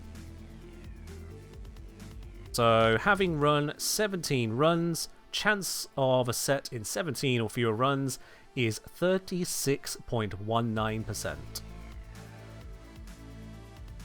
36.19. So there you go. I got a little lucky there. The average is 20 runs. 20 runs or fewer, so little under the average there. Not crazy far under it, but a little under it. Honestly, that didn't seem that bad. Yeah, it's quite a few runs of the same mission. Been there, done that. Parita. Been there, done that. And so with that then, I think it's about time we do a platinum giveaway. Maybe whoever wins can spend it on a Steinax, because that is a bit more. That is indeed a bit more. So let's get a giveaway loaded up. Let's kill the out-of-game music a moment. There we go. Let's grab the giveaway handler. Lovely little program that it is. Set it up for a 75 plat giveaway. Let's make sure that fully loads. There we are. And let's open the draw. Get my face out of the way. Exclamation mark enter in the chat for a chance to win that 75 plat. Y'all know the drill, or if you don't know the drill, welcome on in. If this is your first time here, there's a lovely little giveaway arena put together by yours truly. You'll slide in on screen with a frame to fight with up against the fragmented one. But only one of you will be a winner today. So exclamation mark enter in the chat for a chance to win that. And whilst you're at it as well, if this is your first time here and you have been enjoying the stream, consider hitting that follow button so that you get notification as and when I go live. Or take it a step further, hit that subscribe button, especially if you've got that Amazon Prime. If you click through to subscribe with Amazon Prime, then you'll see a button at the bottom that you can use your Twitch Prime once per month to subscribe to a channel for free. So rather than letting Bezos run off with your money, because you've already purchased your Amazon Prime, might as well get the free sub out of it. You get all the same benefits, but it's just included. Zealon say, I have a bit of a problem that I can't choose my avatar with pick frame, neither with default nor name. I thought you did.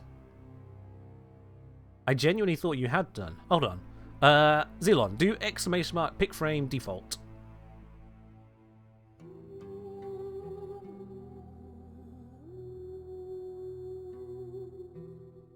Your frame appearance has been set as your personal default. Yeah. It set it for you. But...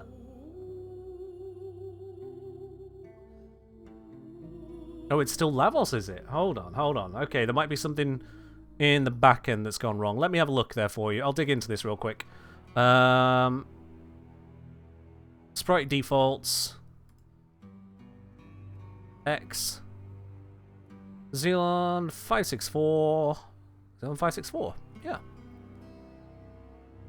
Okay, now let's have a look at sprite choices. Sprite choices. Xenon. Most recently updated. Xenon 564. It recognizes your choice. It's listed in there. Interesting.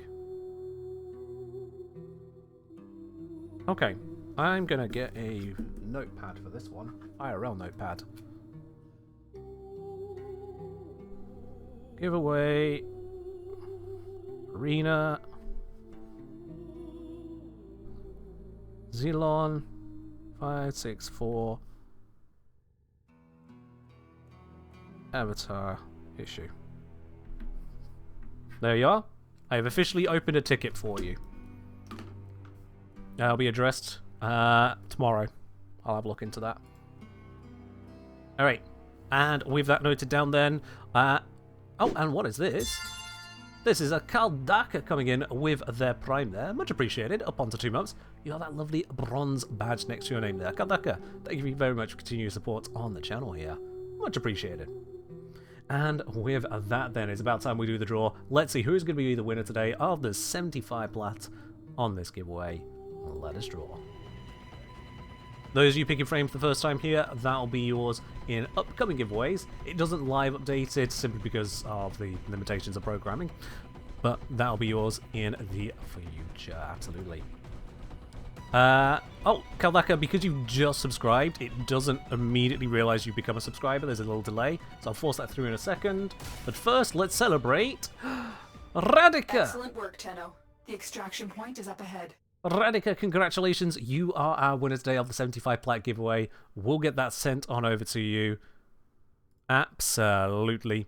That will be yours in the near future. In the next couple of weeks, they'll be sent to your inbox in-game. Looks like we've already got your details. So there's nothing more you need to do. You're just a simple winner there.